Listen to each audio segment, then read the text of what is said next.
Yeah, boy. Yeah.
Big man. No.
Hello and welcome back to the Rooster Cup. We do have today the finals, the big showdown between these 10 players.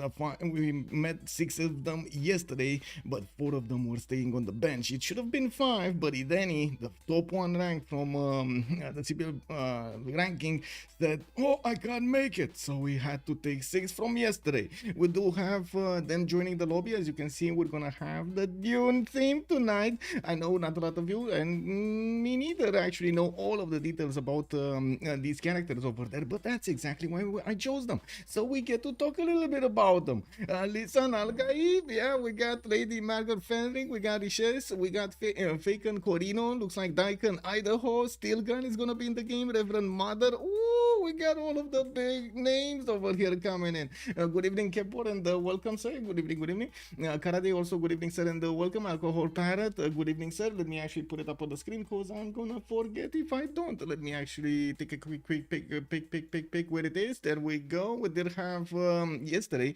Timo playing Elsa, Guardian of the Nachos playing Goofy, Marius BW was Buzz Lightyear, Mr. Toes was Winnie the Pooh, we had Lobster playing Cinderella, Stroke Z was Tiger, Legendman was Lightning McQueen, and Soligent was Peter Pan. Who are these characters from classic literature? Exactly, from classic literature. And there is I can actually share with you this. Give me a second, cause oh my god, what is with all of these commercials over here? How can I stop the commercials? Anyway, check this out. Check this out. I'm gonna share a encyclopedia link in chat, so you can take a look at the characters. So I did share this link with them so they can actually pick from a working list over there. I'm pretty sure not all of them did know the names. Wrong context, please get games. Hello there, sir. Yeah, they're not Disney, they're Dune. They're not Dune, they are Dune. It is what it is. Okay, so Rooster Cup, first of all, we do have the names, and let me actually read them aloud. I didn't actually put them anywhere, but I can tell you out loud. Dragos CS is gonna be in the game, Paul is gonna be in the game, Ben is gonna be in the game, we got Legion in the game, Timo, Guardian of the Nachos, Mr. Toads, Propaganda, Soligent, and Legendman are a part of this game. We don't know who is who. They are, of course, fighting for the prize pool over there of $100. Soligent was kind enough to actually sponsor this tournament, and we will split it like this. We got the first place getting $50, we got the second place getting $35, and the third place will get $15. And looking at the map over here, we got the first iteration of this Pangea class religions. As we've seen yesterday, we don't have a remap vote, the game just goes on. We usually don't really have problems with Pangeas in general. We do need to see how the players are gonna start up their games where they are gonna settle, if they're gonna settle turn 1 or turn 2. And of course, we need to ask chat right now, first of all, where are we going? Hello there, YouTube. How is everybody doing on YouTube? Is everybody good there? Let me actually put up the chats in the correct order so I can see what's going on. IDC, hello there, sir. Good evening, good evening. Thank you so much for the follow. Also, the Forking Night, good evening, sir, and welcome. Heinig Dave, good morning, sir, and welcome. Lancer, hello there, sir. Yes, we do have 10 today. I was a bit worried about 12-man in the games, though. I didn't actually play 12-man games in quite a bit of time, and I was worried about the connections with the extra ones. In some sense, yesterday I took it like oh my god, like a sign from heaven that we actually had a lower game, how to say 8-man game instead of 10. So we do not have problems with connectivity. That on the bright side. On the other side, I would have preferred to have more players, of course, in the qualifiers, so we get to see the 10-man game, 2 10-man games, not 8 games, 8-man games. Okay, left or right? Are we going left or right? Looks like Blitzcat Games is telling us right. We're gonna take a look at Faken over here. Let's actually see Pericles with Athens. He's gonna get a 3-1 base. Okay, very nice. What's that? A Rai style? That we don't know. That's just a 3-1 base. Oh, it's set to maximum, not balanced. Yeah, it's set to maximum. My BCY is set to maximum, not balanced. I did set it to CPL FFA. I guess this is CPL FFA, maximum, not balanced on the cap. 3-1 bases it is what it is. We do have 4 turns for a scout from Athens. Looks like he's working another sheep tile there to grow faster instead of a 2-2. We do have, well, I guess right now, because I'm pretty sure it's gonna be updated. There's so much fresh water here on the left and on the right that could work for his series, and I'm pretty sure he's gonna be happy benefiting from the mountains adjacency towards his campuses. This will also create a natural defense between him and Mongolia, and I'm pretty sure Reverend Mother over here with Mongolia is not gonna be happy about this. Reverend Mother actually with Mongolia only has 1 target. Oh my god, no, 2 targets. He has 2 targets. He has also over here Gandhi. Ooh, this is the corner of death. Gandhi, oh my god. Okay, let's take a look at the next one from the right. We're gonna take a look at Riches, because that one over there, oh my god, Pericles, and then Mongolia, and then what's gonna happen on the right side? Okay, we've seen horses here on Pericles, and I do see iron is gonna be second ring, so both of them are gonna be relatively easy to acquire. Riches with Teddy, we do have him with an amazing second settle to the northwest. I do see Mount Everest is gonna be there. He has the Coco settle and another Coco next to it. That's extra gold right there. I would say he kind of high rolled that one. We do have another settle to the northeast with a field tile, giving him some extra culture. And I do notice he's gonna have 2 camps to take care of. Barbarian spawn to the southwest and spawn to the northeast over here. Not ideal, but that's extra gold, that's extra experience for your warriors. Might be good, you know, might be good. We're gonna need to see how he's gonna take care of these, you know. Is he gonna be friendly with them? Is he gonna be taking them to lunch? Is he gonna take them to the movies? Or is he just gonna let them be? Because it's the exact opposite there. Naval Civs are too strong by comparison. The general, good evening, sir, and welcome. Luckily, Gandhi's pawn position is absolutely awful. Oh my god, yeah, that's not a very good one. That's not a very good one, yes indeed. Isn't Pangea just a place for land Civ to thrive? Yes, it is. Why not use 7 Seas for a game map? Usually we do like Pangea standard classic ridges or the standard ridges actually for their consistency. I think it is a much more consistent map than it is on 7 Seas. I like Mount Everest settle and then making 1 holy site for Jesuit education, 1 district for so many free buildings. Yes. So much faith can be generated there, and of course getting that religion is gonna be bonkers over here for Riches. I don't know, I also had a bad experience on naval on Pangea. Yeah, it doesn't really seem like Pangea is one of those maps, naval maps.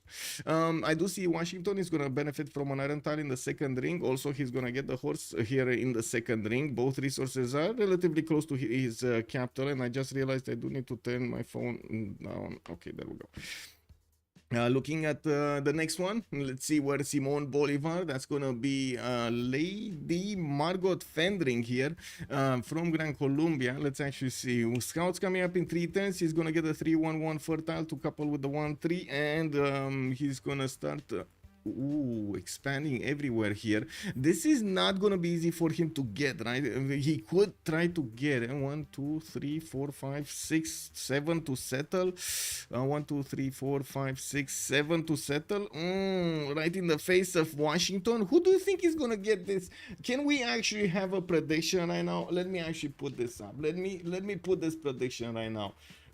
Who will get the Everest settle? Right, let's see. Is it gonna be Colombia or is it gonna be America? Let's see what the chat is gonna. Yeah, confirm prediction. There we go. There we go. There we go. I confirmed the prediction over here. Let's see. What does chat think about this? Well, did I put it for how many minutes? Oh, 30 seconds. 30 seconds. Ooh, this is fast. Come on, put your points in. Put your points in. Get no land spawn to the next hyper forced to go in Cameron instead of harbor, go full IRL. Yeah, with the neighbors, yeah, it's not really the best experience that you can have on Pangeas.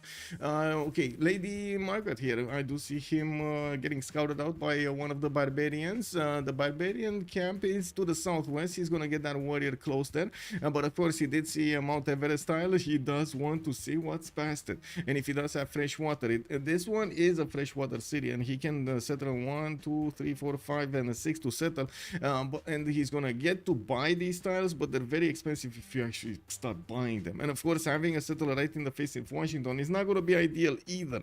If Washington is not gonna know about this, because we've seen it yesterday, he might just not know about this, right? We might just not see him sending a unit there and doesn't know about that awesome Coco settle with everything. Looking at the Rich's vision, look at this.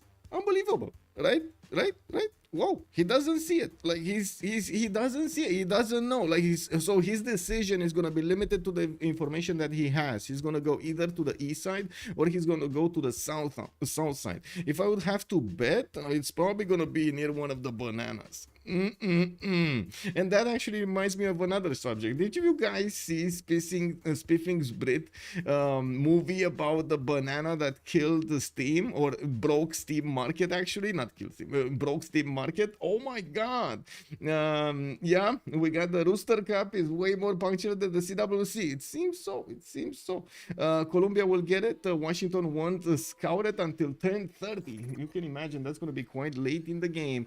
I just noticed that the logo is not exactly what I want it to be. Then we're going to place it a little bit to the right side. I did this blindly and I'm actually surprised I did it. That was very close.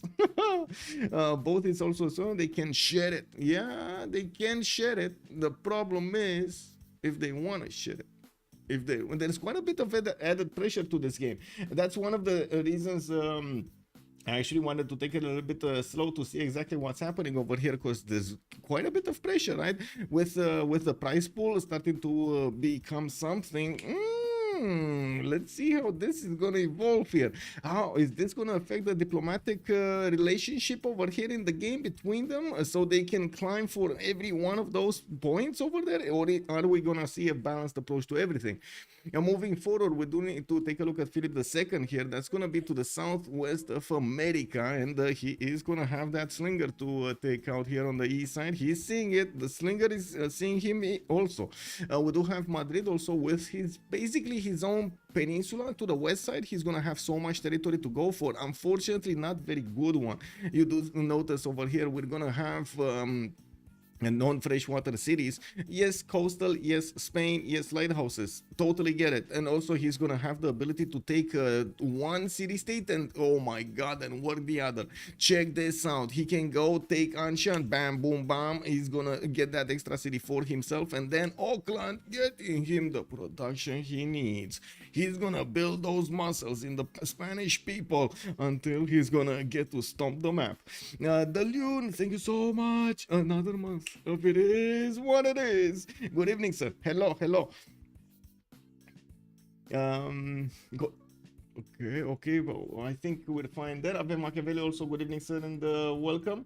YouTube, how is everybody doing on YouTube? By the way, looks like chat is saying right now, 4 people are saying right now that the Everest Settle will be gunned by Colombia because the other one is just not gonna scout it. Well, kind of looks like it. It kind of looks like it. Margot is gonna go for that 2-2 base next to the banana. He's not gonna be as aggressive as I thought to take it from the other side. He probably is starting to see some details here, right? Yeah, he's starting to see some details. He doesn't see the border. He doesn't know that there is. No, he knows that's fresh water here. You can see the river.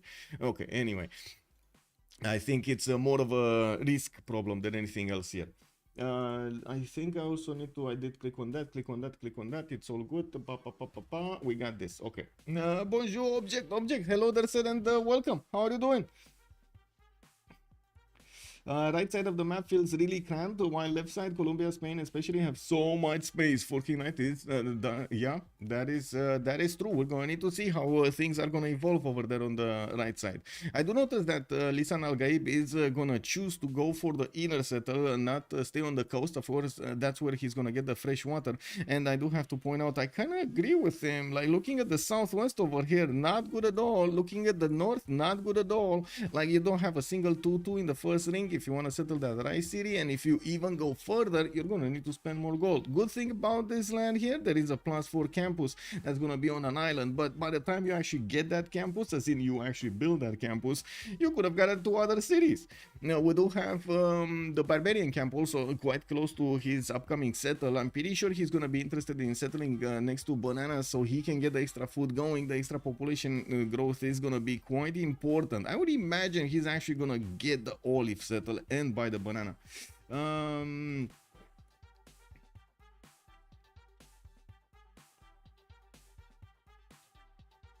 Okay, oh, I just saw the chat.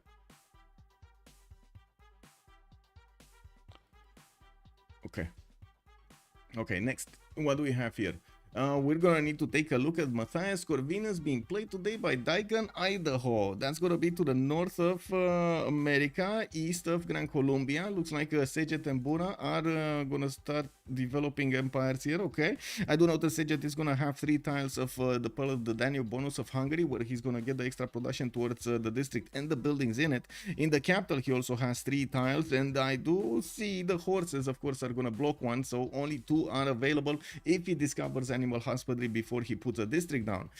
Usually we do see that Hungary does go as quickly as possible to commercials, and it looks like that's going to be the case today. We got currency coming up in 18 turns as quickly as possible. He's getting attacked by a scout. This is, wow, what happened to this scout? Did he lose his, I guess he lost his camp. We do have a Hungarian warrior there that is promoted, and as you can see, he's starting to move to the southeast, not really caring to get his last sliver of health back.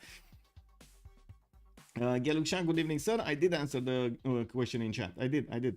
Spain has a continent split. Let me take a look. Double continent split. Double continent split over here. Why not? Yeah.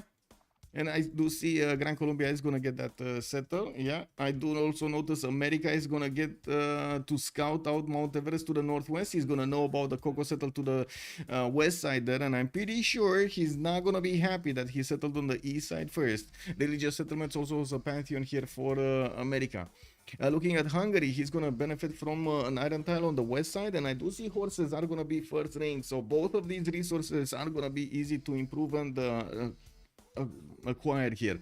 He's gonna have another opponent to the southeast. That's gonna be Greece. Oh my god, this is just gonna be okay. I guess we'll see how things develop here. Theodora, let's see where Theodora is. Okay, this is gonna be Stilgar. Theodora with Torres del bonjour, bonsoir. Yeah. Yes, I am in Europe. Yes.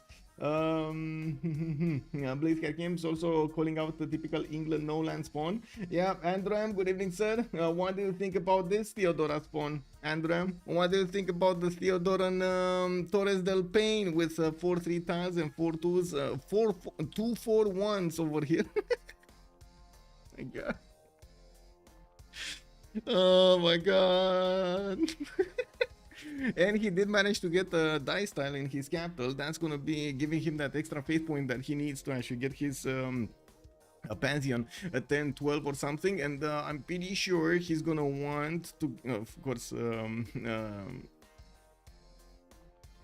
no, wait, what? Oh my god, I just lost the idea. I just lost the idea.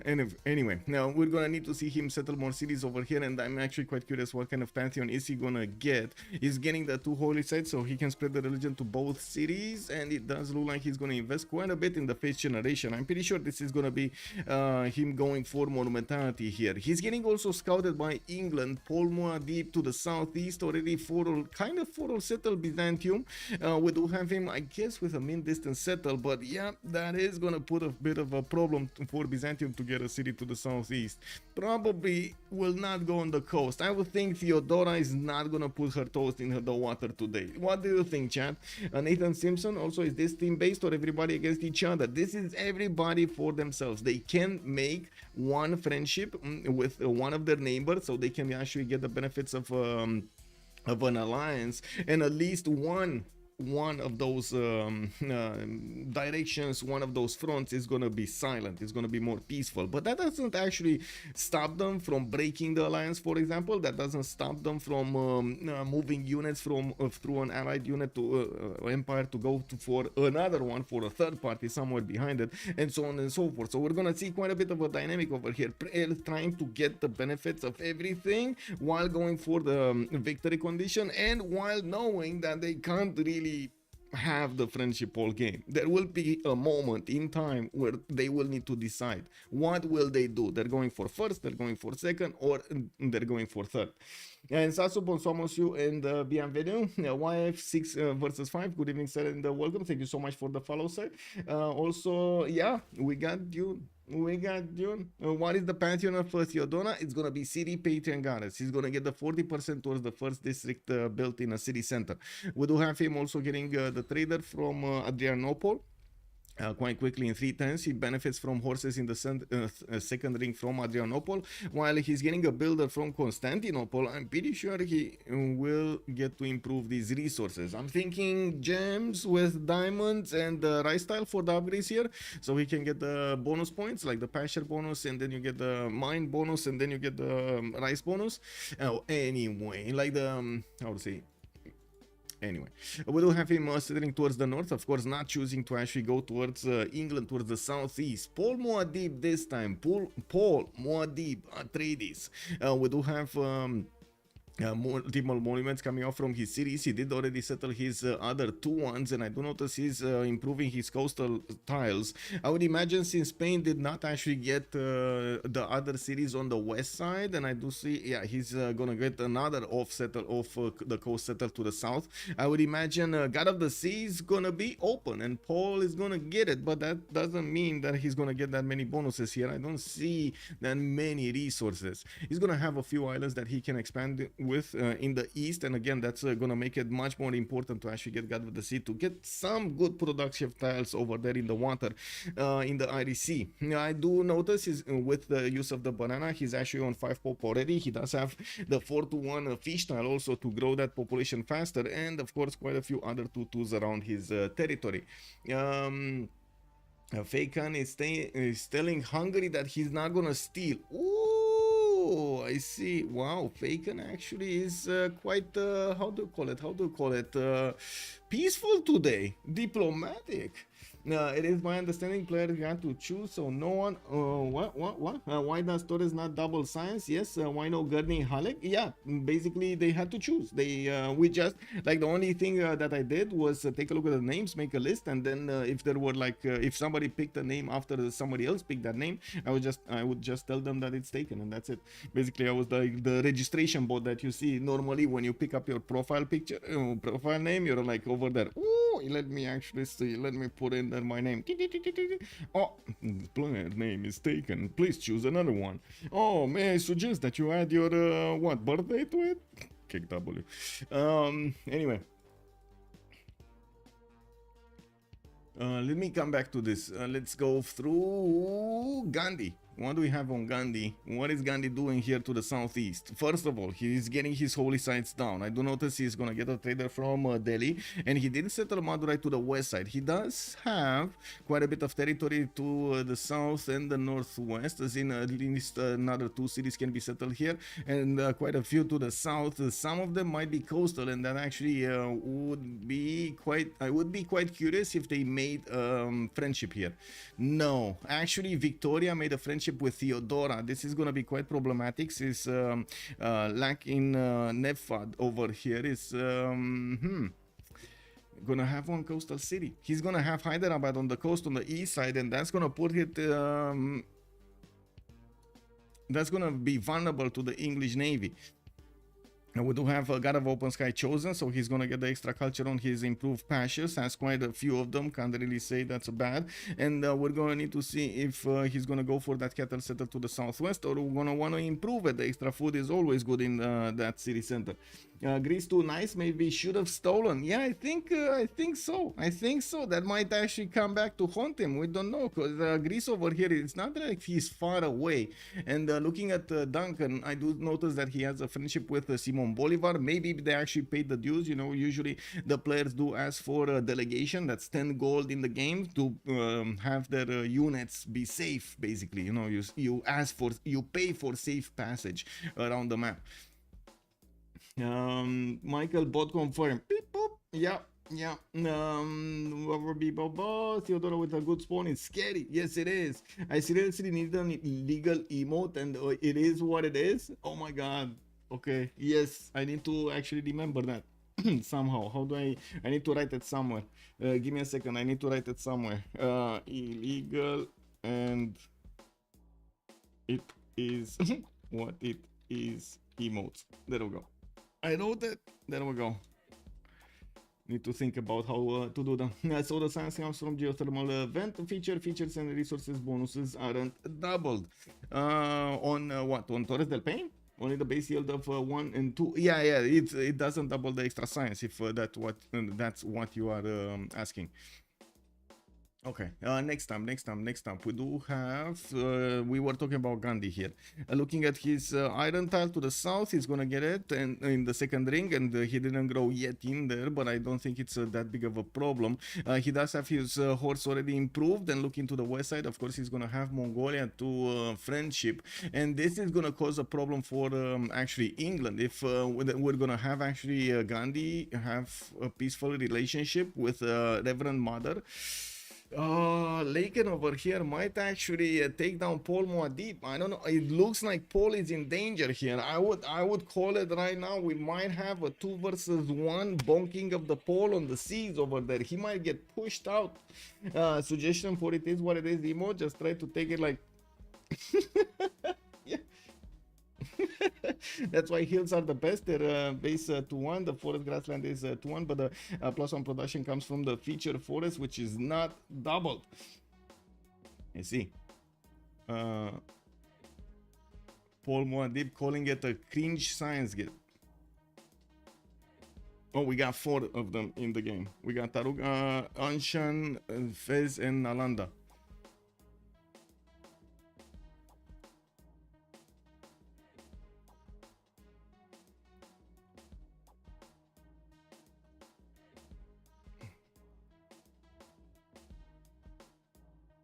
Okay.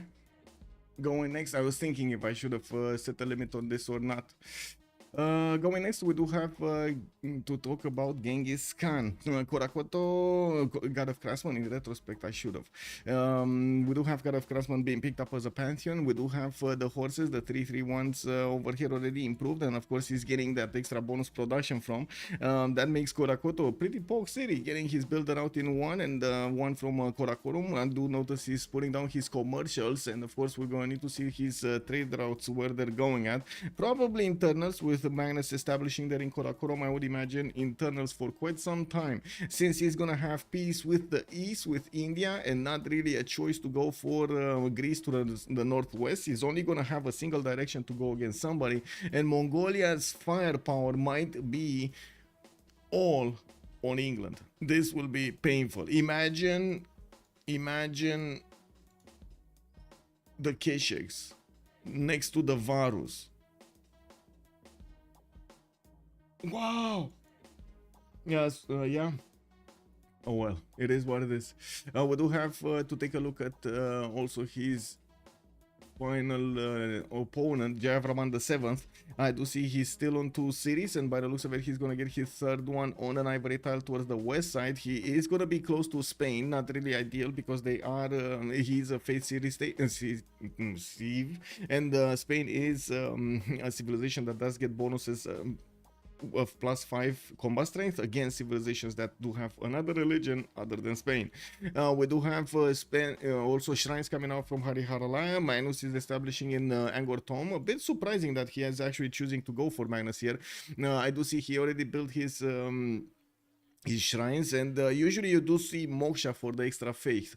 Well, this time around and culture. And this time around, Jayavarman the 7th, he's gonna keep his culture as low as possible. He's on 3 culture a turn, and we're 1024. He's also 7 size, and I do notice he did manage to get Earth Goddess, getting himself 16 faith a turn alongside that faith generated from his faith, from his districts. Will he change frame? Please no. Okay. Will not steal Hungary. Okay, is that okay? Is it there we go. This should be the chat. There we go. Okay, I was trying to figure out if you guys see all of the chat there. Yes.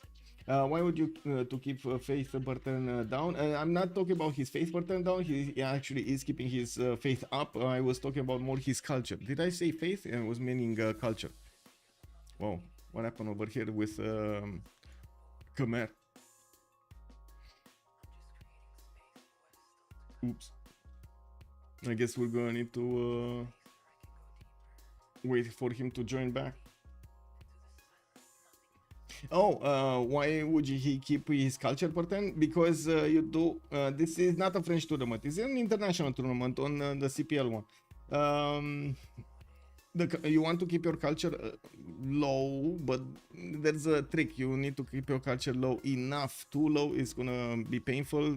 Too fast is also gonna be a problem.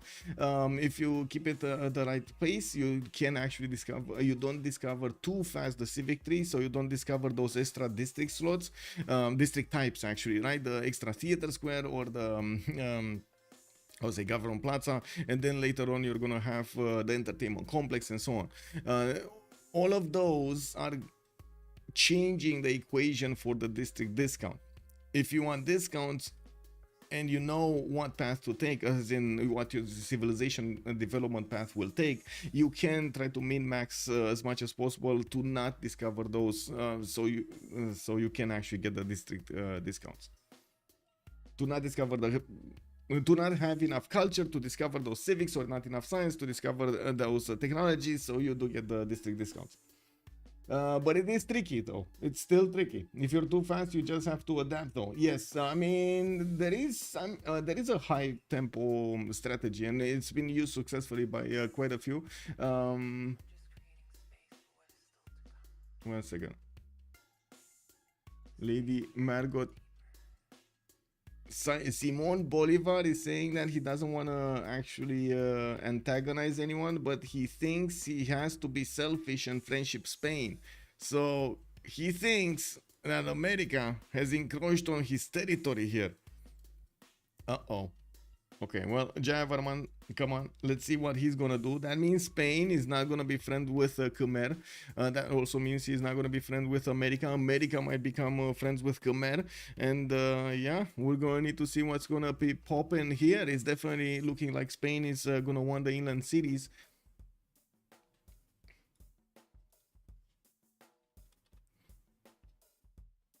Okay, I'm gonna need to do a ready check.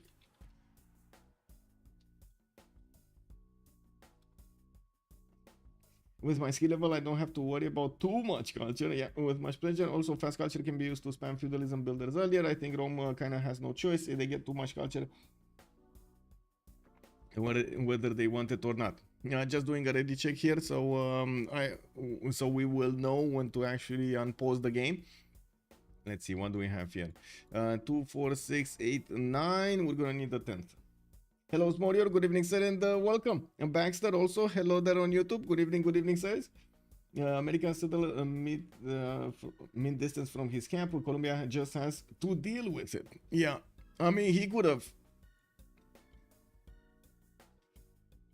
gotten there.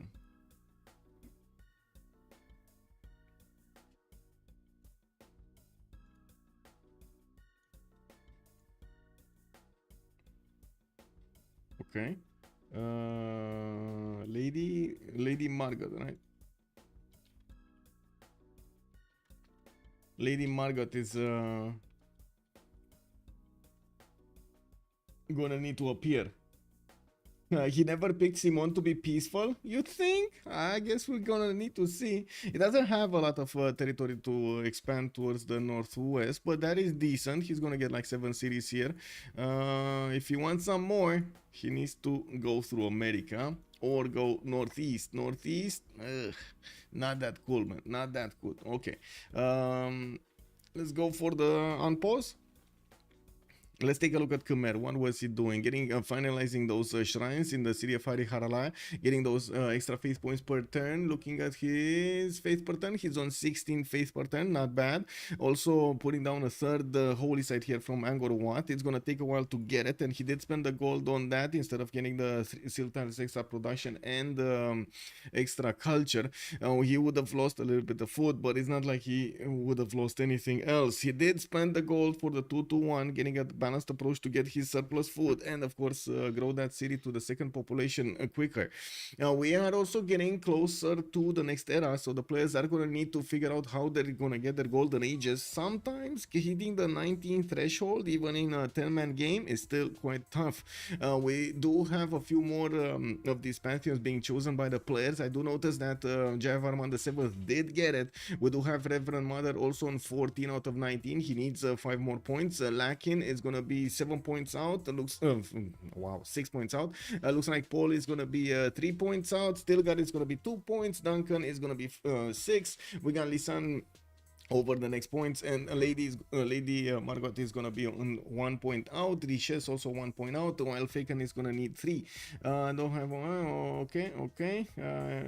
okay. They're talking about the resources. Also, one thing that is quite important in the game, how the players are gonna benefit from the extra resources they're gonna have to trade with their potential neighbors or friend or allies or enemies, because they will have some sort of deal behind all of this, right? You're still gonna want to somehow transform your extra amenities that you have in your duplicates into other amenities to keep your people happy. Now, is that gonna help your opponent? Is that gonna help your opponent beat your other opponent? Is that gonna help your opponent beat you? That's kind of something that they need to judge over here, and I'm pretty sure that's we're gonna see all of this being played out. As we can see in the chat, we do have them starting to couple up with the friendships, and we do have a few religious civilizations that are getting very close to picking up their great prophets. Actually, Byzantium just picked up his civilization right now. It's going to be Hinduism.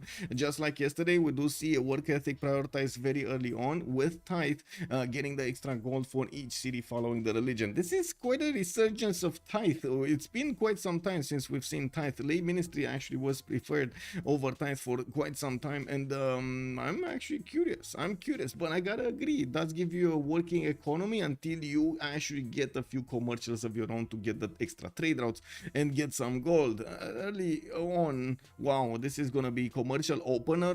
Actually, wait a second, it's gonna be holy site into commercial opener from Byzantium, not going theater squares. Let's actually see how this is developing here. Yeah, tithe did get buffed, and indeed it's good. I think tithe on FFA is good since you don't get as much money. True, in normal FFAs in CPL, people just gang up on the newbies. I wouldn't really say they gang up on the newbies, but they are trying out any new name that they are seeing. And if you do manage to actually, how to say, irrel them, they just don't do it anymore. When they made tithe +3 and F science and culture spread beliefs, it basically became the second belief by a mile. The second best belief, actually. Marius BW, yes sir, yes sir. Even in Timor, yes, exactly. We've seen it so much more in the last version than we've seen it before. Now let's see, what do we have here on the map? Pantheons, I think we talked about Byzantium. Did we see his pantheon? Yeah, he did pick City Patron Goddess. Okay, we don't have a pantheon for England. I do see he's gonna go for Magnus internals, and of course he's gonna get his fourth settler there before the next round. We do have him putting down his Royal Navy dockyards, and looking at the era score, he still needs more points. He needs 4 more points to get to the Golden Age. But wait, he did get a boat, right? He did get a boat. Maybe, I guess we're going to need to see if he's going to get that Golden Age. Not an easy choice here. Looking at Gandhi, God of Open Sky, we've seen it earlier. Magnus also internal, by the way. This is another Magnus opener. Magnus opener on Face Civs. I gotta say, I don't see this that much in the 4v4s. Definitely different over here than the 4v4 opening for most monumentality civilizations. Religious settlements there, God of War and Plunder on Gran Colombia, and of course he's starting off with commercials. He's gonna get extra merchant points from each of these commercial because of the God of War and Plunder. And since he did manage to get the best tiles out of Mount Everest, we're gonna need to see what Cincinnati is gonna do here. I do notice that America didn't flex a single finger to actually get any of these tiles over here from Mount Everest in his empire. Okay.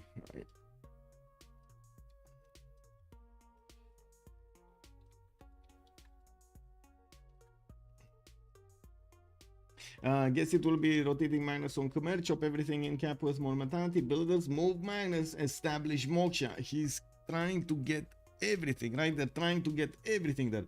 Kvet, good evening, sir, and welcome. Does somebody on war already or peace? Right now we do have them in peace, yes. Also, the general is calling out stewardship. Stewardship also is quite a good choice recently. I guess it was before, but now it is getting a lot more picked. We do have Gran Colombia also with a warrior moving towards the south. We're going to need to relobby in the next turn, so the players, so Duke Leto is not actually gonna, well, Duke Leto over here, unfortunately, he did disconnect from the game, so he's resyncing. Anyway, Greece with a warrior, also in the borders of Khmer, a very low HP warrior. I guess we do have him scouting this out.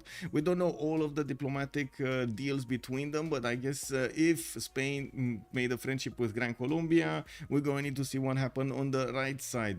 I do see also fertility rights on Hungary. He's going to get the extra food from the wheat tiles, rice tiles, and oh my god, already, wait, is that a 9 or a 6? That's a 6. Okay, never mind. We do have him with commercial hub investments in Buddha, and of course Magnus internal is gonna get that going. I can't tell you, it's for 1 fishes and I have. Okay. Lady is also saying I want to forward you if you don't forward me through Hungary. Okay. Okay. Well, I guess we're gonna need to see if there's gonna be any forwarding here between them.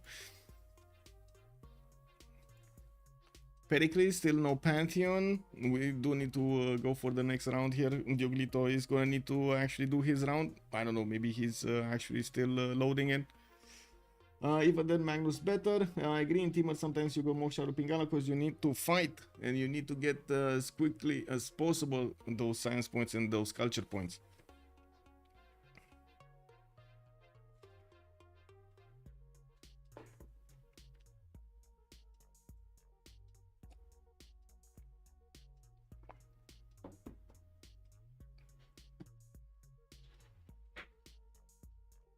Okay.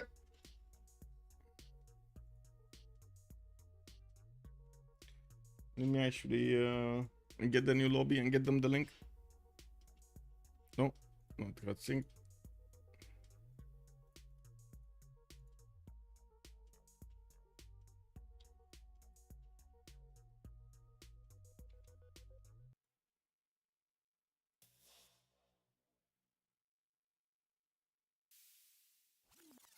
A sec.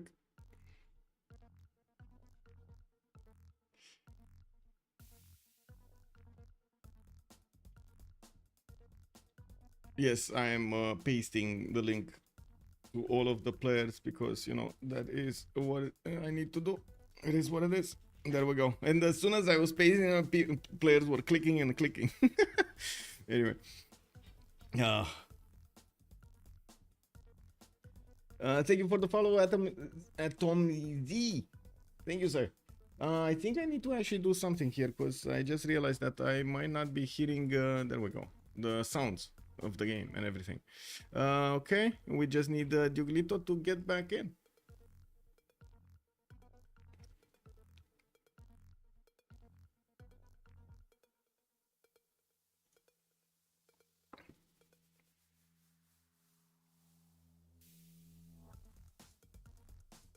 And of course the players are actually fixing their zero MS and everything. It depends in teamers. Sometimes you're like main distance to like Zulu or City, you can afford to start Magnus. Usually you can get Magnus second or third for chops though. City Parks in FFA, the business is calling them out. Yeah, we might see them. We might see them. Okay, Dioglito is joining. We do have Paul, Muad'Dib, Trades also joining up here.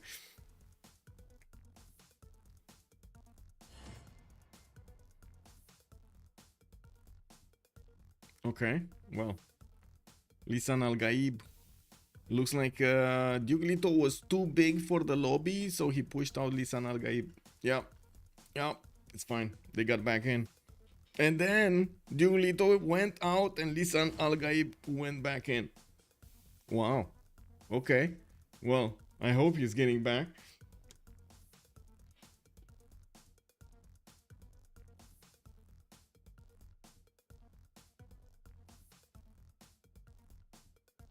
What's your favorite UU and what's the strongest UU in my opinion? I like the Immortal the most. Runaway Hot Dog, good evening, sir, and welcome.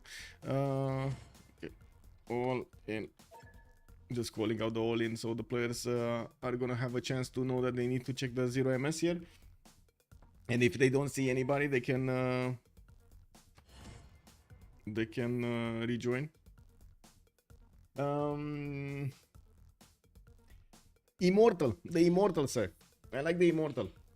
Mostly because of the range shot and its high strength over there on the defense. You can get them quite early. The only problem with them is the how to say, the iron. You don't really want to go iron working at the beginning, and you don't have that much. But if you do manage to get it, it is a very good, amazing unit. Other than that, I guess no. I guess the others are kind of like situational. I like so many of them. It's hard for me to choose. I don't know. From the first stirrings of life beneath water. Wait. Whoa. To the great beasts of Need the to Stone turn it Age, down a little bit. to man taking his first upright steps. Your favorite is the Sea Dog. Not the best though. Yeah. I don't think actually the Immortal is the best. I just like it. Infantry at Cav. There are so many good unique units like the Mamluk, like the Kesheg, the Gran Colombian, Llanero.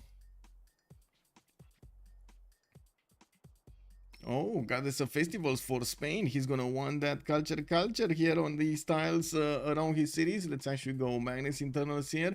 We do have him also with an exploding volcano toward the south. Looks like his son Al Gaib is gonna get some help from the forces of nature. And I do notice he's gonna also get scouted here by America. We're gonna slowly need to tick through the portraits here through all of the leaders so we can actually see who they are friends with at the moment. We don't know the diplomatic deals they made in behind the scenes here. Let's see. What do we have? Because the only defenses of span know the knee-hung units from Lahore Suzerain, yeah? Can almost always IRL somebody. Wing Hussars are my favorite. Also, Old Triangle, good evening, sir. That's an amazing unit. There we go. I think Wing Hussars are top tier. Yep. French Kiss. Yeah. Amazing. Because the only defense is spam biking shots, which is just giga IRL play. Basically better, cheaper, masculine at army tech and infantry at something. Whoa, not what's going on, man? What's going on?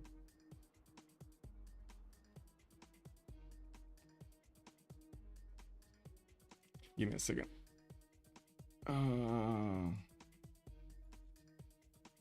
Oh, I see. He double loaded.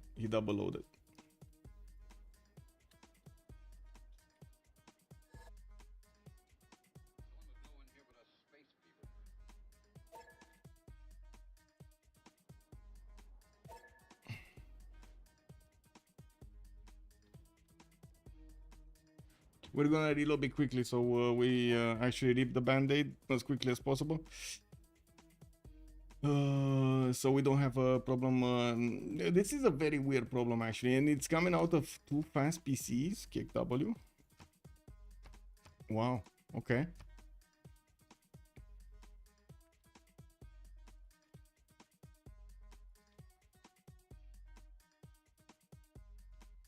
Yes, I'm sending messages that the lobby is up again. Give me a second. Need to send 10 messages, man. Oh, my hand. My hand. Okay, there we go. There we go. They just need a slight nerf in combat strength. Their promotions are the best, but not bad either. It's a hard balancing, to be honest. I don't know how to change it. Wait. The Nihangs. They were amazing at the beginning when they were introduced. Kind of bad after they got nerfed, and now looks like they're good again. Level 3 Nihang armies are basically tank cores. They're amazing. Yeah, very strong.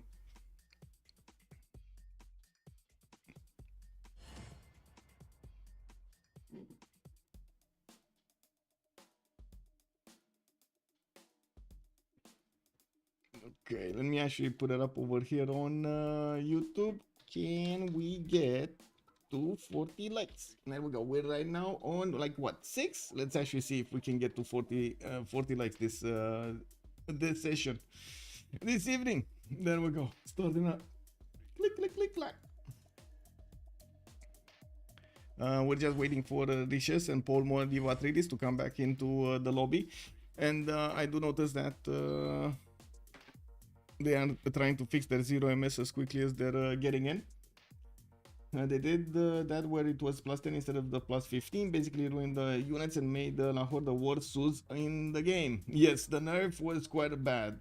I gotta say, that was a bit too hard of a nerf. I'm actually curious if it would have worked to go for like +12 or something instead of the +15 for every building. Hard to balance, yeah.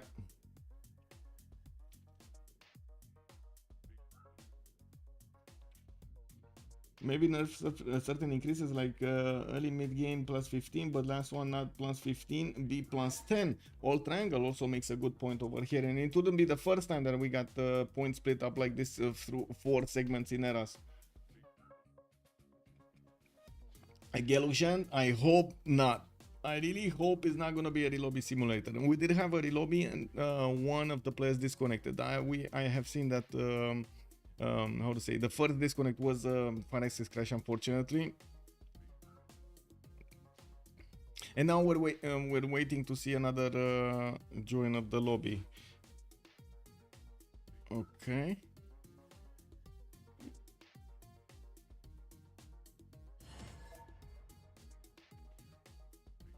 Yes. No, Paul still joining. Okay, there we go.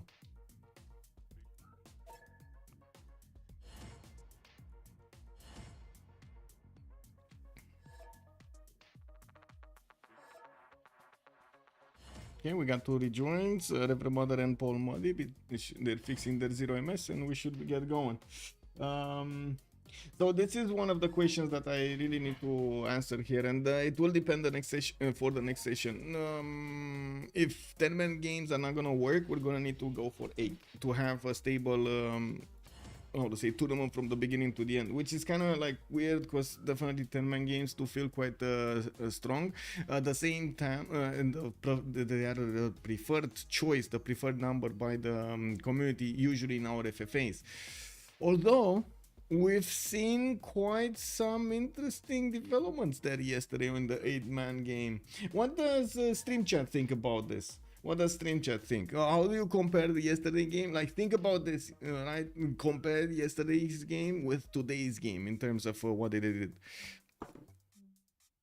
How things are gonna go, how fast the game is, if they have good land, if they have enough things, if they have city states next to them, and so on. Does anyone go Warrior Monk in Teamers? I feel like they could use a rework maybe. There are some meme strategies with Warrior Monks, and we haven't actually had the pleasure of seeing them in the actual 4v4 competitive ones. I have been personally on the receiving end of Warrior Monks Zulu Crusade. Yes. Mule? I think Mule did it to me like 4 years ago or 3 years ago. Not cool. Not cool. I couldn't do anything. Like I was watching those units. My units are dying just watching them. I wasn't even attacking them. They were just dying. Yeah, oh my god. Anyway, we're coming back into the game here, and hopefully we're actually gonna have everybody getting back in successfully. Quite curious that I actually have a decent notification over the remaining, probably from the save or something. Okay, so back in the game. I was trying to take a look at the diplomatic deals between them, mostly like the diplomatic deals as in friendships possible. Pericles here doesn't seem that he made any diplomatic deals. He didn't make a friendship with anybody. Wait, he's in the middle of the map and he didn't make a friendship with anybody? Maybe it didn't update. It takes a little bit of time for the information to update. You need to see that little, you know, green bar or red something portrait face, the green face, the red face, or whatever it is. I want more co-caster. Yesterday was fun.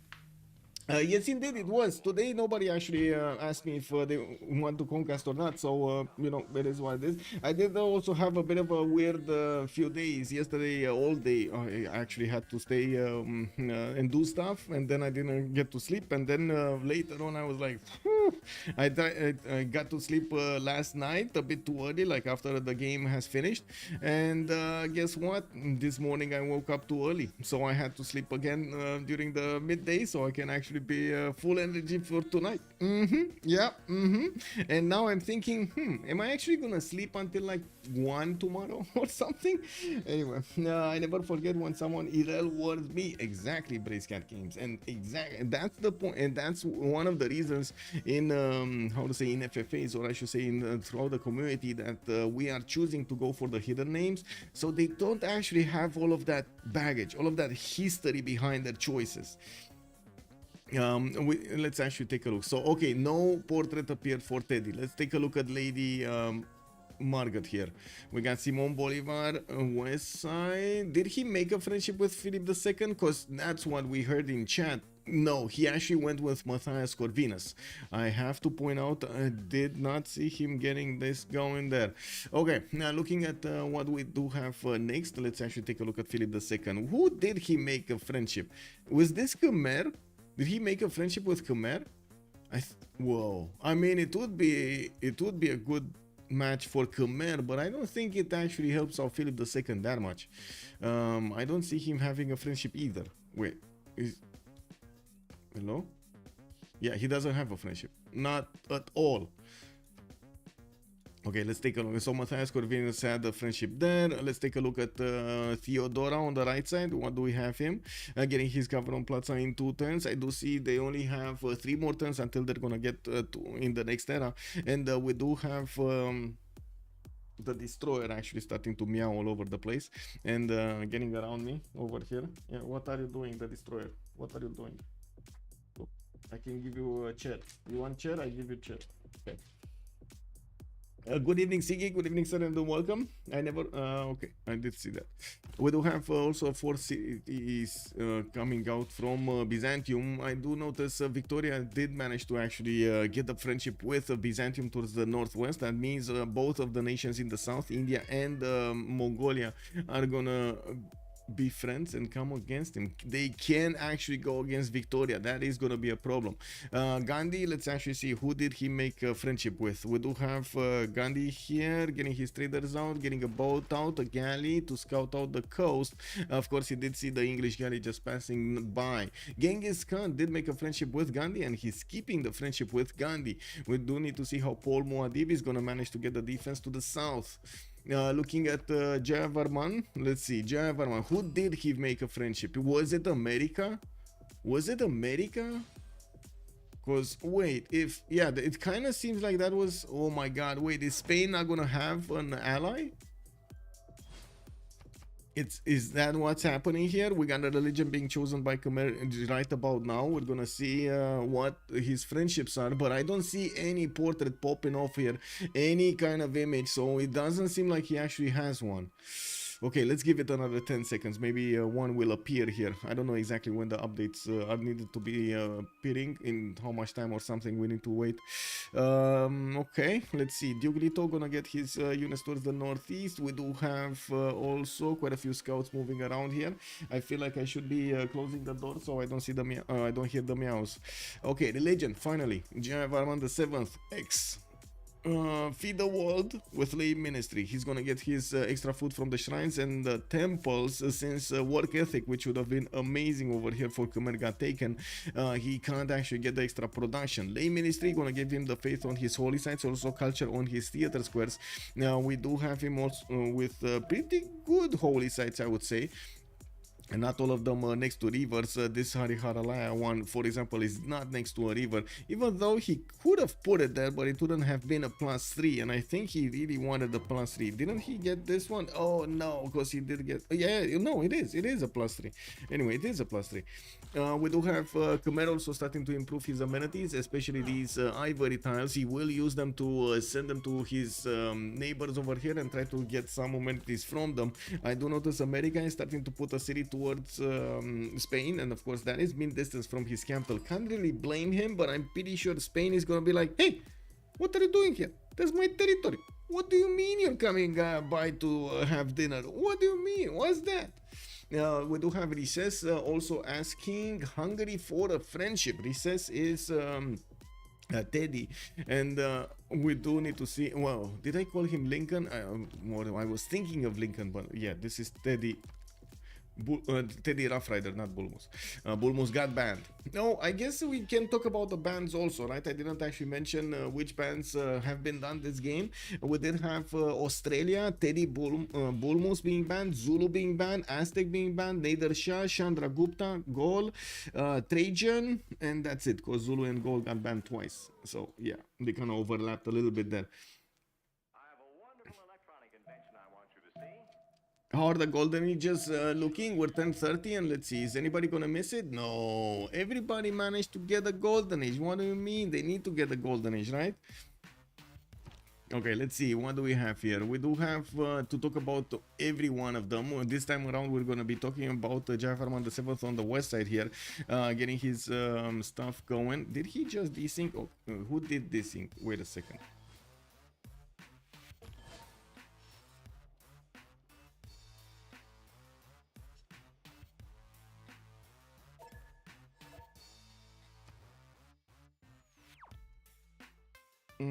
Let me do this, check the mods over here.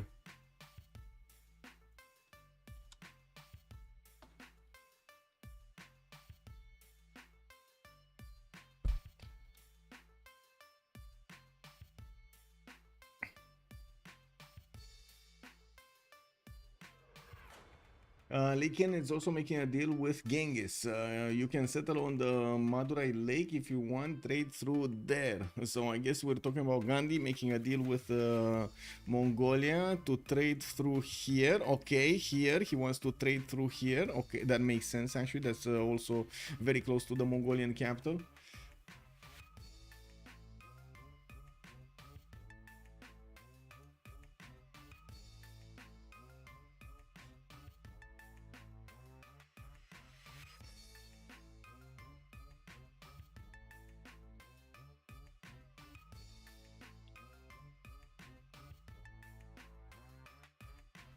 Seems like World Civ Colombia and Mongolia have plenty of room for free sim. Yes, they do. Big game also, good evening, sir. It also kind of seems like... one second.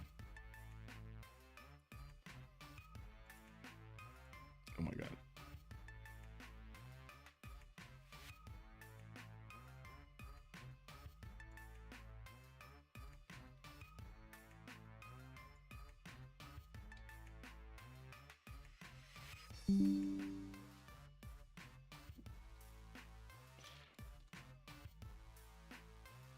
One second, I need to actually do step-by-step instructions. So there we go.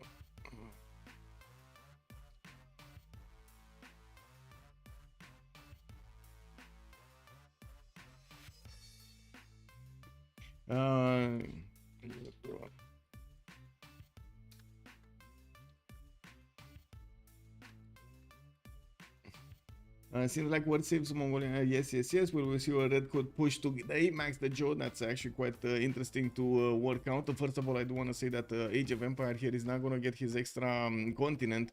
I do notice because of that, he's not going to get the extra +5 on the red codes either. And I would believe Mongolia and Gandhi will be quite aggressive here against England.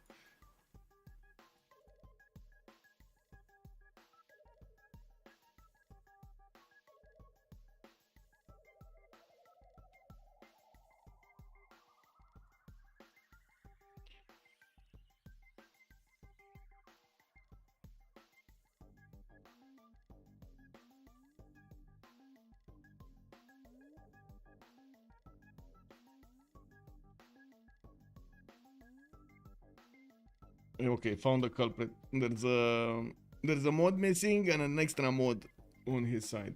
Fixing it.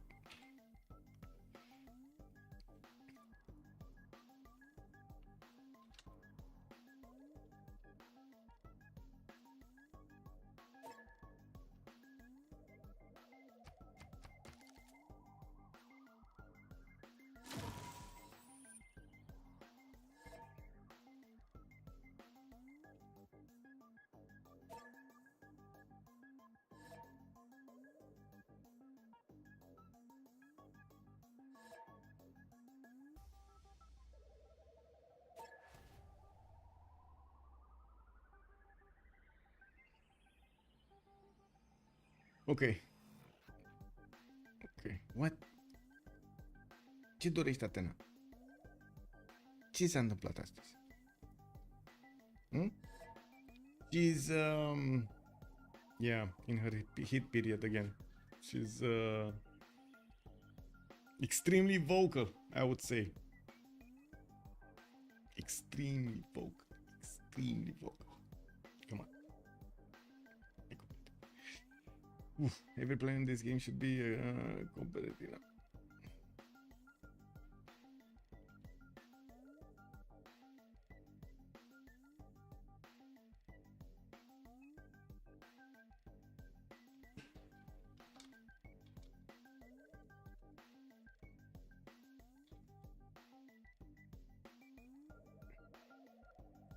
Okay, he fixed his mods and now he's rejoining, so hopefully it's gonna be fine. He might actually desync, so we might have a relobby, but we'll see if he actually desyncs. Hopefully not.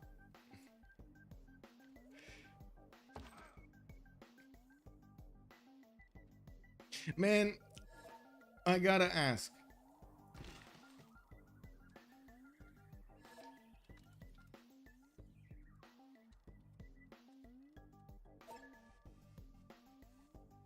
yeah, they want to rip the band-aid. They want to do it now. I gotta ask, what do you think when... No, sorry. What would you do if at work you would receive some videos about how to improve, how the new tools that are given to you to improve your workflow, but you never receive them? How would you feel about that? How would you feel if somebody would tell you, like your boss would give you like a movie and he's telling you, hey, look, I made this for you. You can actually, like, look, I made this spreadsheet for you. It's gonna like increase your chances of success by X, Y, Z. You're gonna get more productivity and so on. You can get to use that thing over there, the new apparatus, the new machine over there, and so on and so forth. And then when you, that's the email, right? That's the video. And then when you go to work, there's nothing there. There is not one of those there. What would you think? What would you believe about that? Closing. Good evening, sir, and welcome. Okay, let's relobby. Let's just do it. Rip the band-aid.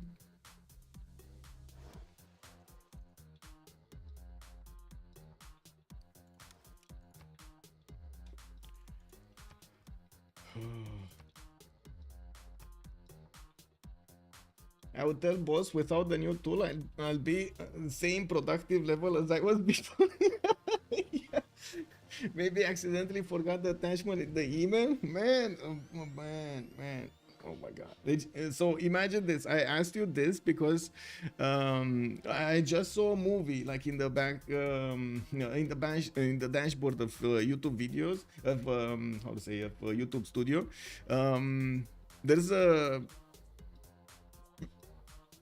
another channel that is being displayed, like almost every movie out of that channel is being displayed there, because it's called the YouTube Insiders and or Creator Insiders. What it does, it gives us a bit of a heads up about the new tools that are being introduced and how to use them and why and so on and so forth. But it's becoming extremely frustrating that you get all of those movies, but you don't get to see any of those tools. Zero improvement that they talked about in the last like 3 months has been actually rolled out. Can you imagine that? Seeing movie after movie, and they're saying like, oh my god, this came out and oh, it's so amazing and so on, and you don't get to use them. And I'm like, why do you send me these movies? Why are they appearing in my YouTube studio? You know, like, what is this? IT has messed up. Yeah, I mean, they severely effed up, man. I don't know what's going on there, but honestly, it looks like Google altogether, it's becoming quite a jungle. I don't want to be harsh, like too harsh on this, because they did like amazing work in the past like 25-30, amazing work. But man, this is becoming a jungle. Like one department is not talking to the other or something. Like one hand is doing stuff. No, every finger of the hand is doing different things in different directions. You know, it's like you don't know what's going on. Yeah, they're teasing us. Yeah.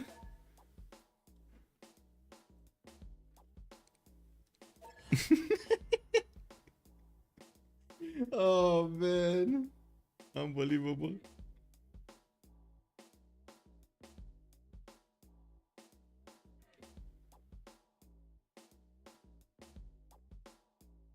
Oh, actually, cat to settle down a little bit. Very nice. Okay, so hopefully this is gonna fix the problem, and we're not gonna have desyncs or disconnects. It could have been the source for desyncs and disconnects whenever you're gonna have a different mode. Unfortunately, the how to say,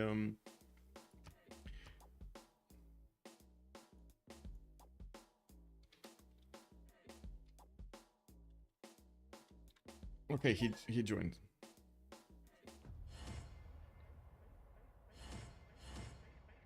And hopefully, well, I think somebody will rejoin here, or maybe not. We'll see. Did he rejoin twice? Paul Muad'Dib has not appeared here. No. Yeah, there we go. He's gonna reconnect. Hey! You're gonna drop. No. Hey. The other way. Cat is just. How do you call this? Like slouching? How do you call this?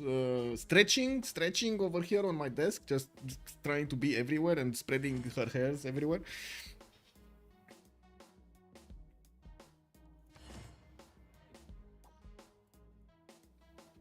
Okay. What happened? We're playing with Australians again. Machiavelli, good evening, sir. Cat does cat things. Exactly. Yesterday game was much more stable. Yes, 8-man game versus 10-man game, and this is gonna be a good lesson to learn over here. It's I think we're gonna need to cap them at 8, to be honest. I think we're gonna need to cap them at 8. It's not ideal, but it is how it seems to be working, to be stable. So I don't know, we'll see. I got the monster over here is just, oh my god, man, just everywhere. She's just stretched on all the desk on the right side. She's, woo, actually, you got big, man. You got big.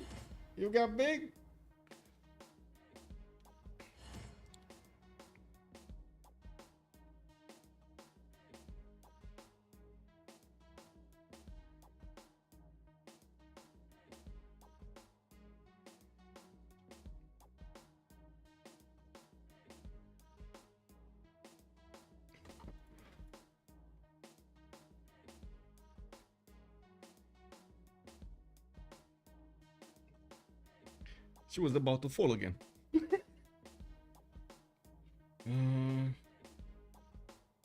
Okay, let's go. Athena. Wait. Așa, bravo. Okay, hopefully she's gonna be calm over here on the right side and a lot less vocal than she was a few hours ago. Upright steps. You have come far. Oh, big game, please do not. Please do not. I mean, I guess you can make assumptions about who is who in the game. That's perfectly fine. But if you do know more information, I hope you do not. Please don't share it. Please don't expose any of the players here. Machiavelli not having anything to do. Oh God, man. Let my microphone be. Okay, we got all of the pantheons. We were about to talk about all of their ages here, or their golden age choices. We do have Ancestral Hall being chosen by Hungary to get his specializing building of choice, and I do see one of his traders is about to be in danger. There is a Barbarian scout close to it. He's returning settlers here from Sejet, and yes, getting more of those more of those traders out. On the right side, Birmingham is going to get his fourth city towards the southwest, and I do notice Liverpool did get a trader. We do have Gavron Plaza also coming out from Delhi. Of course, that means also his Gavron Plaza building is not done yet.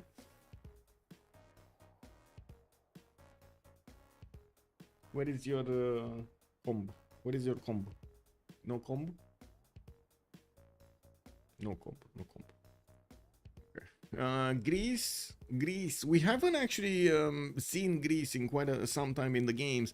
We do have it going for Acropolises, and I don't think we talked too much about Greece today. By the looks of it, of course, Henry Gardens has been his first choice, and I do notice he did choose to go for the first district choice as Acropolis.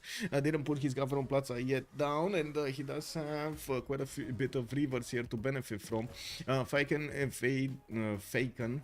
is gonna get his Cahokia city to the north, and I'm thinking he might actually take that over entirely.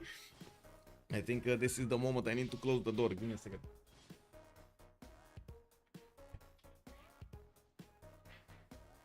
Yeah, I mean, you know, if she wants to meow, she can meow there.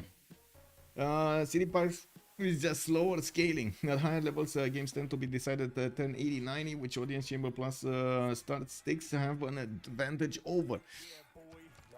Well, let's actually take a look. Duglito, Golden Age, Monumentality, Golden Age, 9 Science and 9 Culture, 36 gold in the bank, but 12 per turn. I do notice he's gonna finish his third holy site soon, and of course he did manage to get the extra religion. We do have Magnus also established in Angkor Thom, giving him the ability to chop these tiles very quickly. We do need to see how he's gonna place his Gavron Plaza, but I gotta say he has a few good placements here that would give so much adjacency towards his districts. Moksha establishing in Hariharalaya, that's his second city. That was also, oh, okay, I see, that is freshwater city. I was thinking that isn't on a river, but actually there is a river there from the mountains to the right side. Now we do have Genghis Khan also with a Pen Russian Voice Golden Age, 4 cities strong, and yes, I do notice he needed to build a galley so he gets his era score points. Has 2-3 commercials already finished, finishing up his markets, and only one trader right now. He's gonna get the second one from Korakoto next turn, while I do notice he's using Magnus internals. Now we will need to see him also decide when to trade with India. India did invite him to get a city over here on the incense tile or on this lake, so they can trade through the lake, so they have that extra gold from the water tiles. Can you show why Spain did this settling pattern? It is yes, it is commercial hub Spain, and he didn't really have good choices on the water. He really didn't have, like, the southwest didn't have a single city that he could place. North, look at this. Yeah, there's no way he would want to get a city there. Or at least not one of the first ones. Later on, maybe, you know, like a 7th city, an 8th city, maybe. Especially since you do have the technologies at that time to make it a little bit better. Maybe you have the money to buy a builder or something like that. We do have Magnus established here, but we need. Oh, wait a second. Wait a second. I was talking about them in order. Give me a second. Recess. We're coming back to recess. You guys. What is going on? Big game. Religious settlements, America. We do have him sending that settler towards the south, and I do notice Cincinnati still didn't buy a single Everest tile. Not that I'm saying it's a bad thing. These tiles are lacking production, and the faith is not going to help out America that much. Now we do have builders also coming around, so he can improve his territory. He did get the E-kill settled towards the south, and I do notice he put down one of his campuses there. Kind of a bad campus though, +1. And we do have another +2 here and another +2 right here. His government plaza is non-existent at the moment, and I'm pretty sure he's going to need to figure out a place for it. Did he just go, wait a second, did he just go campus into commercial, and now he doesn't have a government plaza because it needs to be built at the 7th population from Washington? When government plaza, I mean, is this gonna be government plaza next game? Howard Golden Ages, everybody got one. We're going through it right now. Pen brush and voice on Teddy Roosevelt. We do have Simon Bolivar to talk about also. Northwest, he is in a pen brush and voice Golden Age. You got war and plunder. 12 cities is tough with timer. He's waiting for irrigation bronze. He's going to double chop the banana for the plaza. Let's see how fast he's gonna get it. This is 10:32. It might be a bit too slow if he actually wants some bonuses there from the government plaza. Gabriel Jelly Drink, good evening, sir, and welcome. Thank you so much for the follow. We do have Gran Colombia here with his government plaza, with his commercials and markets getting in there, and of course getting those extra trade routes. Looks like markets, 2 markets in Maracaibo, another commercial hub in 5 tests from Quito, and of course he did not start to settle the northwest, but I'm pretty sure he will start to settle the northwest there. He did manage to recruit Rafael Urdaneta, that's the commandant general that he got when the era rolled over, with 12 science and 24 culture, and 28 gold per 10, only 49 production. Well, I say only 49, but he's above the first 2 we talked about here. Lady Margot is gonna need to start getting more cities, getting more of everything. Spain to the south, pen brush and voice Golden Age for Spain. Lisan Al Gaib is getting his moksha in Valencia, and I do notice he's using Magnus internals. Very good trade routes on Spain. He does have a triple continent split, as you can see. White continent to the north and purple continent to the south with 3 cities on it. We do have him also with the goddess of festivals as a plantation pantheon. Oh man, give me a second.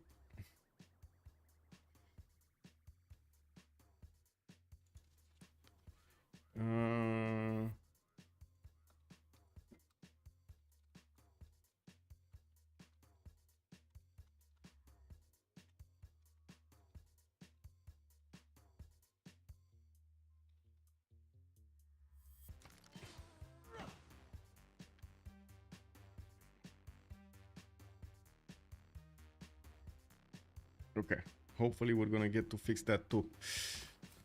Okay, so chop the rice tile, 5 population. We do have Magnus establishing in 1 third. Let's actually see if big game is gonna be correct here. He's gonna want to chop that banana 2 times. The rainforest and of course the banana are gonna give him the food. He will get to 7 pop and put the government plazas quickly. Okay, let's see. That's still gonna take him 1, 2, 3 more turns to get there, and 4 more turns to start chopping, and probably 5 to actually get the government plaza. You want to make to 7 pop, he'll be short by 2 turns. That's fine. 2 turns is it's fine. He had to chop 3 times with Magnus. Big game is calling him out that he's not gonna make it. Well, we need some light in our lives. City of Boston did get settled to the south next to those bananas, and I do notice New York did get another settler, probably gonna go northward with it. Maybe he was thinking to go to the south, but that would be right in Khmer's face. Don't think that's a good option. We do need to move forward towards Matthias Corvinus with a pen brush and voice Golden Age. Matthias here, 13 science with 20 culture. We do have settlers coming around, and I do notice Bura is going to get that 7th population. He did finish Government Plaza with Ancestral Hold. all of these settlers are gonna get a free builder whenever they're gonna get to settle. I don't think he's actually gonna get to feudalism, but let's actually take a look. Games and Rec coming up next, and for Matthias Corvinus shouldn't be that much culture to actually get there. Yeah, 20 culture is not gonna be enough. We do have him getting scouted out by Mongolia from the other side of Pericles, and yes, this will be quite an empire here. Now, we did have him talk a little bit with Greece earlier, but I'm not sure if they were doing that bad. CC score, Lady Margot Fenric for now, of course, but I can not promise for what happens later. Long game incoming. Yeah, it is gonna be a long game incoming, yes.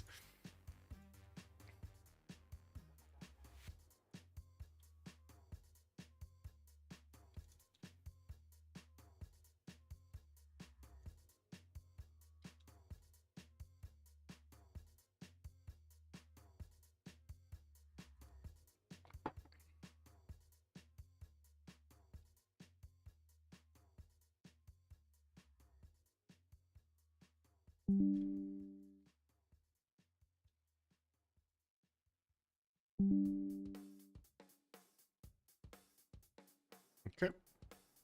Just taking pictures so I can help the player playing the desync. Richesse.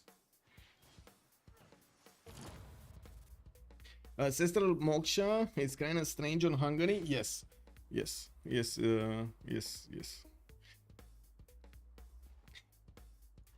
Those turn rollovers, yes, Travis Bond. This was because one of the players did desync earlier, so he's desyncing behind this. Yeah. Okay, well, let's see. Let's see next. We do have Theodora with a Monumentality Golden Age, 12 Science, and 23 Culture. I do notice we do have 27 gold per turn there, and 65 production with 28 Faith a turn. Theodora with 5 cities had the benefit of Torre de Pain to settle on. City Patron got us from an early stage, and as you can see, he's getting his audience chamber in. His Gavron Plaza did get a religion, which is going to be, what was it, feed the world? No, work ethic with tithe. So more production capabilities on his empire. No surprise that he has so much production and so much faith from an early stage of the game. Getting also the markets is going to give him more traders to use, and of course with Magnus going inside of the city of Constantinople, I would imagine he's going to want to go internals here. Interesting. More of these monumentalities is going internals. With his 34 faith and he's able to buy quite a few builders. I would imagine he's not actually going to wait to buy settlers with that.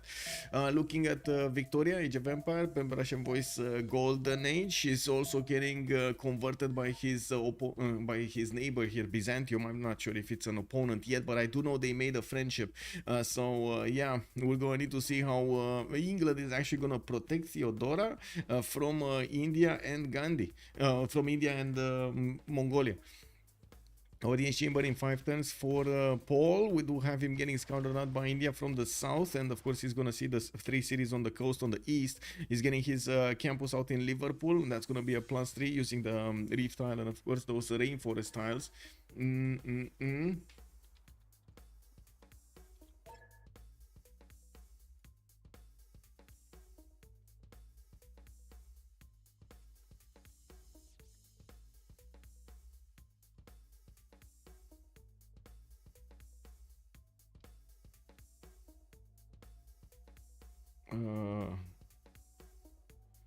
One second. 1, 2, 3, 4.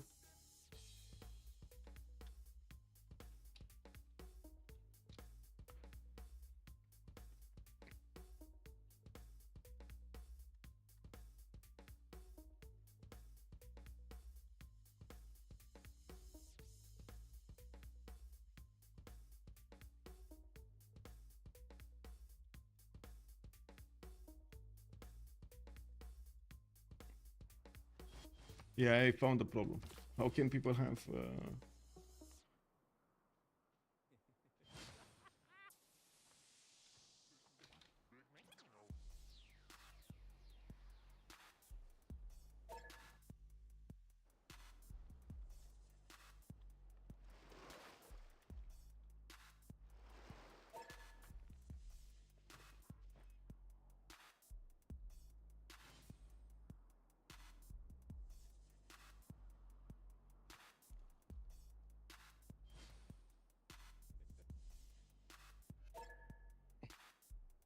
Anyway, let's go and finish this.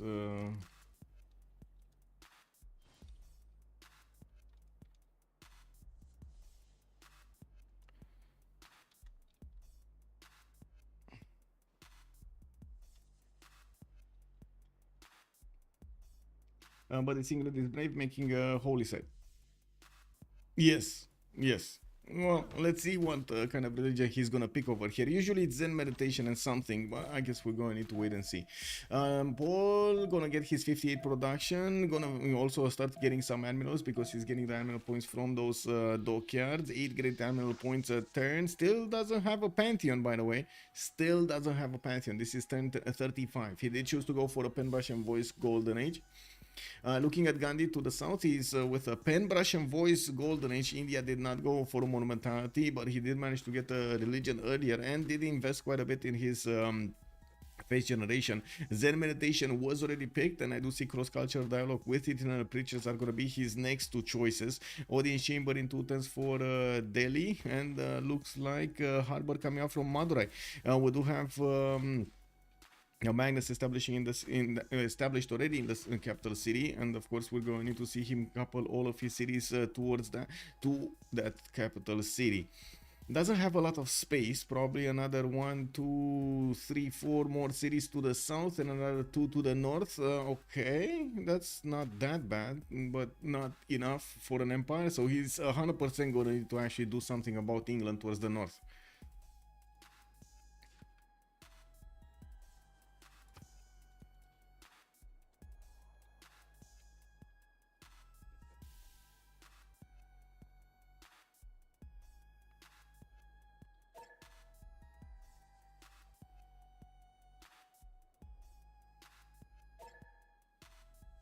3 holy sites. Then it's interesting on Gandhi. Usually I just make a single holy site post commercial hub if I want to build or 2 max. I was thinking the same thing, big game. I was thinking he's investing quite a bit in the faith per 10. That's why I mentioned he invested quite a bit in the faith per 10. That's a lot. That is a lot without getting direct immediate benefits from that faith generation.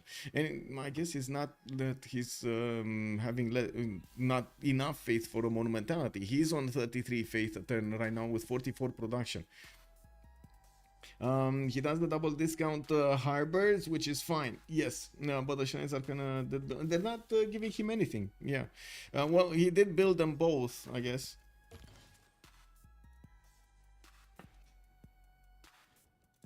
Okay, so I'm gonna relobby one more time. I did ask for them to check their mods.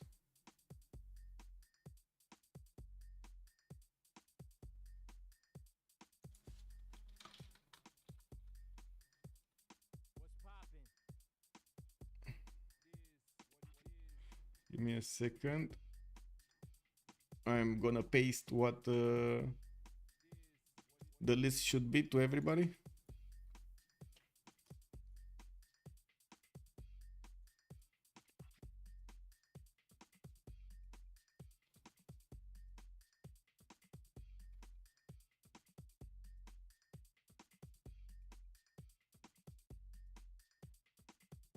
I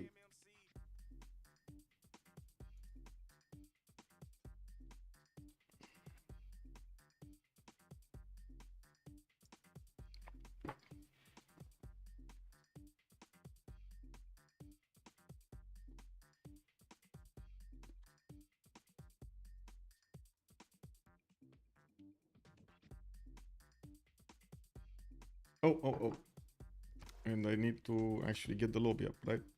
Sorry, in order. Everything in order. There we go. Lobby's up.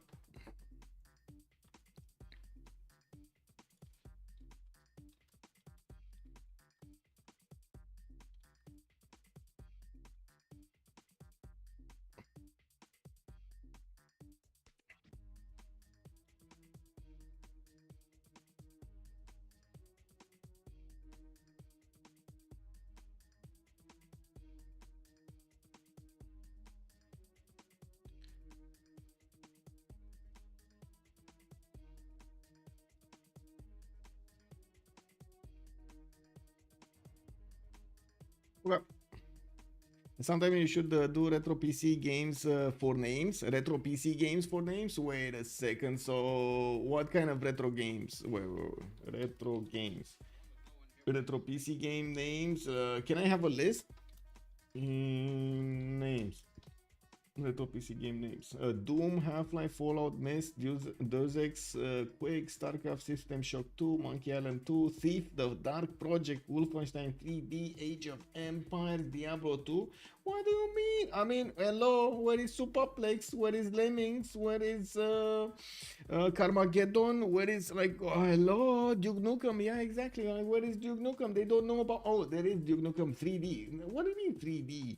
There was no 3D back then.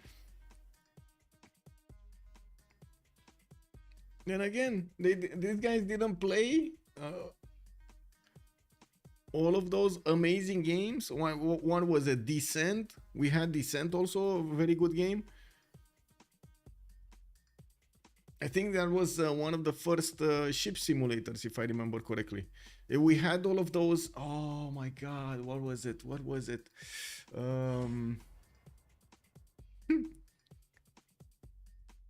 don't think I've...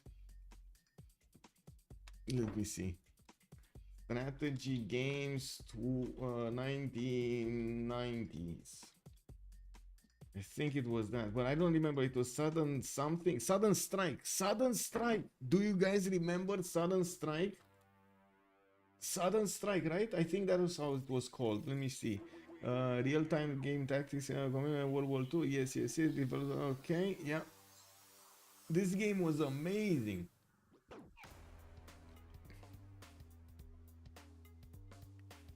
Jidu, good evening, sir.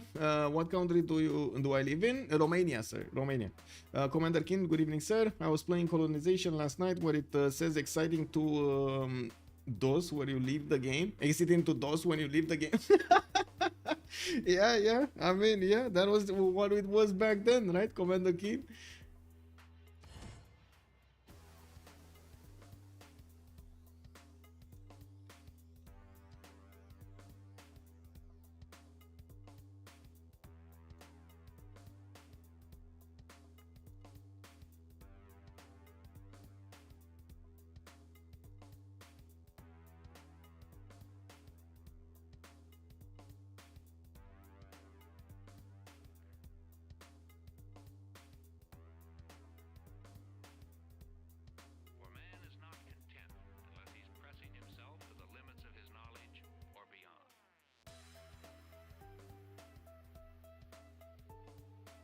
One second.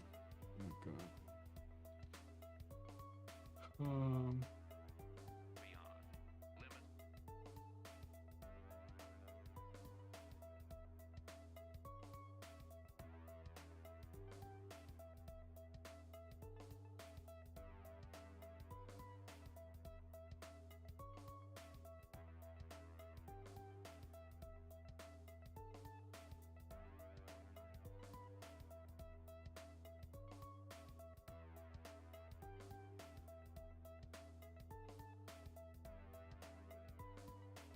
Okay, there we go. Destroyer went on a vacation. It's fine.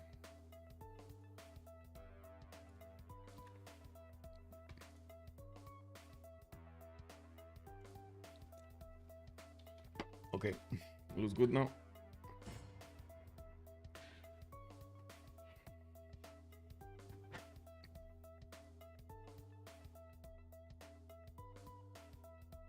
Kenan, good evening.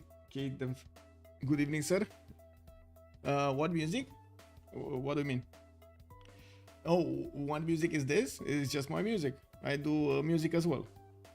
I do realize not everything I do is good or say extremely artful, but I do my best. I try to learn from each song and I try to make the next one better. Still quite a bit of a challenge over there to get them to properly sound and everything. I don't actually know how to play, any instrument. I just know how to play the PC, as in using the programs. So, yeah.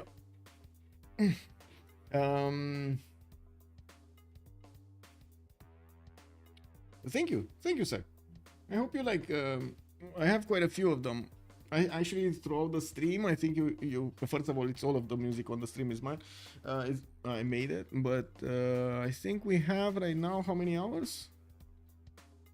1.5 hour, 1 hour and 20 minutes of music.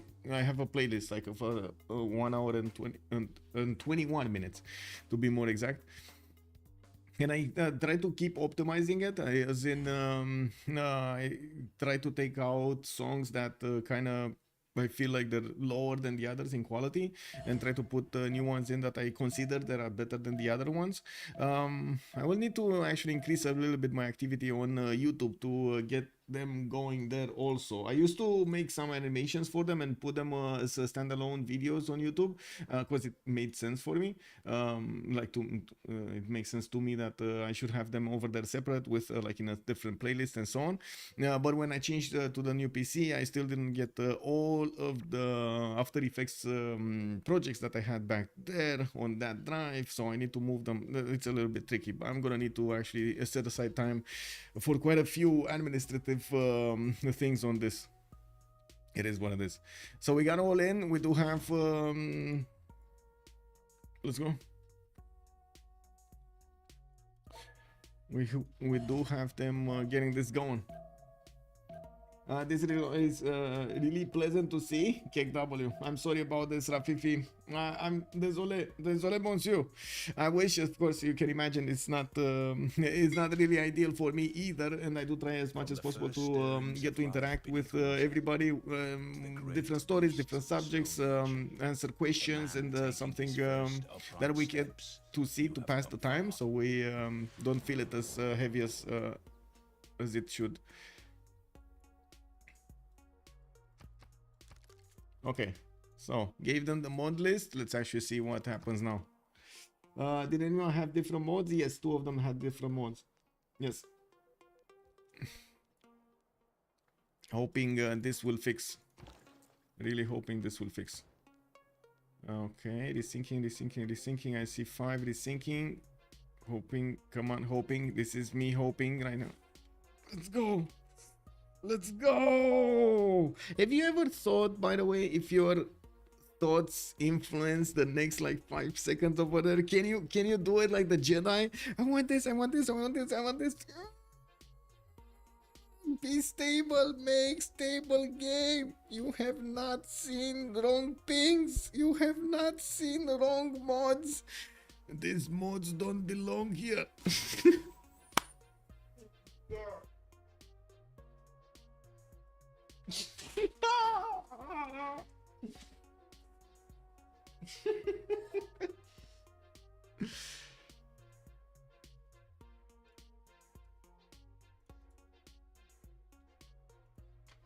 This was a double load.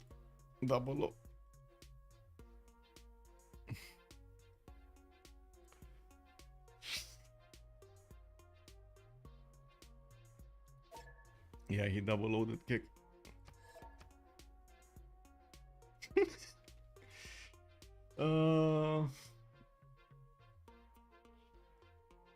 There's meds to stop that. Kick W.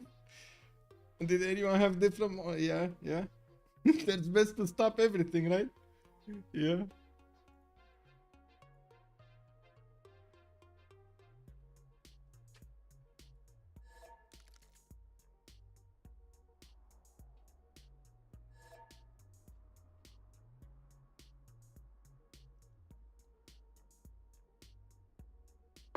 Lol.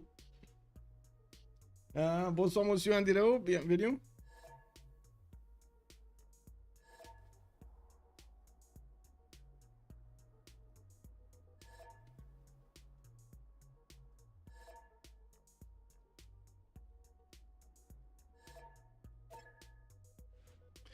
Okay, let's go.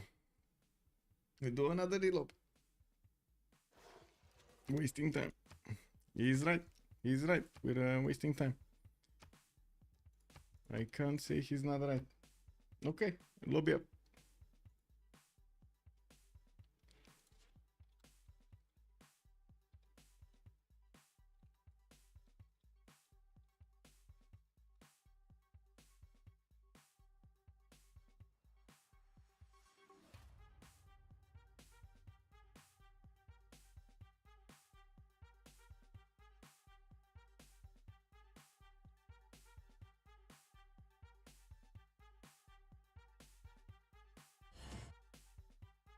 I mean,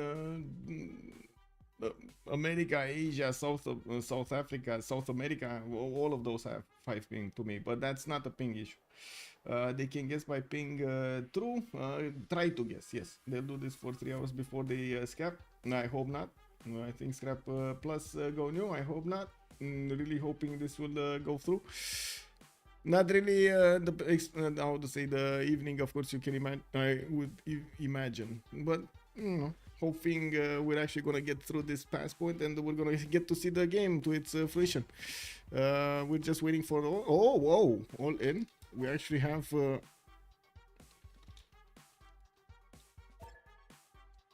okay, Duncan is reconnecting.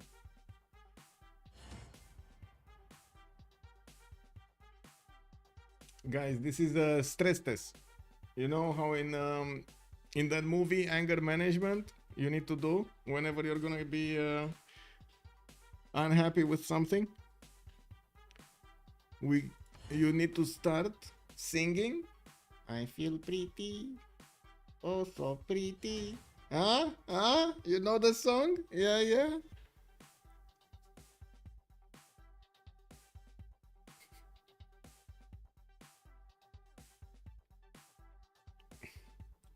Yeah, Terry America, not Bull Moose though. It's a Rough Rider.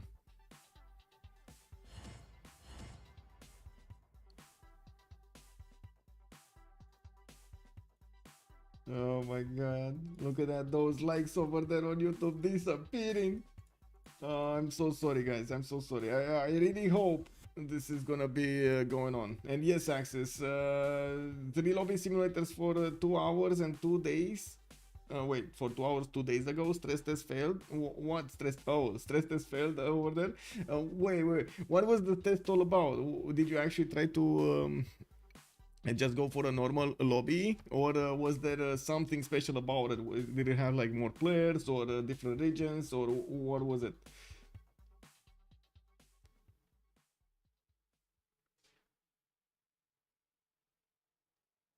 Someone held us hostage for 2 hours. Oh my god, yeah, painful. Well, hoping this is not going to be one of those cases, and hoping we're actually going to start to see the players clicking buttons. We want to see them clicking buttons. Buttons. Why did I say? Scrap CC failed for 2 hours. It will be never worked. Yep.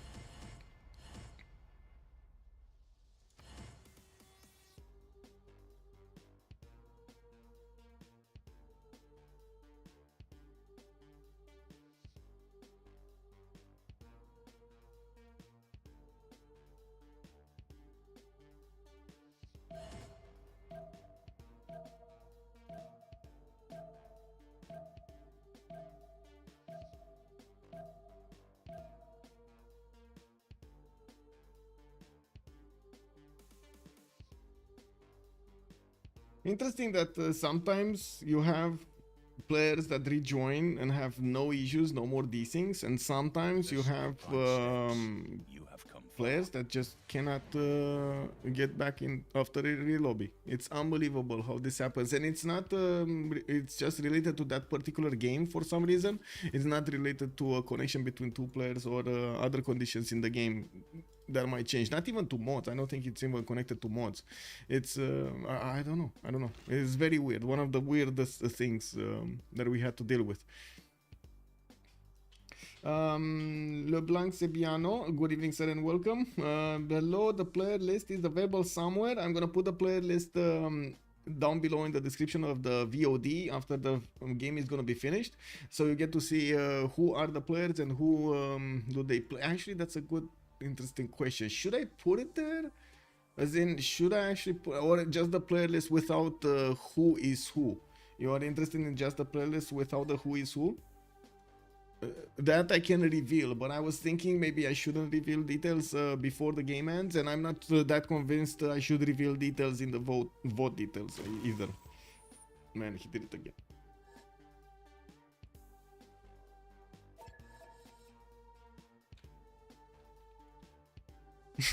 This is somebody else? What is this, man? Wait a second, let me figure out who is who.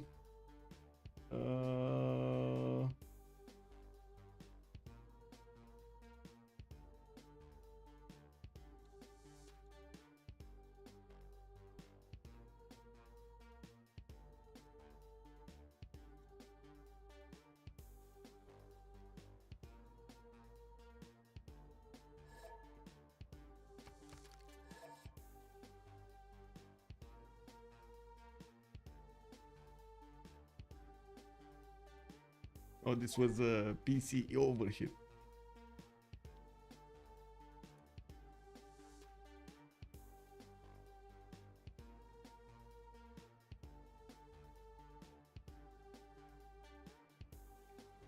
His PC overheated. That's the answer I had. Okay. Can I vote to see how much we have relobby?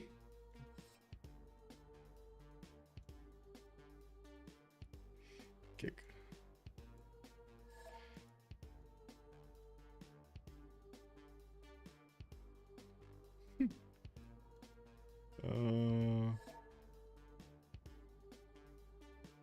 Oh, I need to finish the prediction also, right?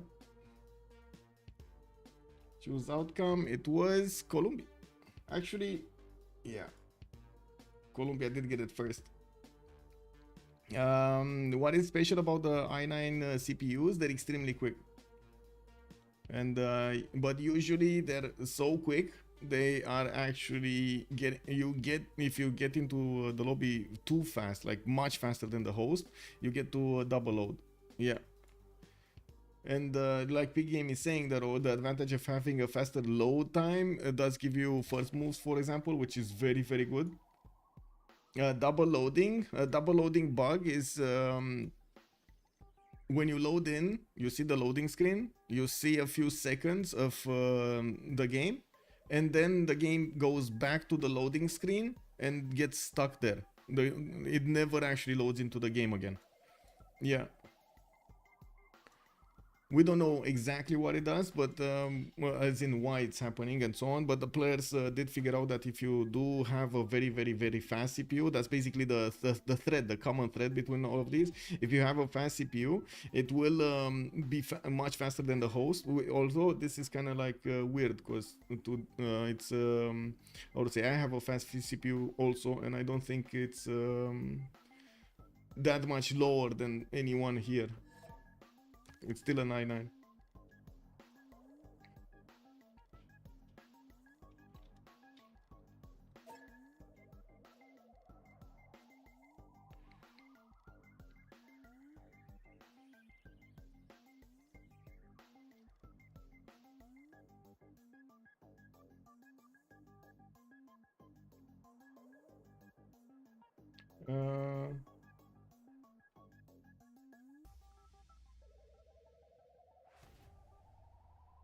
Let's see.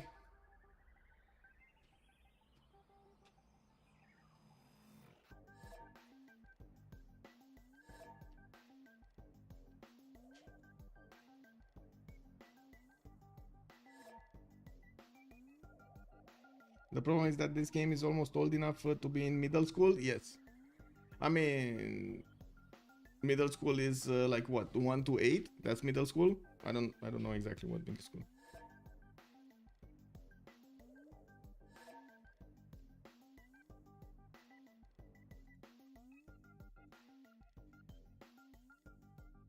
You see, he's rejoining.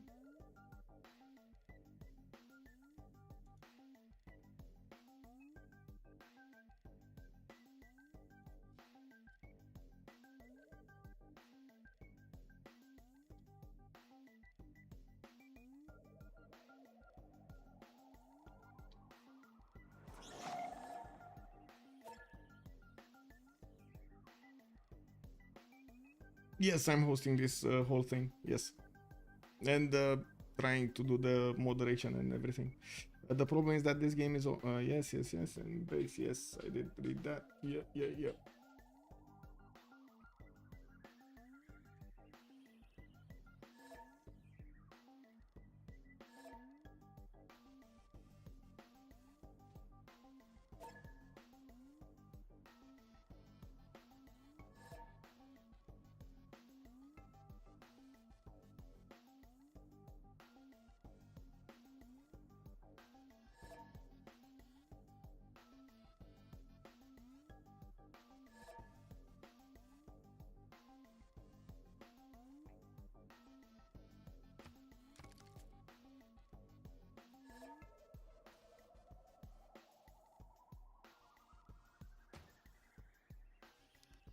Okay, there we go. He joined.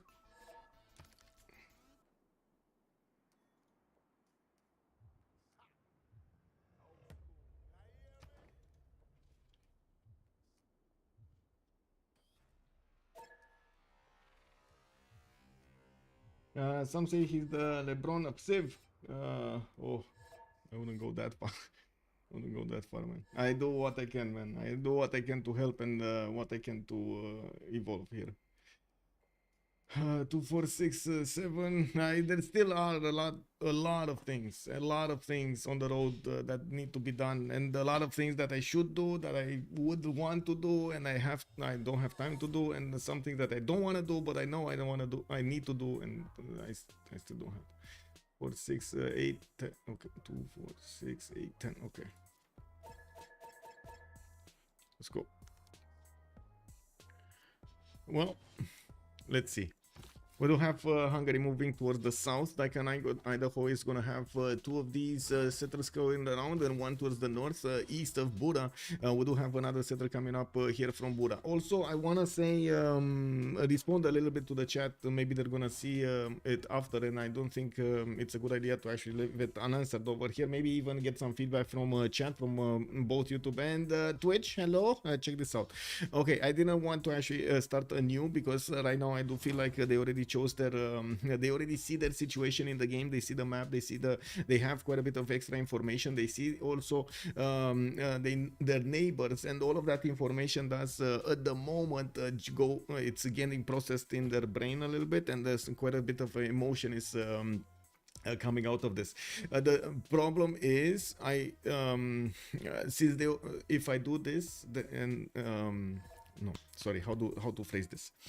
I feel like it is not fair to the tournament. I do not feel like it would be fair in general to have the option, any kind of option, to remap after you actually went through a few problems, technical problems in the game. That should be like the last resort to actually change the conditions of the game. Again, because it would be basically like a free let me try again card for them, instead of going through this. In FFA, it's normal to steal settlers. Yes, it is. I don't know. It's normal in teamers also. It's normal anywhere. Also, at the higher level, it often irrelevant you, because that player gets a better attack against you and will spam units to ruin your game. Yes. You shouldn't really do that unless you're prepared to take the heat, basically. I also want to say hello there, by the way. I don't know what to enter here. Good evening, sir, and welcome. Okay, so moving forward, we did talk about most of everybody. I think we arrived to Theodora, right? We took a look at Theodora's amazing production, faith, and everything. I do see he's getting horses out, and of course does have that monumentality to benefit from. 14 science, 25 culture, and 31 points of faith per turn.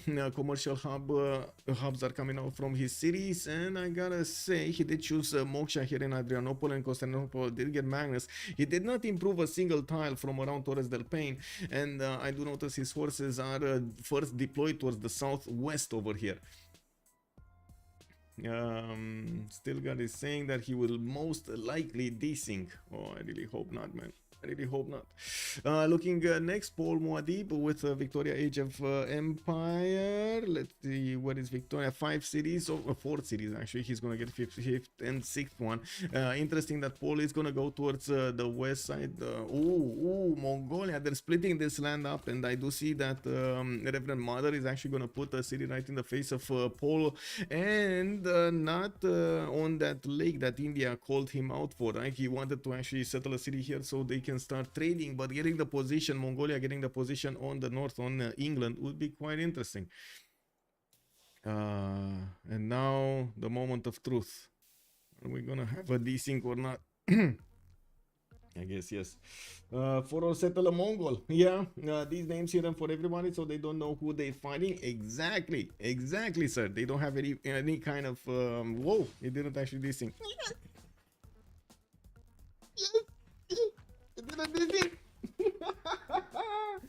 How did you do that? No way, how did I do what? Also, with a small community, so people will often target players or change playstyle for each player we're playing against. Exactly, like Pig Game is saying, and there's a lot of knowledge being acquired throughout the community of other players, their playstyles, their tendencies, also how to trigger them, and so on and so forth. The players are learning to use every tool in their arsenal. We're trying as a moderation team to limit as much as possible as they can use the triggering aspect of like language and jokes and stuff like that, so they don't really go overboard. But other than that, it's fair game. Like, you know, they do what they need to be doing in a competitive environment, going against each other and getting that skill up.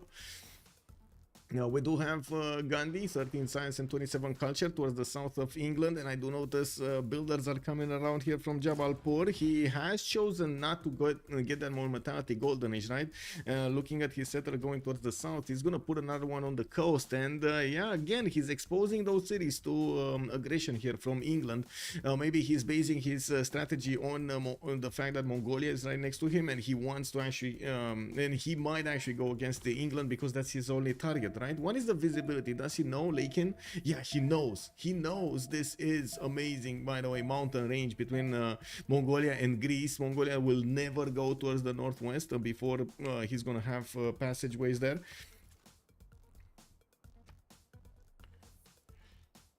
Theodora, Mongol, Colombia. How many Warlord thrones do we have? Did we have Warlord thrones? Oh my god, he desynced. Okay, we do have a Warlord throne. I don't know. This kind of looks like an ancestral hall, to be honest. Let me see over here. Audience chamber. Theodora did go for audience chamber. Audience chamber here on Greece. We were checking out here also. There's no government plaza building. We do have ancestral hall being chosen by America. In Bogota, audience chamber. No Warlord throne. No Warlord throne yet. No Warlord throne. Okay, last Lakin, 14 science and 33 culture, getting that 17 gold per turn. He is gonna need to start sending the other cities over here to the southwest, and I'm actually quite curious if Mongolia is gonna make space for him on the west side here. We do see that England will need to come back with his settler. It looks like he might actually be going for that 2-foot stone tile, even though he can't really fit 2 cities if he goes for the 2-foot stone tile and fit this one in the north. There's only 3 tiles in between these, so they definitely cannot fit. Now we do have him also choosing God of the Sea as a pantheon and getting the extra production points on these coastal resources. While I do notice builders are gonna have the opportunity to chop for quite a few tiles. He didn't choose to chop yet. Is arguably the best building. Blaze Cat. Woo! Wallow's Throne is so much value. Yes, it is so much value. Yes. Yes, right now it is so much value. I have to agree with that. Lisan Al-Gaib is saying that his horses are purely defensive. Teddy and Khmer. Wow, Teddy and Khmer. Purely defensive. Yeah, purely defensive. That's how they say these days. Okay, next up, Genghis Khan, 17 science and 27 culture a turn, 42 gold per turn. I do notice he did choose to go for a pen brush and for his golden age, and we do have him getting his next markets up. Korakoto is gonna get his library in 2 turns here, and we do see more settlers coming up from Karakorum. We do have his horses also being deployed towards the west side. He might actually choose to go either against Fez or Bandar Brunei here to benefit from that. Should I worry Mongolia? Asking Paul is asking Mongolia. Reverend Mother is responding that she's gonna go against the city states. So yeah, sending those over there to take care of that. There's no encampment yet put down by Mongolia. Doesn't have actually nobody has an encampment. I don't think I've seen an encampment here anywhere. We have them trying to grid out the seam as much as possible and as quickly as possible. Well, looking at next, let's take a look at Khmer. We do have Earth Goddess chosen earlier for him. He's getting his settlers, more settlers out, and I do notice 4th one going towards the northeast. Actually, that's 5th one going towards the northeast. A 6th one from Angkor Thom, and the 7th from Angkor Wat, which is gonna take a while. A lot of relobby and talking on. No, because you said no, because you settled where I explicitly asked you not to settle. Wow, Paul is very mad at Duke Leto at Mongolia. He settled where he told him not to settle. Warlord's throne immediately after that. How to say that statement, we do have Warlord's throne being selected here by Mongolia. Yeah. Marius BW, welcome back. Why are we only on turn 39? Oh my god. We did have quite a few relobbies, a few problems with the mods, and then when we tried to reload, and some like one PC overheated, and then we did have double load, one double load or two double loads actually. That's a bit of an issue. Oh well, it is what it is. Good evening, Nemesis. Good evening, sir. How do they hide their names? They changed their Steam name. Yes, they changed their Steam name.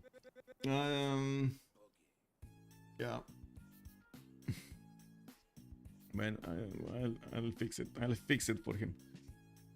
Okay, 61 Faith Attend also for Jayavarman the 7th. He does have the Faith generation going on, and with Temple of Artemis, he's also going to have the extra food and housing in his capital.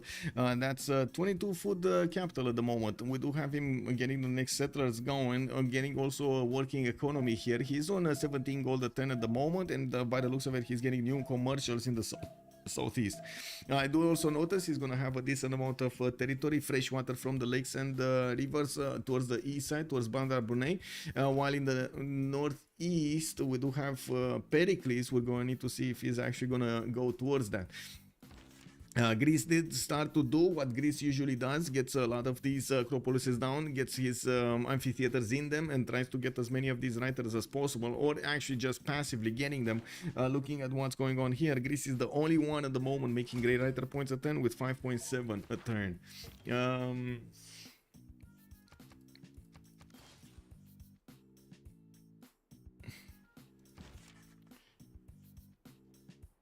That's a good question if we relump you again.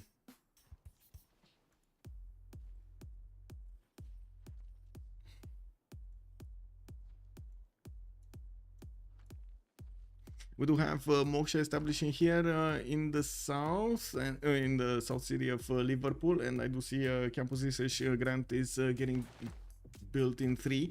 That means he will try to be competitive when it comes to Hypatia. The first great merchant, Zankian, did get picked up by Hungary, and he's going to get an extra trade out capacity from it. And while I do notice at the moment there's no really good merchant, it's only the envoy one, well, we might see him pick that up also. We do have Hungary 2, 4, 6, 7 cities here, and yes, we do have him all getting his settler out from Bura and getting Arena from Sejet. Interesting choice of going for an entertainment complex from Sejet and not the city that has Magnus, so he can actually get the chops out quickly. I do have to point out, since he is already on the arena, that's actually gonna make it available for him to get the Colosseum started next turn, which is quite good. We do have him on 103 production. Looks like Daikon Idaho is managing to get the most production in the game, if we don't take into account the other stuff. Okay.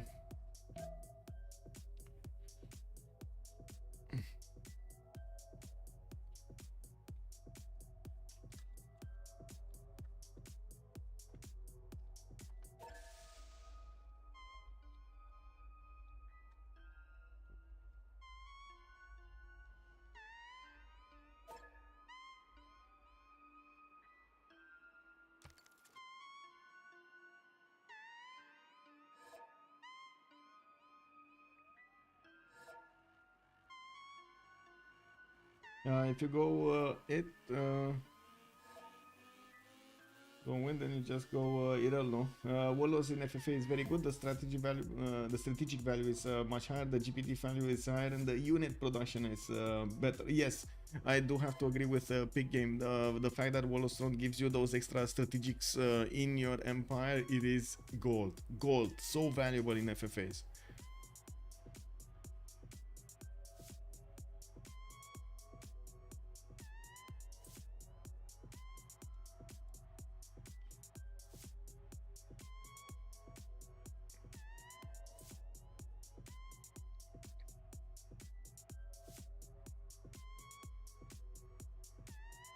But if you build warlords, your odds of going top 3 is very low. I think Red Phoenix would definitely say, that's not true.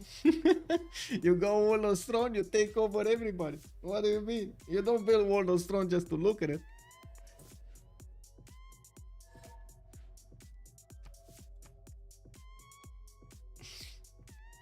I'll give you 2-to-1 odds that I'll top 2 over you. Audience chamber, okay. Audience chamber versus everything else.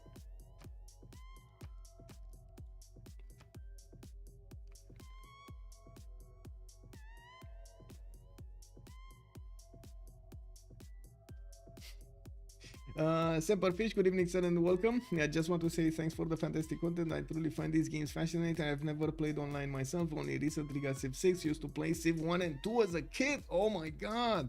Okay, okay, long time fan over here. Oh, yes, I mean, first of all, thank you so much for the kind words, sir. And I do hope you are going to have the patience to actually understand, understanding to, how to say, not take all of these problems into account here.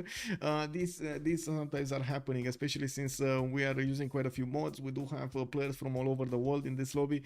There are things that could have definitely been improved, but hopefully we're actually gonna get this going, and we're gonna take a look at the game. The players in the game are actually quite special, and they have so much experience in this particular game.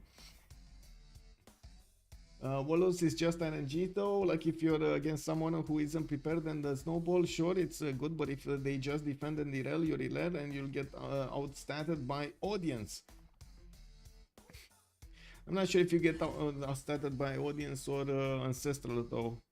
I think you get outstatted more by ancestral, but sure. Units are stats, they pillage stats. Yes. What's irrel? Kedef, it's irrelevancy. Irrel stands for irrelevancy. Keep up the good. I feel like I've already learned a ton watching the games and hearing your commentary. Just wonderful. Thank you, sir. Thank you. It's still an evolution. I would say I'm still on how to say self-educating road over here. I can't debate anymore in too easy, J2. Calling it too easy like this. You go to the next guy and the next guy and the next guy. Oh my god, exactly like yesterday, like Mapuche did yesterday.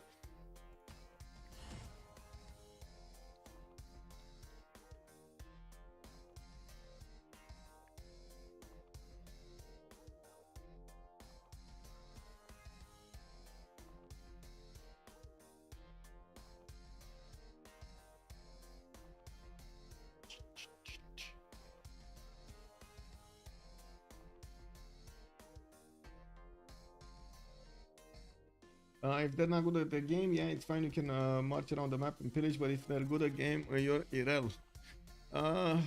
Yeah and no. Yes, yes. I mean, there will always be maybe like some windows of opportunity that you can take advantage of, especially with units. And I do have to. Oh my god, wait, I was just writing on it. I do have to say that we've seen less and less in the last years, in the last 1 year and 2 years than we've seen back then. Like the beginning of BBG and BBS, or before BBG and BBS, mostly because a lot of the bonuses that you had on the civilizations were extremely good, extremely good. Like for example, Mongolia's double damage, right? And you can just instantly get it by sending a trade route to somebody. Like, it's just unbelievable.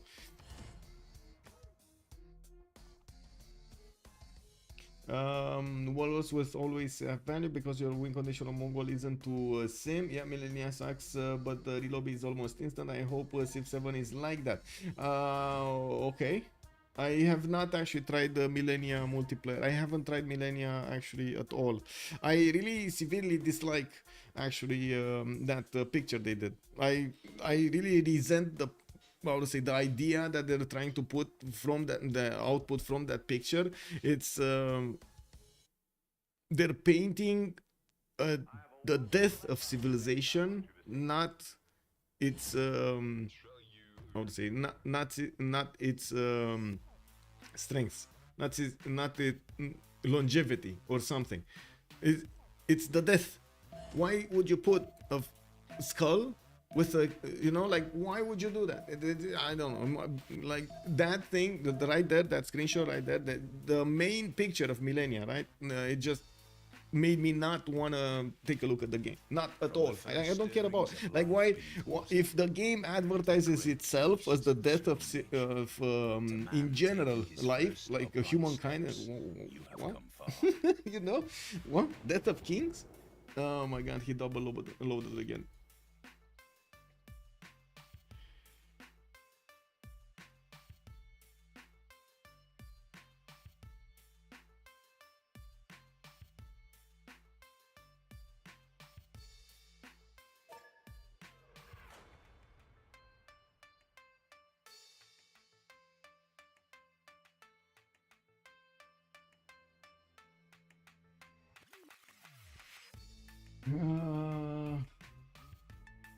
Divinity, Papa Chilen, and some other CPL players were playing MP when it came out. Yeah, okay. Yeah, but without amenities, don't your stats just go IRL?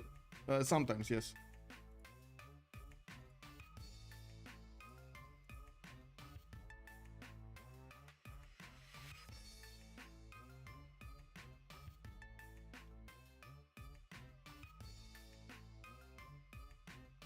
I'm asking, I'm waiting for a response. Okay, what was it? What was the... Let me actually take a look at the library here. Store... Millennia, right? Millennia.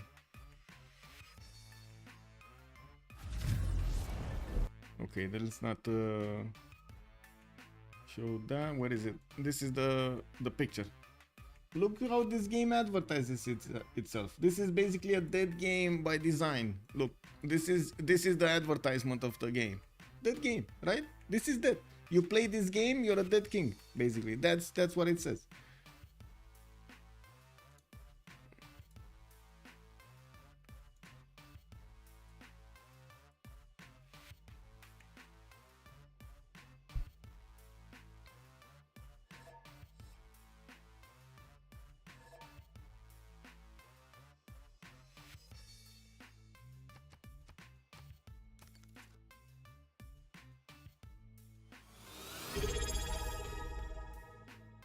Oh, whoa, what do we have here?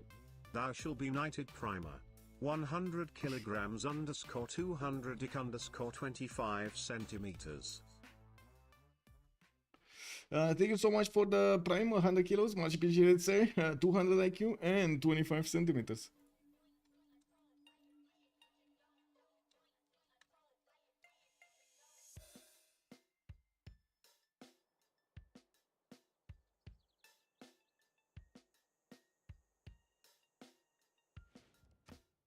Okay, let's go lobby.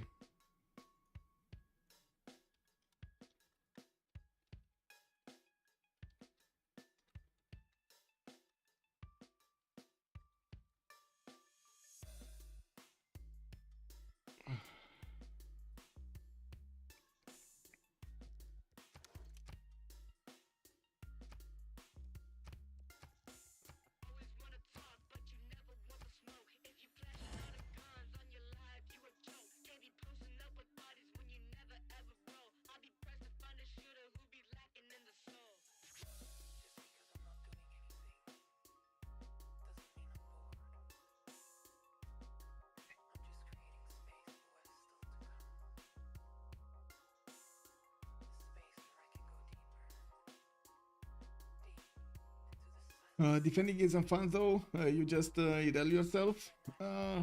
Yeah, not. I mean,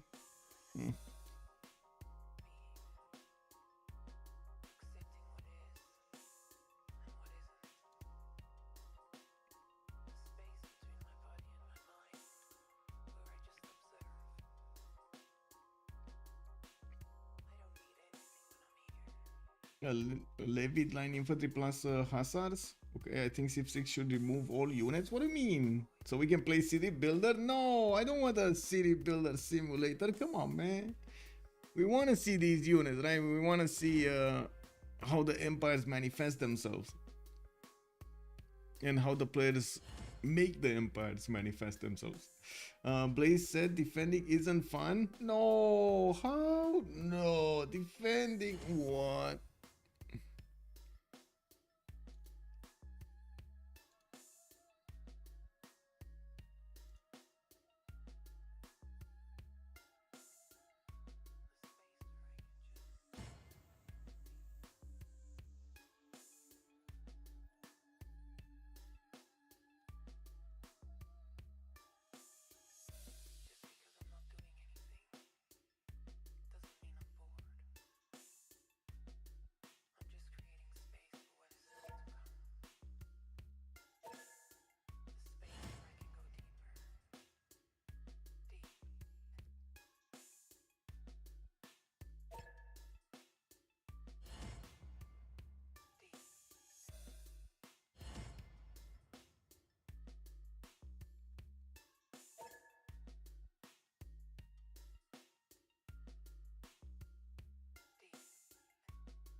Well, sorry, got distracted. Was thinking about something that was said to me in private over there. I can always sing better next time. Next time. Next time. Jadu, weak mentality. Weak mentality. Weak. Okay, we got everybody down here to ready up. Is this? From the first stirrings Is of this life beneath water the lobby? to the great beast. Now we're gonna actually have to man a taking game his first from upright steps. You have come far. chat. Is this the one? Is this the one?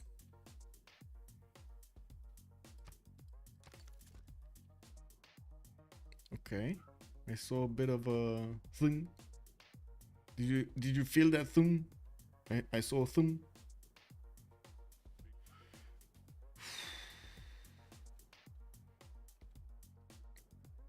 Hello, Thunderios. Good evening, sir, and welcome.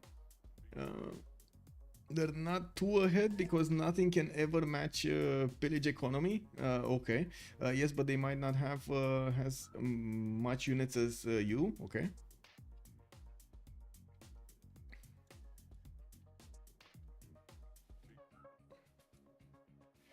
Dragosh is playing, yes. Big game if you full milk 1 or 2 players, campus easy setups, mines on each tile. Oh my god, that's a lot of resources. Those are a lot of resources. You can buy so many GDRs, yes, especially with the card. If you have the card, oh my god.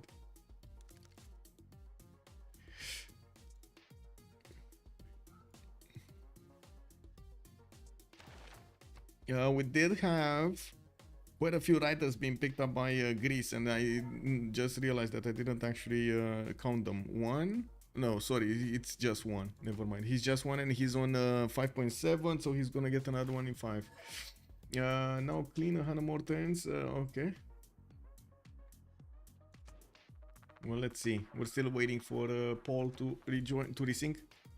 Looks like America moving towards the northeast with a settle. Hungary didn't actually send another city towards the northwest on his side, but Buddha is making a settle right now. I did notice nobody actually went for Lady of the Reeds and Marshes or went for Temenanki this game around, even though we did have a few civilizations, like for example Sejet is being placed over here on the flood terrain. I'm pretty sure there were some other places with floodplains that would make, yeah, for example here, that would make actually no, not that much. Temenanki, amazing. Was it actually? Is there anybody else other than Hungary able to do a Temenanki? I guess this, yeah, Zaragoza. Spain did manage to get the pyramids, and we're actually, guys, we actually got through. Guys, I don't want to jinx it, but we actually do have the players clicking buttons after the ready lobby. You see, patience is a virtue. You're right, once you get behind you can never catch up. Units are a waste of time. I'm down to just sim for 81 turns and CC to big blue number. Guy, every game, why didn't I think of that? Big game, no, not like this, big game. No need to be sarcastic. I'm genuinely trying to understand the logic behind the Walrus. How do you know which player is who? Jado, I have a list behind, but I'm not gonna say who is who, and I don't really want to know during the cast who is who. I'm not really checking out. Like even when I'm talking to them, of course, I'm not really knowing. I don't see their names. I just see what they send me. Now we do have America getting also a horse towards the city of Cincinnati by the looks of it, getting his markets up for his economy. Looks like Recess is 22 science and 30 culture right now with 64 production. I do notice 42 gold a turn at the moment is giving him enough gold to buy as many times as he wants to. We do need to see if he's gonna do anything about Spain to the southwest. Spain, do we know the Spain? Who did he make friendship with? At some point they actually started to make the friendships, and all together they made the friendships. What I'm still not sure who is getting who. So Simon Bolivar still with Spain. So who is America friend with? If Simon Bolivar is friends with Spain and they will trade on the coast there, who is America friends with? Okay, I'm still waiting for the information. There we go. It's gonna be Matthias Corvinus. So wait, Khmer is the odd one out, because Khmer would only have Greece and Mongolia to friend over here. Is Khmer gonna be the odd one out? Uh-oh. Falcon friendship, Lito is asking. Yeah, there we go. And Javamat is asking for a friendship here. Monumentality, Golden Age on Khmer. We do have Lito quite, how to say, troubled that he doesn't actually have a friendship at this point. Right now, not that big of an issue. Later on, with no alliances and so on, it might become an issue. We're gonna need to see how things are gonna evolve. We do have 4 science city-states in the game, and I do have to point out Fez, Nalanda, Anshan over here, and there's one on an island, Taruga, that I guess we're gonna need to see them figuring it out. We do have England getting in there, and we'll discover it. While I do notice India is okay. Now, how do you react to this? I gotta say, chat, how do you react to this? You're in a game, right? Just minding your own business. You get a religion of your own, and then your neighbor, which is also your opponent, starts aggressively spreading his religion, benefiting from your citizens to get himself some science, and taking away your religion. How would you react to this? Homie has never made a unit. Yeah, he didn't make a unit, man. You can make units without Wallace Throne. Yeah, Ancestral is unit if you can build builders. I think it's Zen, so it's still worth it, but not really worth to fight. Is it worth it to actually feed Gandhi? Because Zen, is it worth it? Is it worth the trade-off to feed Gandhi? You know, like, what is this? Man, oh man, I don't know if it's worth the effort to actually feed Gandhi, but I do have to agree with Marius that the war between them is not gonna go well, especially since Mongolia is right here, and it is kind of a simmering 2 versus 1 against Paul here. Byzantine Hungary, yeah. Byzantine Hungary, yeah. Racing Colo, both of them. Wait a second. So yeah, we do have over here Colosseum and Hungary. Hungary already. Oh, ooh. And he doesn't have a builder. He does have a builder. That's a 5-charge builder in the city of Sejet. And I do notice his settler is moving towards the south. That is towards the spearmen of barbarian kind. We do have the barbarians in the camp, just chilling over there, trying to eat some meat. And that settler is just coming around and trying to force them to eat some veggies. And they're like, barbarians, they're like, no, we good here. We have meat, no veggies for us, no veggies. What are those green things over there? No, meat. Do you know? Fire, meat, yeah. Oh, yes, manly meat. Also, Magnus difference. Okay. Oh, Magnus difference because one has Moksha and one has Magnus over here. Yeah. And I do notice he's gonna have the stone chop. He already put 1 chop in there. He might get another 2 this turn. We can see him buy out that 3-tile the 3-tile ring from Constantinople.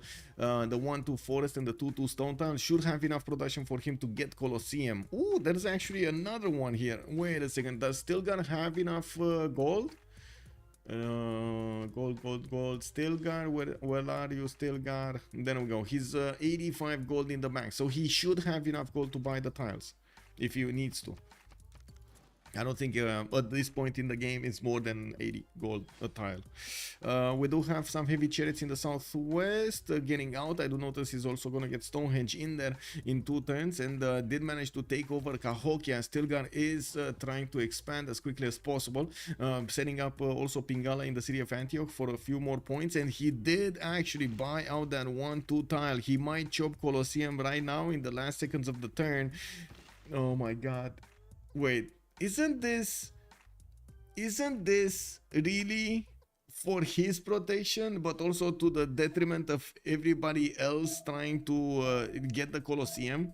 What he's doing right now. So what he's doing right now, he's delaying the chops as much as possible so he doesn't lose the chops if Colosseum doesn't go in. But that also means if he is successful, the ones that did chop on the other side will lose those chops this time. So if you would because he waited, right? If he would have gotten the chops at the beginning of the turn and managed to finish the Colosseum this turn, that was no problem.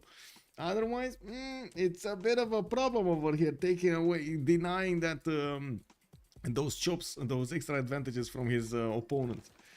Production says otherwise. Wait, what are you talking about? No, it's fine for Zanzi. I would do the same. It's less governor titles and more tempo. Also gives higher stats and makes the transfer to naval external easier. I mean, production says otherwise. Moksha and money internals. Oh, you're talking about Moksha and money externals. Okay. Because he doesn't have to feudal builders. Where is he going? Zanzi, right? He's going Zanzi. Yeah, Lady Margot over here going Zanzi. We do have him also getting Arena, but he's way too late to actually be on Colosseum. As you can see, it already got built up and finished in the lands of Theodora. We do have Stilgar here managing to get 26 science and 50 culture at the moment. Also put down his 2, 4, 6, 8, 9th city. He has another city to settle in the north of that volcano. I'm pretty sure that land would be nice. And also the islands to the northeast, if he wants to, could easily go 10, 12 cities here. We do have also Greece getting converted by the religion of Theodora from the northeast. We do see that Victor is establishing in Corinth, so it looks like Greece here is not that happy with what's going on, with the fact that Stilgar is expanding into his phase quite quickly, and he doesn't really have the plans for that many cities. Of course, he would have at least 2 more cities or 3 more cities that I can see to settle here now before he's gonna run totally out of space. But as you can see, he's not really planning of expanding, and that's usually how Greece plays. He likes to stay on like maybe between 6 and 8 cities or something like that to try to get the culture victory as quickly as possible. Or tourism or culture in general, not only the culture victory, culture in general as quickly as possible. He's using the Cahokia amounts for more bonuses here. I believe these were giving you amenities, right? If you're one amenity if it is built next to the city center, or is it 2 amenities if it's built next to the city center? Let me actually take a quick look here. Cahokia amounts, it's 1 amenity for their first Cahokia amount and another 1 amenity for their second Cahokia amount improvement in the cities. Interesting. So it got split. Wasn't it a little bit different? I guess it got split at some point. Or maybe I'm misremembering from back before. Anyway, let's see. Moksha money externals. Yes. Because Spain will bend. Okay. And will bend to the will. No. Spain will bend Khmer to his will. That is a rough position for Greece. That is a rough position, yes. Omega sketchy. Next, Greece, Hungary. Let's actually see what's going to happen between Greece and Hungary. Oh, we do have Khmer actually making friends with Pericles. So right now we have everybody in the game with a friend. It looks like also Hungary did manage to settle Esztergom, and now he's starting to actually get more builders out. We do have him putting the first encampment that we see in the city of Pest, also getting Pingala in that city center, finishing up his campuses there. That's the first encampment in the game. That is quite surprising, but oh no, it's not. Look at this. Spain actually already has an encampment down, and he did manage to roll a general. And I do notice Yves Fadlan is a great merchant here in the city of Madrid, about to give him that extra trader capacity. We do have Pingala establishing the city of Seville, so he can get that extra science from its population. You can see that he just got the extra trader there, and I do notice he did get a religion in the city of Valencia. What religion was this? Jesuit education with Defender of the Faith. We did have a suggestion at the beginning of the game that we should see the ones that are getting the cities next to Mount Everest, or especially America, getting that faith generation to work for him with the Jesuit education. Looks like Spain got the better of this, and Spain will have the ability to buy out quite a few of those campuses and theater square buildings with his faith per turn. And to be honest, getting the extra faith per turn from his internal trade routes should be just about enough to buy as many buildings as he wants, right? Like 22 faith a turn. You don't really need that much for Jesuit education. Defender Spain is best in slot for conquests. If he conquers him, you convert the city when you take it. Does Spain have legacy? Let's see what kind of legacy he has. I'm pretty sure he has a legacy, but I don't. Oh no, he does not have a legacy. He did not choose to build his Government Plaza building. No, he did. Wait, audience chamber. Wait, what? Class carry pub. Wait, did I not? Did I miss something here? There's no legacy card.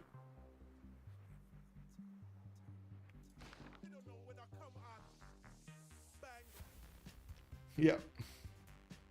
He didn't reach tier government. He didn't switch his government. So, okay. So he doesn't have oligarchy. There we go. That's what I missed. I got really confused right there. I gotta say, I got really confused. I gotta admit this. Thank you for pointing that out, Gandas. Good evening, sir.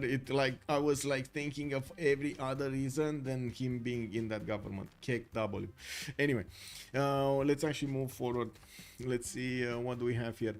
We do have Gandhi also to take a look at 246 cities. Should not be enough here for Gandhi to have a major empire. I'm pretty sure he's going to be looking to expand, and again he does have a few more city placements, and also external trade routes are going to be available for him to trade with Mongolia through that lake of Madurai.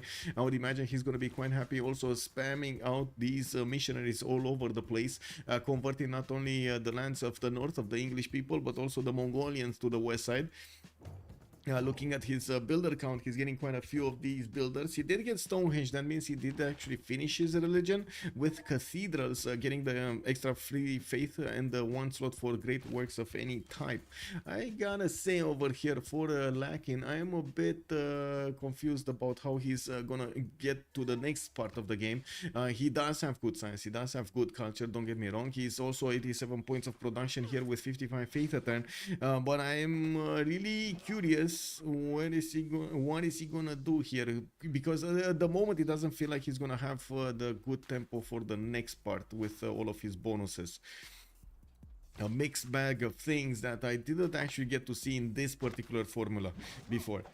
There's not a lot you can do versus solid conky push. I do believe the conkies are extremely strong if you do get the timing correctly. But you do have to admit, pick game, it's very rare that we actually get to see conkies at that correct moment in time.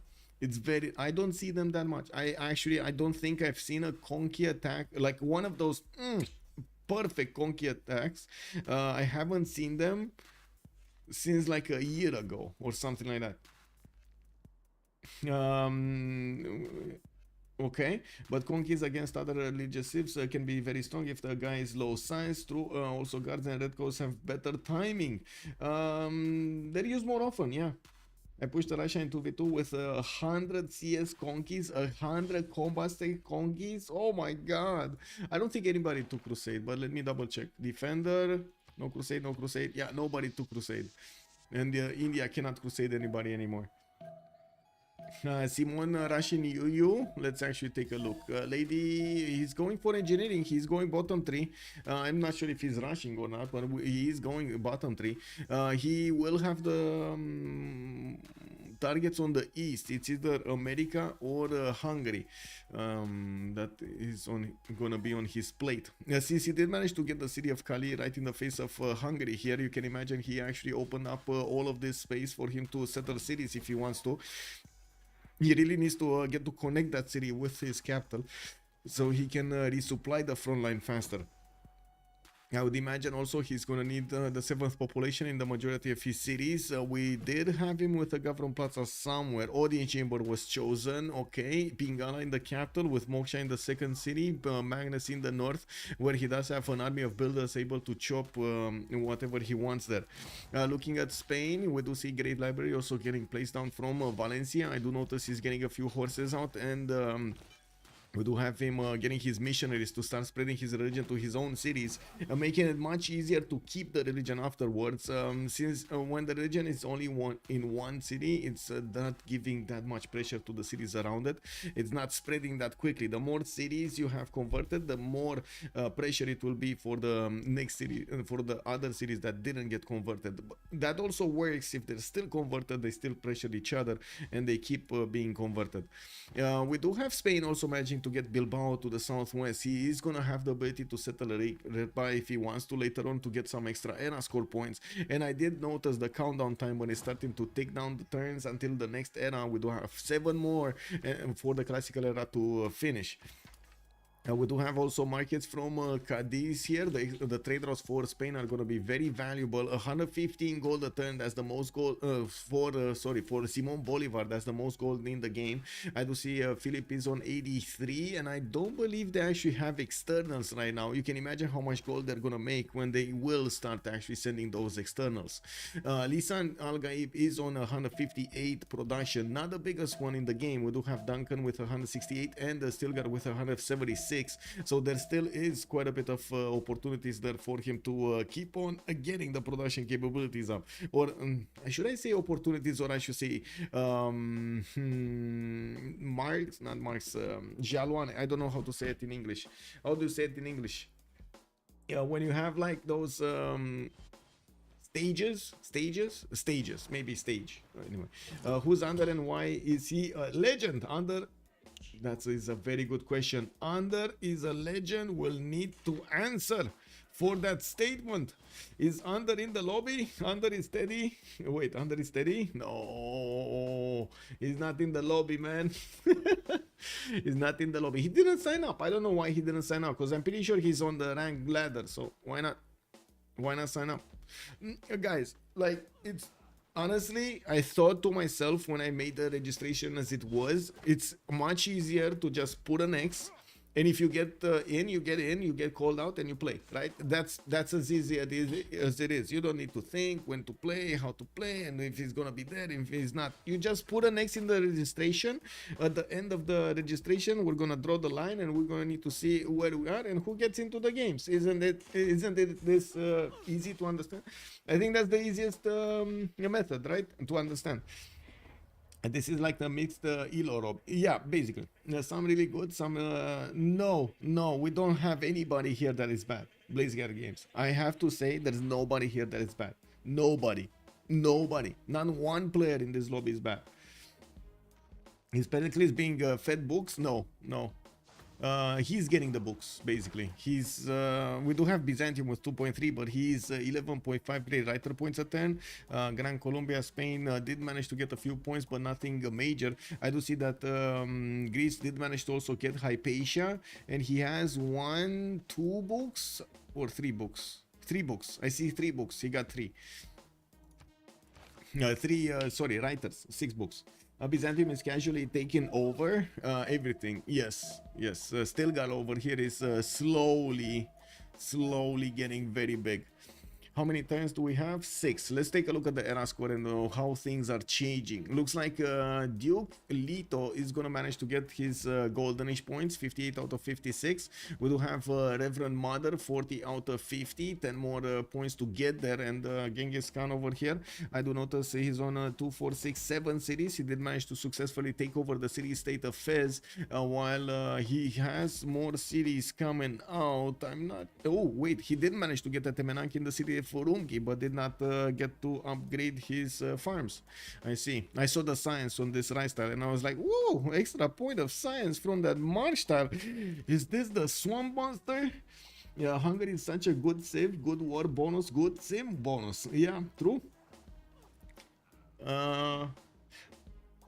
Kedef, by the way, if you do like the music, you can just ask me, like give me a timestamp and ask me which song is this, and I can give you just the song, the direct MP3. I don't think I've ever made money from actually selling music or something, so you know, it is what it is. Just I put them for download. You can have them for free download on my Discord. I have a channel dedicated to this, and I even put stuff there that I don't actually release how to say on the internet at all. I just like maybe play them for my own special thing, or it's so bad like the songs are not really the quality I wanted, or the idea, they don't actually reflect the idea I wanted, the feeling I want.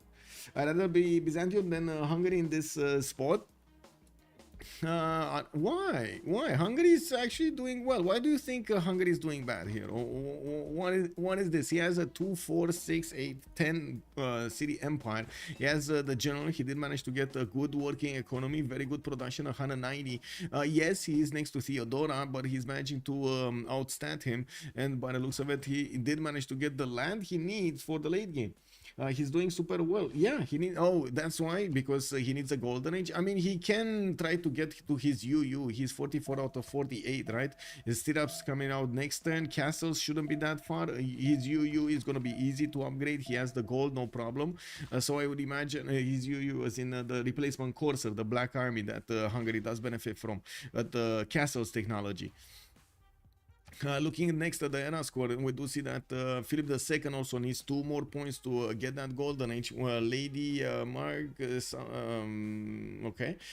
Lady Margot is gonna have his golden age, 54. I believe that is his his necessary threshold to pass. Recess is also 10 points out. Now this is a bit of a problem. He's getting his Great Library in Washington, and I gotta say that means also the Great Library here in Valencia is not gonna finish unless Spain manages to chop it out this turn. And as you can see, he he does have 2 chops, 3 chops. He has 3 chops. He's chopped out a settler though, not chopped out the library.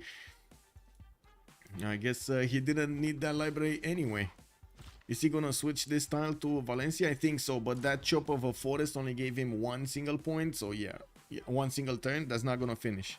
That's unfortunate because he wasted quite a few chops there, quite a bit of production. Remember, if you are making a wonder and you don't actually get to finish the wonder, only 50% of that production is actually gonna come back to your empire, and you get to use it to something else, for something else. Isn't Great Library kind of troll? No, it's a very good wonder. It's a very good one. It's 4th ring. Oh, it's 4th ring, Kek. Yes, it is 4th ring. You're correct. Sorry. Wait, can't you? You can chop it out anyway, but I don't think you can switch it. Yeah. Never mind. Yes, math is hard. Why can't you just boost? You can't boost everything. Yeah, you can't boost everything. If you're talking about why Great Library is strong. Industrial zones coming up from Gran Colombia. He's getting to set up his empire here with those aqueducts and the industrial zones in between them. Okay, he will get these ones done here. I'm pretty sure Maracaibo and Bogota will need some also, but he did build his aqueduct from Maracaibo towards the northeast. Okay, another aqueduct coming up from Cartagena de Indias. That was a non-freshwater city, second settle. Wait a second, I just noticed this, guys. Guys, we didn't talk about this. This was a non-freshwater second settle on Mount Everest. Honestly, when I thought, like, when I was the beginning of the game and we were watching the settler move, I was seeing him sending his waypoint on that 2-2 base on the freshwater city, but he never actually got there.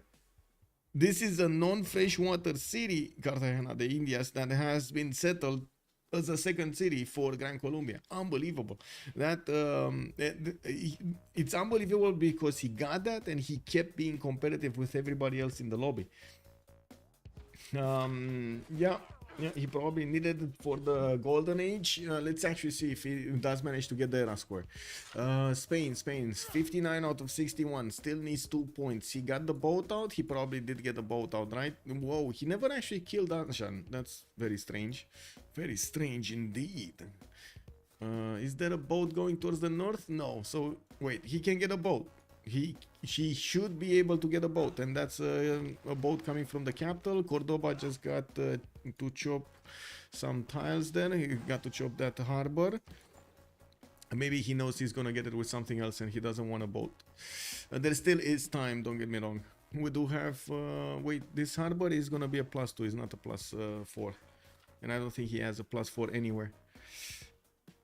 Okay, well, we're coming back. Khmer, he did manage to get it. Mongolia, 9 points out. This is very far away. He's gonna get a splendid theater. No, that is a +2 over here from Urumqi.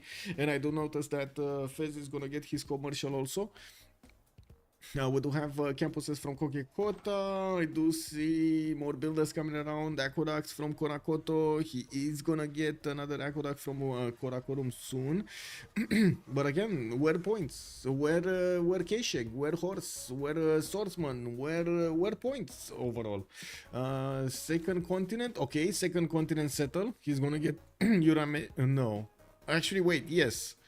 Because Fez didn't count, right? Fez is a city state. He didn't actually settle on another continent. Now he's gonna settle on another continent. I don't think it counts, right? No Ordu. Yes, he doesn't have an Ordu. Oh, he doesn't have. He does have. He does have. Look. It's here. It's here. He did manage to also get a general.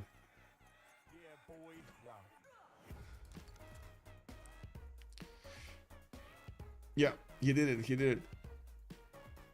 He should be, I mean, there are chances for him to get the golden age. He still has a bit of time. Let's actually see. Let's see what's gonna happen here. Is he gonna start chopping something that he really needs, badly needs? Is this gonna be a +3 campus? No, it's +2. Not splendid. This one is not gonna finish. This one, oh my god, he might not get the golden age. Oof, he still needs quite a few points. 7 points, that's quite a few points.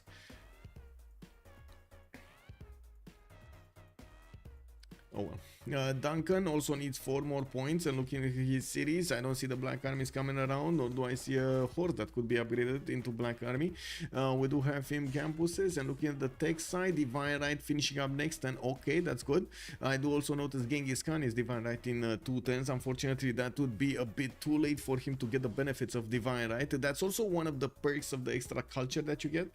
Also, IDC, good evening, sir. Could you please remind me the benefits of a Golden Age and how you get the points?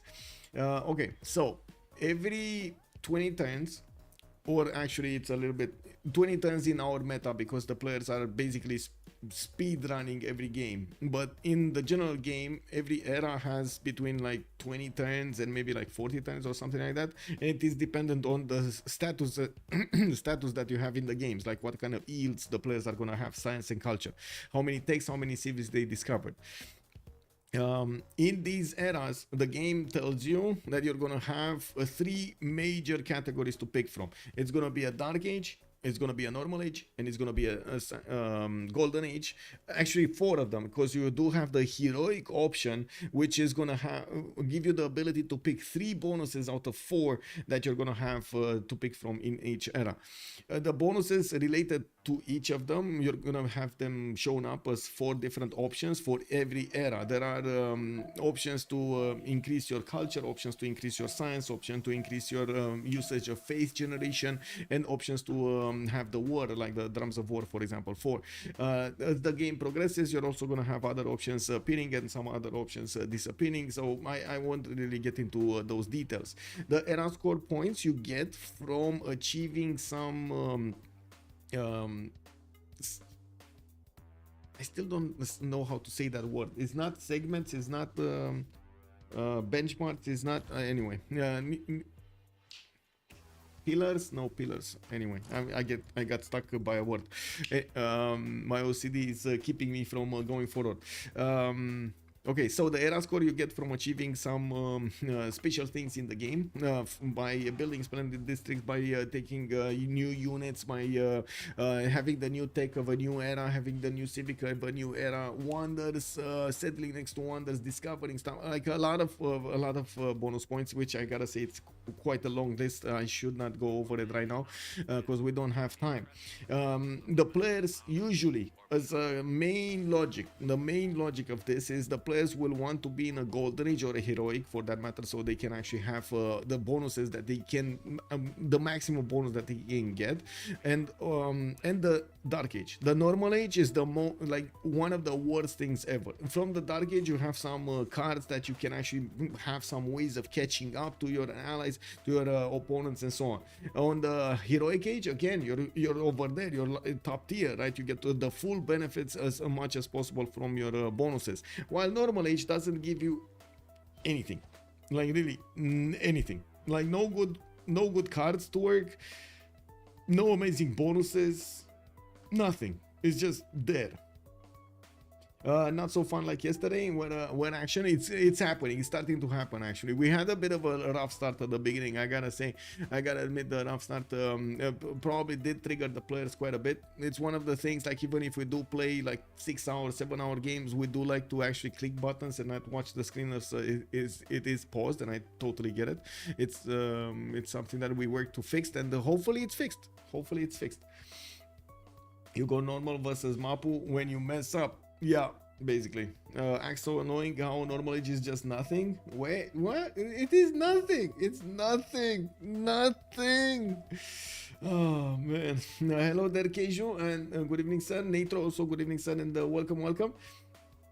Any wars going on? Not really, actually. We do have a peaceful game, but I'm pretty sure it's gonna start. Like, there is no way nobody will contest first, second, and third. There is no way. No way. I won't believe it. I won't believe it.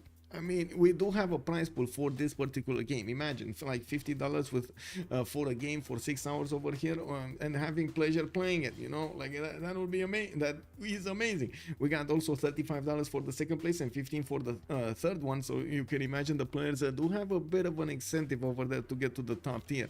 Now, usually in FFAs, the players are staying away from warring, so they have a chance later on in the game to be competitive. And I think that's what's happening right now. They're judging when is the correct moment in time to actually go against each other and not derail themselves for compared to the others in the game at the later stages of the game. If everybody's derailed, you're fine, but if some are derailed and some are not, well, you have a problem.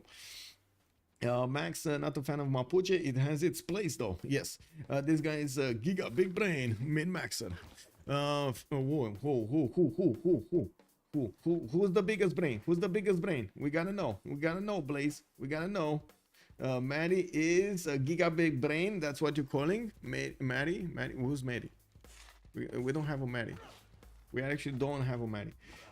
There's 4 bottom 3 players going neither. Yeah. 4 big brains. We got 4 big brains. A Toxic Brain. Good evening, sir, and welcome. Yeah. Yeah, you heard it right, Toxic Brain. We got some big brains. Cams don't give Vera score. Post the first one. The first era, you mean? The first era, yes. He's talking about Pericles, yes. Yes, Pericles does look like he's in control of the situation here. Reina going in Argos, towards the south with the city of Eletria, right in the face of Khmer there. We do have industrial zones coming around here from Khmer, and I do notice Pericles is still fighting off these barbarian invaders from the east. He will have the opportunity to pop that camp though, the barbarian outpost. Okay. Moment of truth. Golden. Everybody made it to a golden age. There we have it. He got it. I don't know why you are so concerned, Chad. What do you think about this?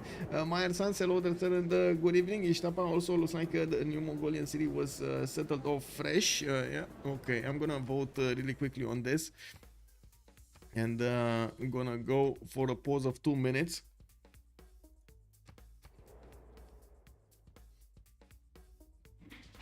2 minutes as a pause.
Hey, they started off earlier. Sorry, got some juice.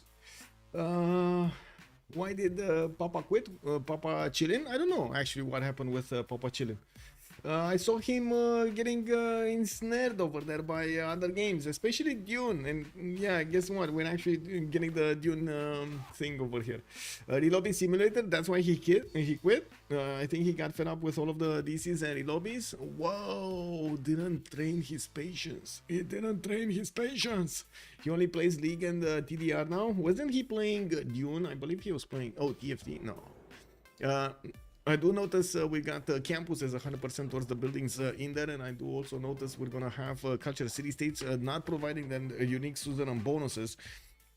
We do need to see also what's gonna happen over here with the production capabilities coming up higher for each of the players. They're starting to get to that number. Give me a second. We do have encampments starting up from Charleston, and by the looks of it, we're gonna see some generals getting acquired over here by America. I do notice also campus research projects are coming up from the northwest. That's gonna be Hildegard of Bing, the next scientist, but I'm pretty sure they are eyeballing the next ones. We do need to see what's gonna happen in between them, since there are quite a few Frenches being done over here on the right side. Mongolia is friend with Spain, and we do have America friends with Hungary, so you can imagine there will be some sparks generated between America, Hungary, and the Gran Colombia, Spain. We're gonna need to see if these two are gonna start fighting soon. On the right side of the map, we do have England actually losing his loyalty in the city of Bradford, because that city is encircled by other very powerful cities. We do have also a builder coming up in 12 turns from that, and he does have a builder helping him chop. It would seem that it's also a race to GDS, because I save with something else that gives you tempo, golden faith, and just pray that you don't get derailed. He gets 8 viewers now, okay. I mean, he needs to build up viewership, Disley.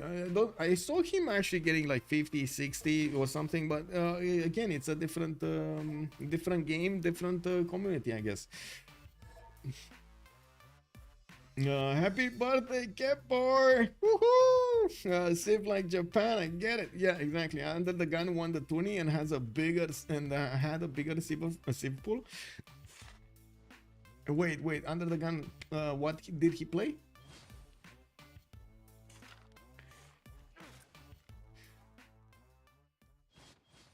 Goal. Okay, I see goal. Okay, let's take it slowly. Pericles, Free Inquiry Golden Age, 106 science, 150 culture, good numbers. Teddy, Free Inquiry Golden Age, 120 science, 44 culture. We do have Simon Bolivar, 151 science with 37 culture points. We do have Philip II, also with a Free Inquiry Golden Age, 161 and 67. Duncan is going to have 164, 46. Theodora, 192. That's the biggest number, the biggest blue number that we've seen, and the biggest, no, not the biggest culture. The biggest culture is still on Pericles, and they're so close to each other they could just touch their borders. Look at them go. In Cahokia over there, they're already touching borders with Corinth. Is this gonna be war? Pericles is with Khmer, like it's linked with Khmer, so yeah, if Byzantium actually wants to go culture victory, or Pericles wants to go culture victory, all they need to do is take out their neighbor. All they need to do, yes, all they need to do. And you need to be good, which is hard. KW, wait, league stream community is really hard to succeed in. Too many big streamers already. It's not about too many big streamers, it's actually about too many streamers in general. Unfortunately, I do not believe players, viewers on Twitch are ever gonna go past the third page of any tournament, any game category.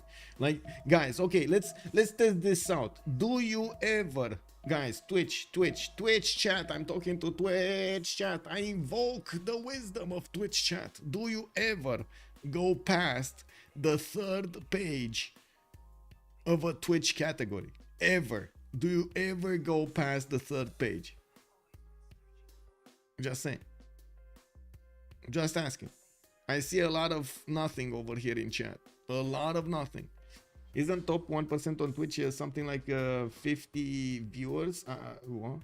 I don't know. Yeah, almost never. Yeah, almost never. You don't do it. You just don't do it. Exactly. You don't go past the first page sometimes. Like you just click. Yeah. Don't even check the first page. Yeah. You don't do it. Like that's nothing. You're gonna find the information from the left, from the followed channels, right? And the recommended ones that are coming below. You're not gonna go for the category. So that's, you know, like, it's not gonna help. And I think that's something that Twitch at some point will definitely look at, like how people are discovering channels, and we'll see. I gotta say, as YouTube gets worse in its algorithm, in its behavior and everything, Twitch is getting much better. I'm actually thrilled to see how a change of CEO in Twitch has totally changed Twitch for the better. I'm not sure if you guys noticed this as I am. I'm sure that you're not noticing it personally as I am noticing it, but Twitch has done so many improvements to all of their services, across the board, from support to applications to work, how good this work, the connections for the servers, like everything. The package, I don't know, like YouTube has stagnated so much and have actually even regressed. Did you see the last thing that came out from Google, that like lying to us and the government? They lied to the US government, guys. What? Wait, Mario, I thought most people leaving Twitch for YouTube for small streamers. No, it's just different. Usually it's different communities. I'm not, okay, let me go for the game another 5-10 minutes, and I'm gonna talk about my reasoning about YouTube. We do have Gran Colombia coming with a few knights on the east side, and he's getting one course. I don't see him building an army, nor do I see him actually getting encampments out so he can get cores out later on. We will probably see him needing to get a few more settles here. Definitely needing to get a few more settles. He is 2, 4, 6, 8 settles right now. I don't think that is enough for the next part of the game. Spain is also managing to get in the south over here almost 200 science. He's on 191 and finishing up his universities. They were going as quickly as possible for the scientist, and it looks like Gran Colombia did manage to pick up Ibn Khaldun, taking it away from Theodora, though. That will actually hurt Theodora quite a bit, because he's not going to get to make use of Ibn Khaldun's ability to increase his bonuses when he has happy citizens or ecstatic citizens. Ultimately, they laid off their anti-ad block team. However, Twitch finally gave up on ad wars. Okay, I mean, their anti-ad actually works, if I remember correctly, on Twitch. I don't know. Some people just don't use Twitch. Yes, it's a different, like there are two different communities basically. Some people prefer YouTube, some people prefer Twitch. You got me started? Yeah, you got me started. Yeah.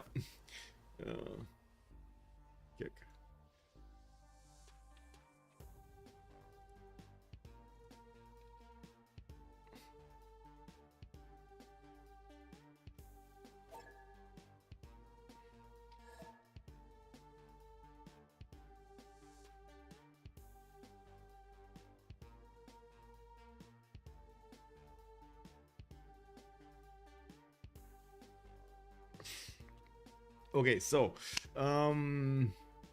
it's very important for me as a content creator to have a working feedback loop between me and my community, and also whatever other whatever other actors are in this relationship, basically, because it's a relationship. We build trust, we build expectations, we build a lot of stuff, and we know we start to know details about each other, where we live, how to do, what we like, how we do, and so on and so forth. It's a community building project, basically. Twitch is very good when it comes to interaction, and I tried as much as possible to put the chats all together over here on the stream, so you can see what's going on, be a part of the conversation even if you are not on Twitch, and see it on YouTube, for example, after the game, post game. The main problem was with what I was doing on YouTube. I was basically considering it as an archive. I didn't really have any kind of interaction with anybody on YouTube other than maybe some comments here and there, because basically that was the product I was putting out on YouTube.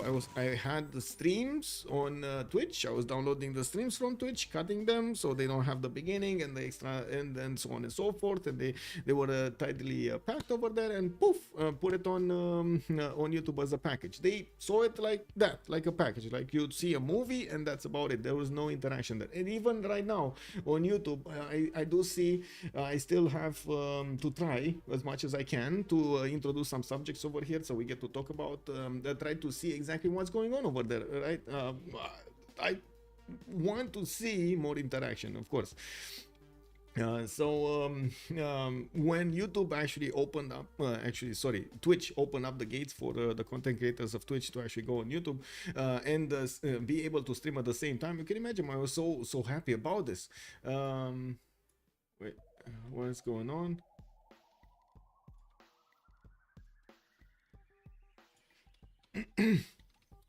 Let's figure it out.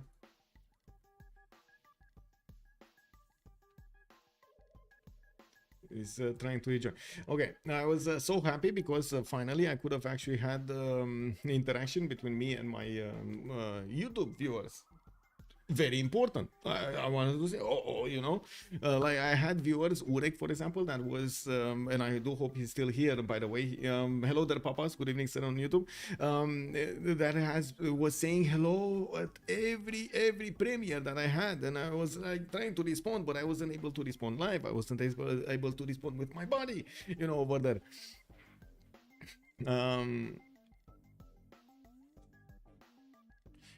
We'll see how things evolve. I gotta say, I'm losing more and more trust in Google as an organization as the months go by. I'm not sure what's going on there, but they need to fix it. Really, I really don't want to point fingers, but Google is going down. If they don't fix this, it's going down. And probably they'll fix it. Don't get me wrong. Probably they'll fix it. I wouldn't be as apocalyptic to say that, oh my God, Google out, blah blah blah. No, they're probably gonna fix it. But this is something that it's unbelievable to me to see so many little weird things happening from an extremely big and resourceful company. You're not talking about a company that wouldn't have the brains or the resources to access the resources that they need. No. But Google is still one of the best businesses in the world. Yes, that is true. Not using AdBot within Google's ecosystem is another way around.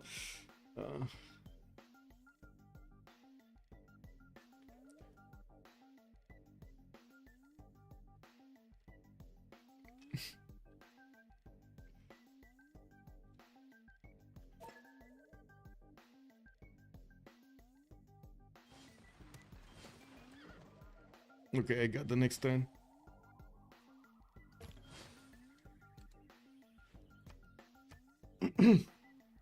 I don't wait. Yes, I'm gonna read this right now. Just give me a second because I need to fix this, and I don't want to prolong the pain more than necessary. Honestly, the bad connection is why I stopped playing for a long time. I really don't like waiting hours just to play games.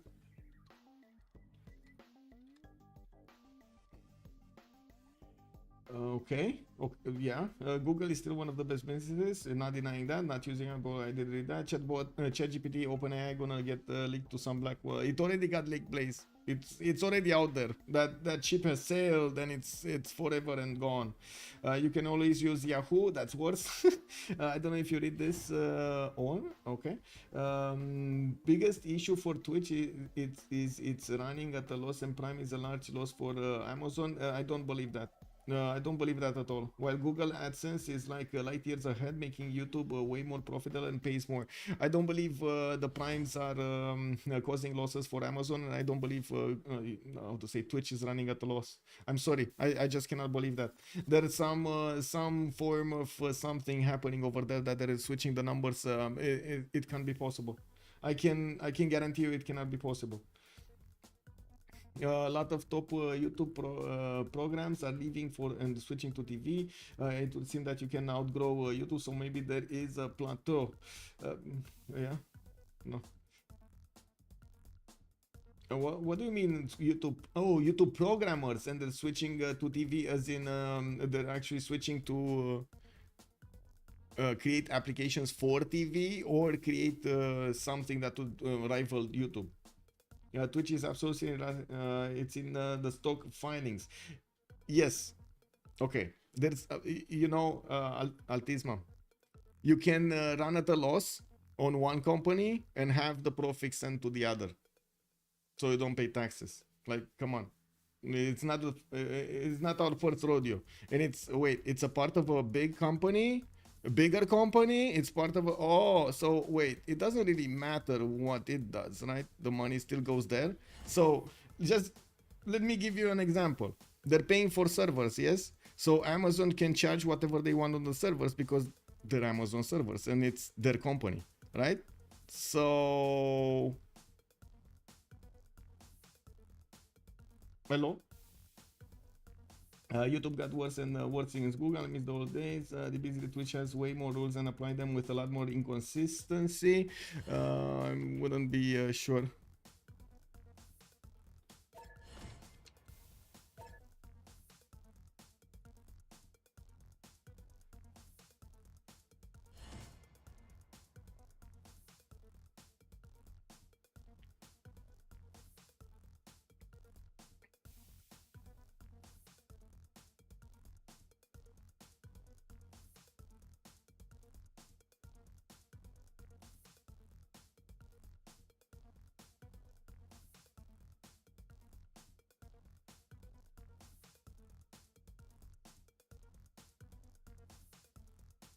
Who is Matthias Corvinus?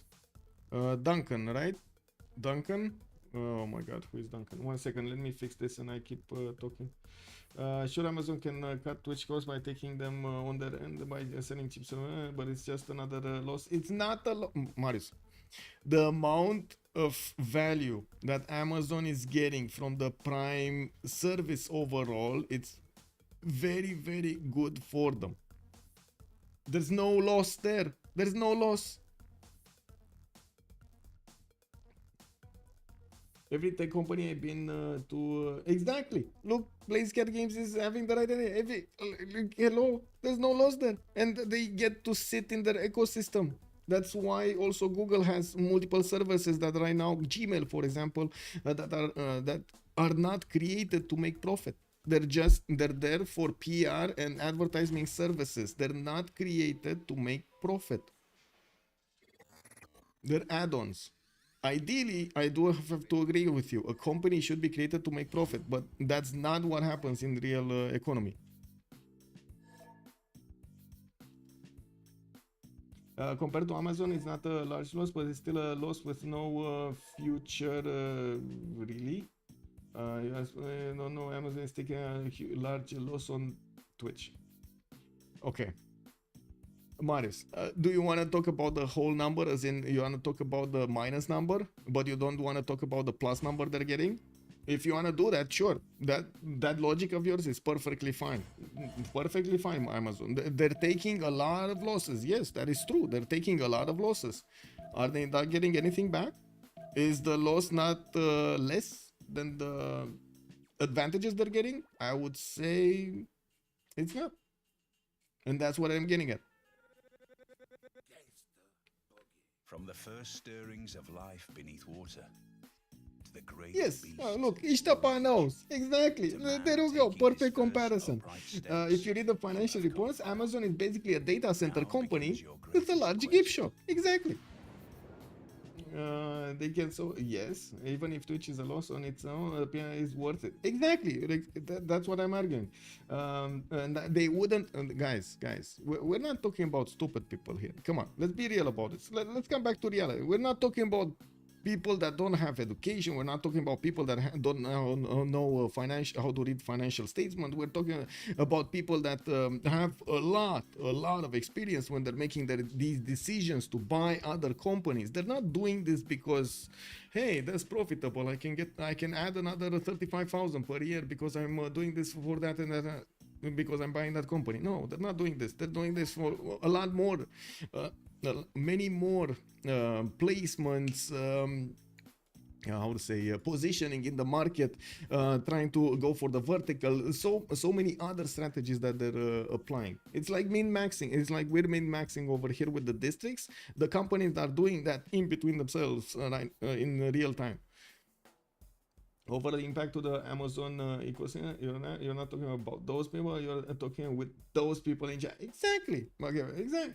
AWS is a very profit-focused company. Trust me, I work there. Exactly. And plays cat games. Insane. They wouldn't have lifted a finger if it wouldn't have been profitable for them in some sense. At the end of the day, when you draw the line at the end of the month, at the end of the year, they wouldn't have made that choice. They wouldn't have made it if it wouldn't have added to a positive sum. They wouldn't. Okay. Looks like we actually got in and nobody desynced. Woo! You got me fired up over here talking about so many things. I don't get to talk about these things usually. Thank you.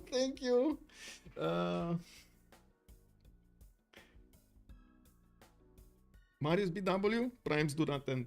Primes, I do not believe at this point they will end. They actually, Marius BW, I would actually contradict you. They just increased the prices for primes in multiple countries for Twitch. That is not true. Milwamber, good evening, sir. It's called a loss leader. That's actually a thing. Let me actually see. Loss leader, selling a product at a price that is not profitable but is solid to attract new customers or to sell. There, exactly. That's exactly what it is.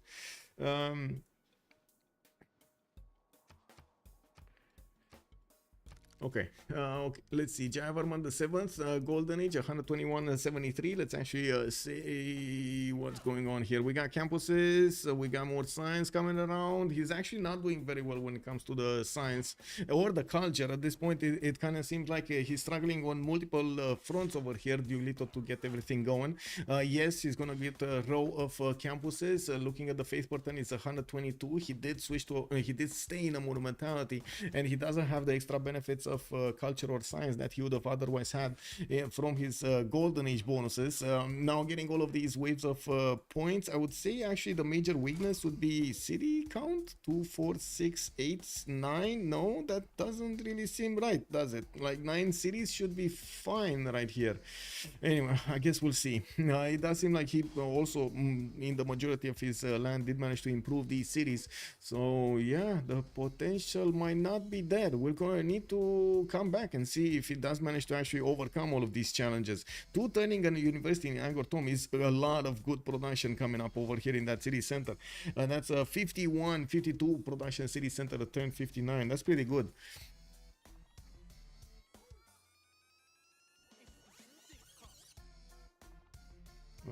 What did happen here? I don't know what happened here.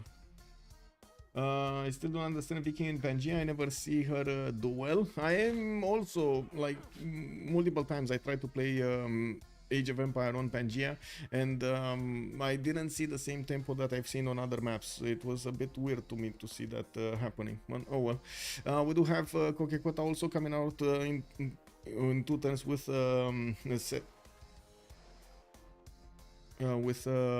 trader, and I do see Korla is gonna go get a trader also. By the looks of it, on the right side we do have an entertainment complex in 3 turns from Jabalpur, while I do notice universities are also getting out of that capital city of Delhi. We do have campus research projects coming out from Madurai, and quite an army of builders are coming out from India. We do have intelligence agency in Karakorum, and yes, Chicanitsa in Konakot over here. Seven turns to finish. We do need to see if Greece is actually going to get pushed by Byzantium. We will slowly see this happening as the army is getting built up from both sides. If that's going to happen, I do notice at the moment the army is getting built on Stilgar side. We do have multiple archers coming around. Not really anything defensive here from Greece, not yet. Of course, as he is seeing the army of Stilgar getting bigger, he will feel responsible of getting a few units over here in Corinth to make sure that nothing bad is gonna happen. Now we do need to see if Stilgar is gonna manage to get to that technology that he can use the strength of his units to push into his opponent, basically Cuirassier Corps probably, or Tank Corps from Byzantium. He's on 250 science, since Fakan is actually on half of his science, on 124. The potential is there for an upgrade on Stilgar's army to get into the lands of Greece without allowing him to defend his territory, because if the technology difference is too big, you don't get a chance. You just don't get a chance. Increase prices while it will end. Okay, let's agree to disagree. Okay, I still don't understand Vicky in Pangea. Can you imagine Twitch up for clothing? Even platform I won't be enough for most streamers to continue making a livable income. Yes, that is also true. And they'll have to get and the amount of culture shock that will come with it. Yes, but that's kind of an apocalyptic prediction in an environment in which most of the other IT jobs are affected, not really the streaming ones. And probably the IT guys that are gonna not have a job in the next year, quite a few of them will probably turn to streaming. Which is so I would actually say there will be more streamers in the future. Not well, actually, I guess we're going to need to see who will choose to change their careers in the next 2 years. But anyway,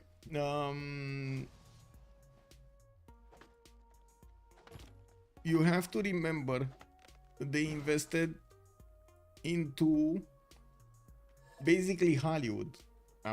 Basically Amazon kind of bought a third of Hollywood when they bought MGM. They bought MGM, right? I'm not mistaken over here. Amazon MGM. Was it MGM? Yeah, Amazon MGM Studios. They bought MGM. So they bought like a third of Hollywood. That is literally a third of Hollywood. On Prime Video, they are using that subscription and the extra content generation that they do get from there to beef up the Prime, beef up the value of the Prime. Why would it ever go down? Why would the company ever get rid of that perk if they're putting so many investments into it? And the content on Prime Video is starting to get better and better. I wasn't really able to watch that many movies there because I don't find diversity in Romania, in my location. I don't use VPN, so I don't get to see what they have in America or something. But when I see the availability of movies in my area, not so much. But the new ones, much better. Fallout, 11 out of 10 series. Yeah. It's fine. He's getting me riled up. I do notice some boats are coming out from India, and England did manage to settle those islands on the east side. He did settle a Sheffield there, making it able to actually work quite a few of these coastal resources. Intelligence agency also coming out from England, while he is probably coupling his economy together with Byzantium in the north. He is allowing Byzantium to actually get some spread from his missionaries here in the south. We do have India just putting a single Varo in the north, and I do see him working on his theater squares. India is on a wait a second, 119 science with 89 culture. Still in a Penbrush and Voice Golden Age. That is actually very low in my opinion. He did manage to finish his religion earlier and did settle more cities to the southwest. Looks like he's getting his amphitheater here in Hyderabad in 3 turns. And was this because of the loss of his religion? Because he didn't get shrines, he didn't get work ethic on India? I don't think so. I don't think it's that only reason over here. Anyway, looking on the west side, Spain is getting quite big, significantly big, and he's starting to get his armories plus probably his military academies in his encampments. I only see one got finished and built there. We're probably gonna see some more if he wants to get out of this land. We do have Khmer next to him that is also getting quite big, but the moment the stats don't really seem that problematic. Philip II is keeping his lead on the science against Jafar Arman VII for the while because he is in a free inquiry golden age. Duke Leto is not, so the difference between them might be just those harbors over there. Spain will get his production capabilities higher. We do have industrial zones coming out from multiple cities, 285 points of production, while Duke Leto is only on 195. You can upload the worst crap on Prime like Shark Exorcist. I don't even want to pretend I know what that is. Amazon's main profit is their AWS, to be honest, but their delivery service is dominant. That is still massive amounts of the profit. Yes.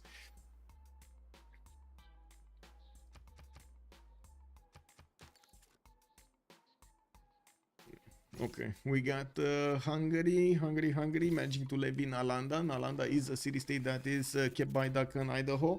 I do see Taruga is getting soused and fought over. Yakin with Stilgar are the ones right now with 4 in there. They're not really taking it over. Okay. Now we do have to take a look of the other ones. Auckland is being kept by Paul Muad'Dib. Paul Muad'Dib. Wow, that's that is England. Paul is keeping Auckland from the other side. I wouldn't have, well, I guess Spain didn't have a single, yeah, he didn't have interest of having extra production on his coastal tiles. Not even coastal tiles, right? Right now it's only improved, if I remember correctly. Fortuna Belli, good evening, good morning, sir. Hello. COTR, good evening, sir. I watched them both. Ooh, Shark the Puss, let's go. Only seeing great reviews. Yeah. Yeah. It is what it is. Okay,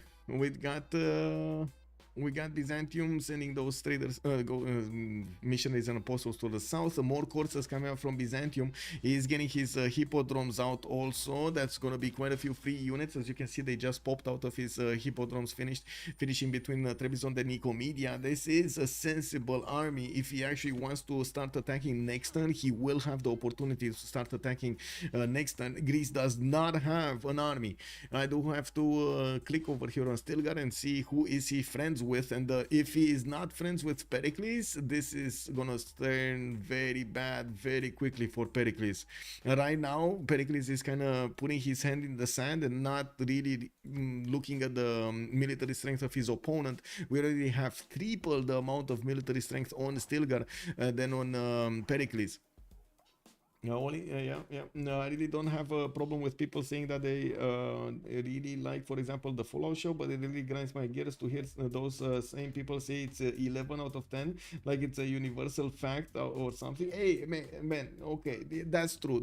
You call me out there, Machiavellian. I totally get it. You don't want me to make the assumption that others, like a group of people, did actually decide it's 11 out of 10. That is just my... Okay. To be fair, that was an exaggeration. It's probably an 8 out of 10. There could have been some improvements there. Don't get me wrong. Definitely. 100% they could have been. But I wanted to emphasize the fact that it's a very good series. It's not made by others, but it is made by Amazon.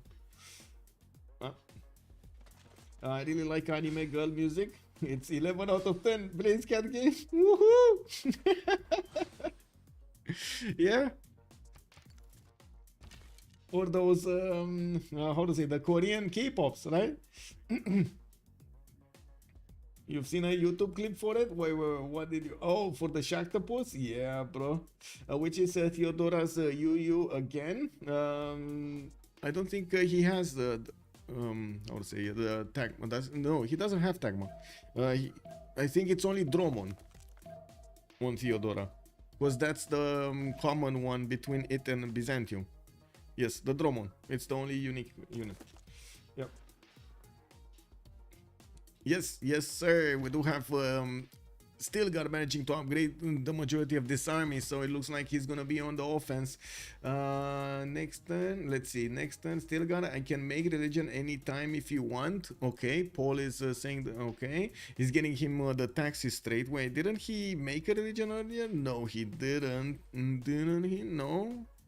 We did see these cities in the north. Oh, those were the cities of Byzantium getting converted there. Does he have any other taxi straight? He did manage to kill a religion. He's actually +4 combat strength from the taxi straight right now.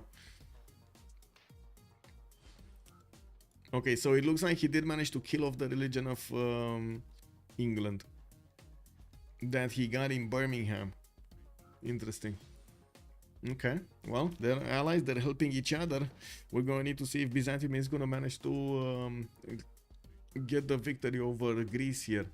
132 science and 200 culture on Greece is not that bad, but without a standing army to actually soak up all of the damage from Byzantium, this will all go towards his cities, and it's going to be a problem. We do have some more production capabilities coming up here from Greece, and by the looks of it, the Byzantium army, the Byzantium military is ready to go right now. Yes, he doesn't have a general, but to be honest, doesn't really need to. He has more than enough units to just keep on taking cities until he's gonna erase the empire of Greece here. We do have also Khmer after Greece, trying to get his Grandmaster Chapel going, and that's gonna give him the ability to buy out units with faith and put them on the battlefield in any of his settled cities. We do need to see if he's ever gonna have a war with the west side here. Spain did manage to settle his cities next to the mountain. As you can see, he's using the mountains for the defense, creating a natural defensive screen over here against his opponent. Fakan is saying good night. I think he just, yeah, he got declared on. We got the next part of the game. I think now we're starting to see the action. We're getting there. We're getting there, boys. England feeding Byzantium is so, I mean, it's his ally. Whenever the game is set up to not be fought for first place, but like top 3, you always get toxic allying situations like this. Wait, what? The game is set up to fight for the first place. When Byzantine allies England and gets Giga Traders with him and just rolls over the map. Well, let's see if he can roll over the map. I would say Spain would have something to say about it. I'm pretty sure Hungary over here, Matthias Corvinus, is not gonna like that, and neither will Gran Colombia on the west side. I'm not sure exactly what America is gonna do, but again, also he is gonna have something to say about it.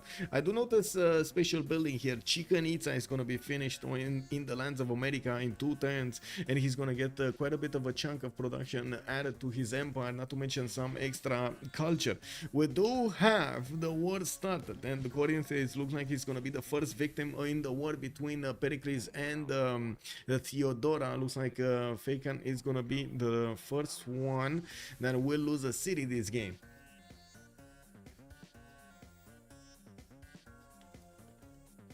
I really don't understand why the warships in this lobby are just simming. What was the point of taking the warship? True. Like I said, 25-0. Byzantium has taken. It's GG. Okay. If he gets taxes onto a few more civs, it can just be unstoppable. Terry should be making units right about now. Terry and Hungary. Hungary is right next to, right?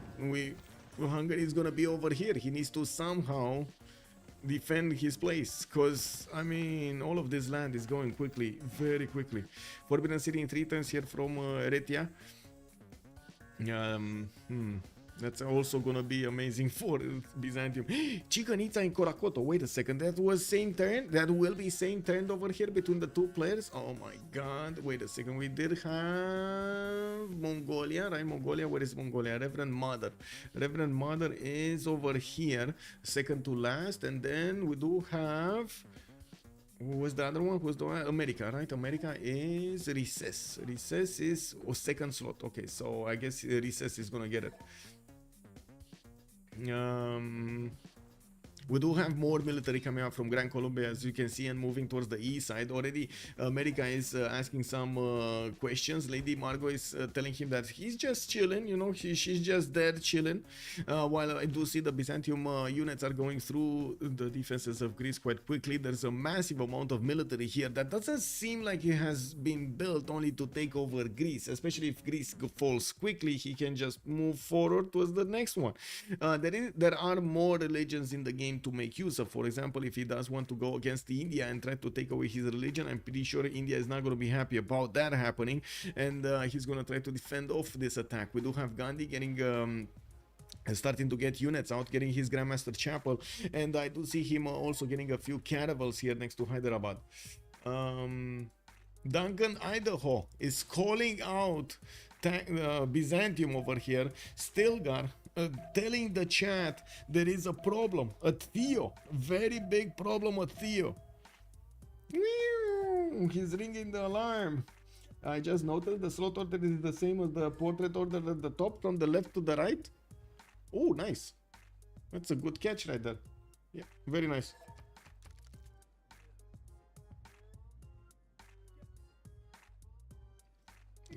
Lisa asking if Greece is dying. Yes, Yakin is if it ain't me dying, it ain't my problem. Wait, Yakin is saying it ain't me dying, it ain't my problem. I mean, it's gonna become your problem, man.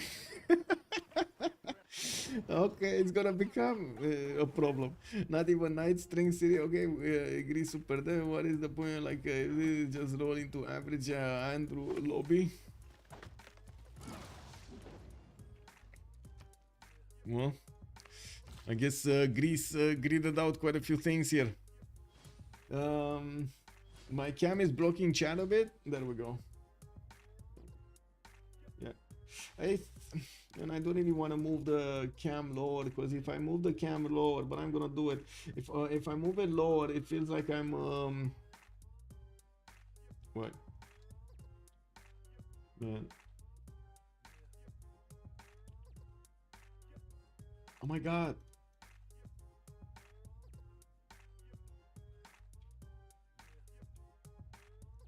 I need to move them in pieces. Can you imagine that?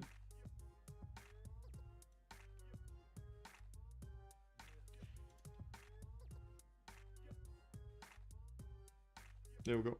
Should be fine. He's still building industrial nodes units. I mean, there are at this point in time, I don't think there are units that Greece can build. This was very fast from Byzantium. Greece never had a garrison towards the northeast. And yeah, I also want to say this is Pericles. Usually it's quite well known that Pericles doesn't have that much science in the game. His culture is amazing, science not that much. No, I don't think he's expert. I mean, ideally he should have had a military. It's a bit weird that we don't see him having a military.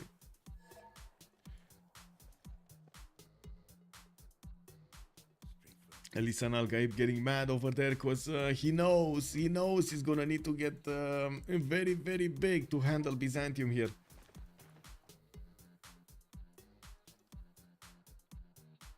Improving lands for him too. If I remember, army Goblets can stand versus army Hoplites. They cannot stand anymore. They nerf Pericles.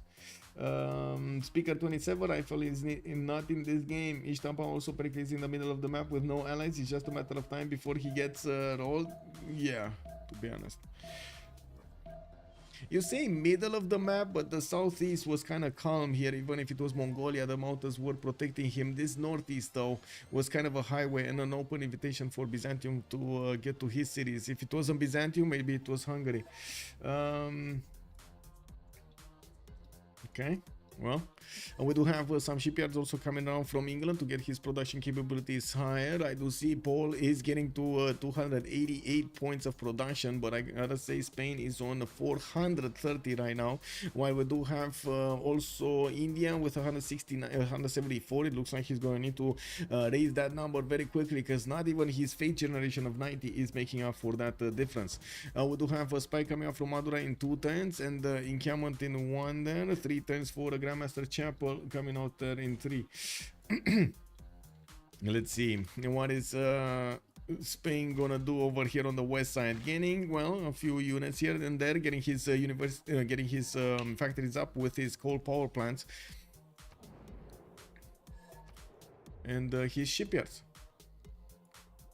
Duke Lito is trying to advertise the fact that he has nine of these traders ready to go for somebody. And wait, who did declare war on whom? Stilgar has declared war on Reverend Mother? Wait, really? Whoa. Whoa, Mongolia is moving in. We got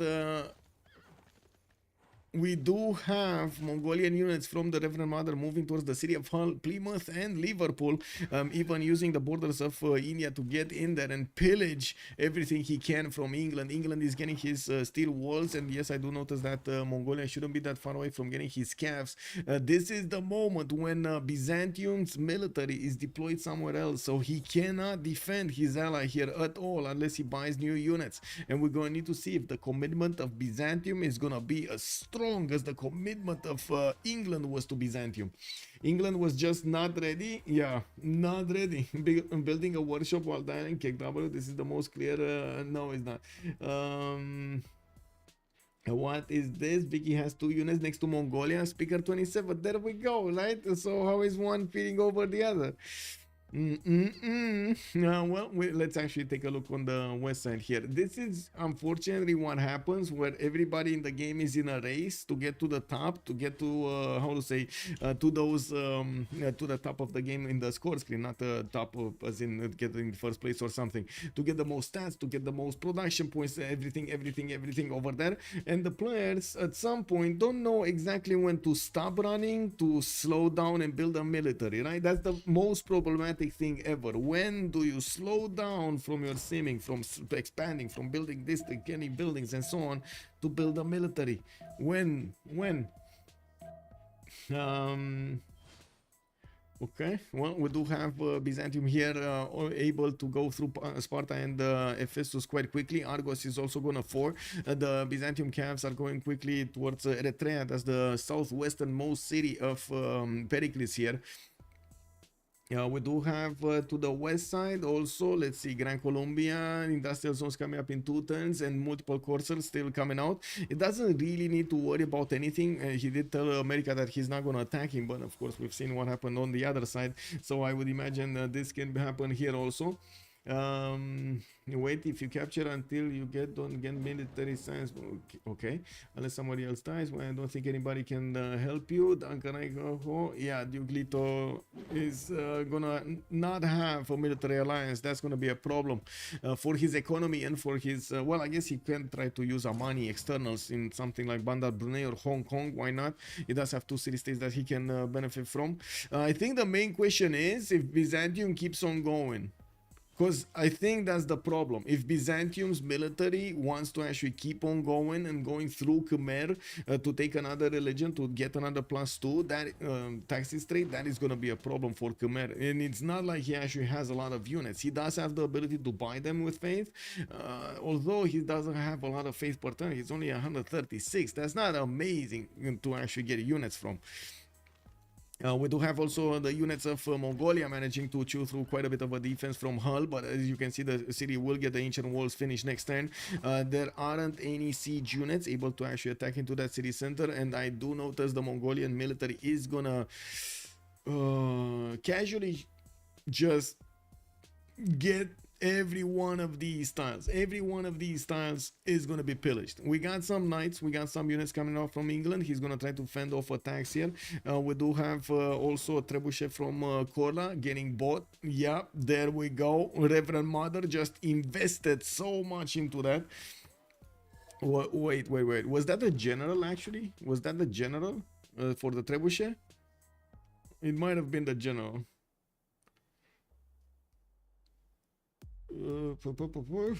Trying to figure out which generals does he have. Does he have a general? I don't see him having a general. Where is his general? No. Mongolia, Hannibal Barca. Okay, no. Yeah, the Hannibal Barca, and that's way too far. Theodora has Ethelfled, Ferdinand on India. Okay. Actually, wait. That's it. That's the trebuchet. So that's not the general. That's the other. Okay, that's he bought it. Wow. He actually bought it with the gold he ripped out of the lands of England.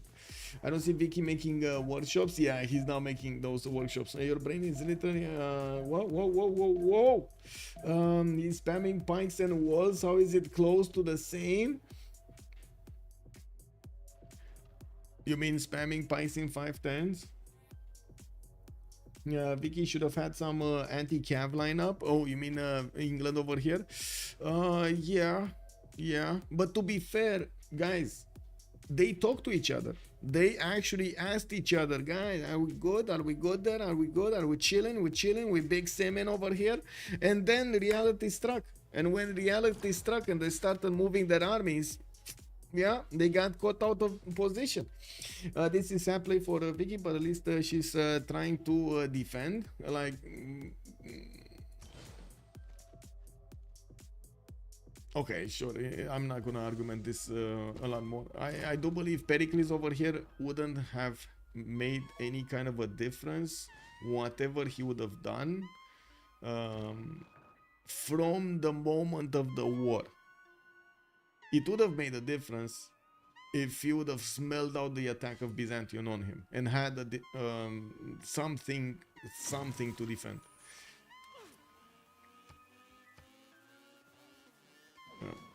Yeah, that's first player out.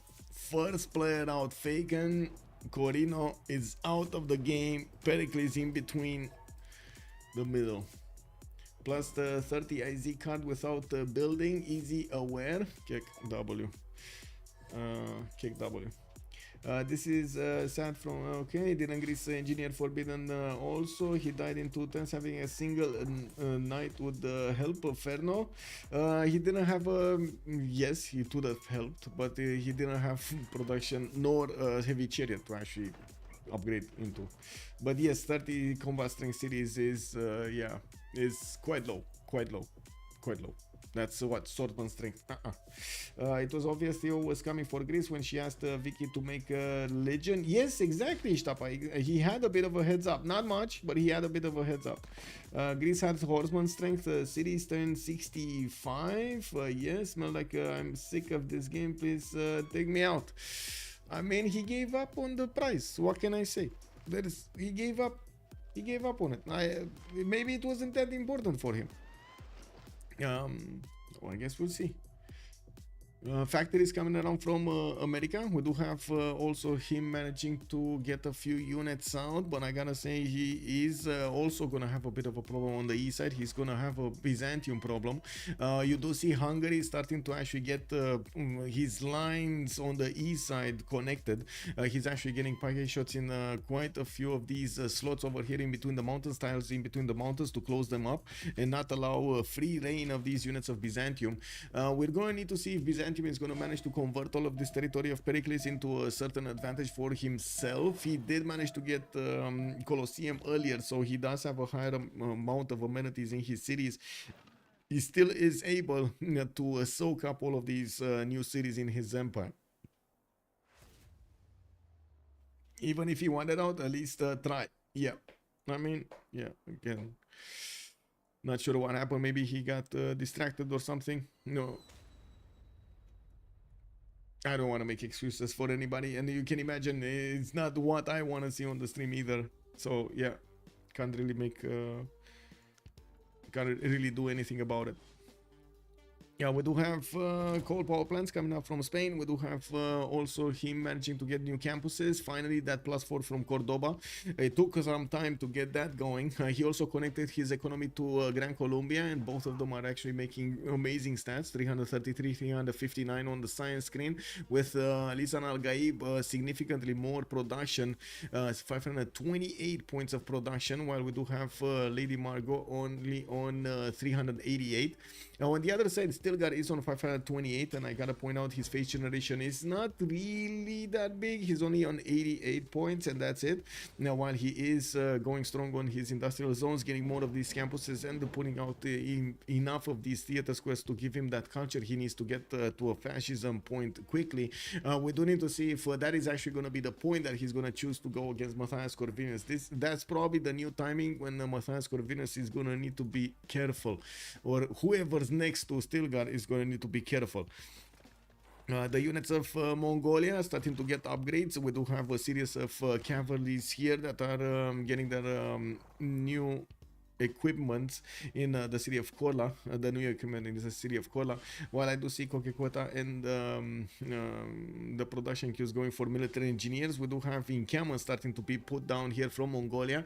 It looks like the Keshek factory has started chewing over here. 233 science points with 69 culture on Genghis Khan, and I do notice he's gonna have his knights pillaging the tiles way before his calves are getting in there. The taxi straight on Byzantium got made in Birmingham. If this city dies or gets converted back to another religion, I'm pretty sure we're gonna have over here the taxi straight disappear, right? Liege, hello there, sir. Good evening. Thank you so much for the raid, and have a great evening. Sorry, sir. Sorry. Yeah, I'm not sure what happened over there, and I gotta say to everybody, you can imagine if we could have not had those technical issues at the beginning of the game, we wouldn't have had them. Unfortunately, yeah, stuff happens. Moving forward towards, I do hope you are enjoying the show. 9 players are still in the game fighting for the prizes for the first, second and third ones. We did see quite a bit of a stir up in the game when Theodora started moving out of his territory with a big military, which I gotta say he actually got it very, very quickly. He managed to gather all of that military in about like 3 to 4 turns. Poof, a lot of stuff came out and started moving towards Pericles' territory. We do see Hungary immediately starting to get his things together. We got a war between Mongolia and England, and this is where I was at. I was going for, is he actually trying to surgically strike at that city center that has the holy site so he can take out the taxi straight, or what is he gonna do? Big internet Toga. Yeah, we get this going. We got this going. Man, thank you so much, Leech, by the way, and I do hope you enjoyed the tournament, even if we did have some technical issues, and I do hope next time it's gonna be better. And don't forget to X up over there to get registered in the next session. I'm gonna talk with Soligent, and of course we're gonna need to see when the next session will be. Probably next month, because this should be a monthly adventure. He didn't give up. He facilitated. Okay. Mini-san, rest in peace, Pericles. Yeah. Oh man, no.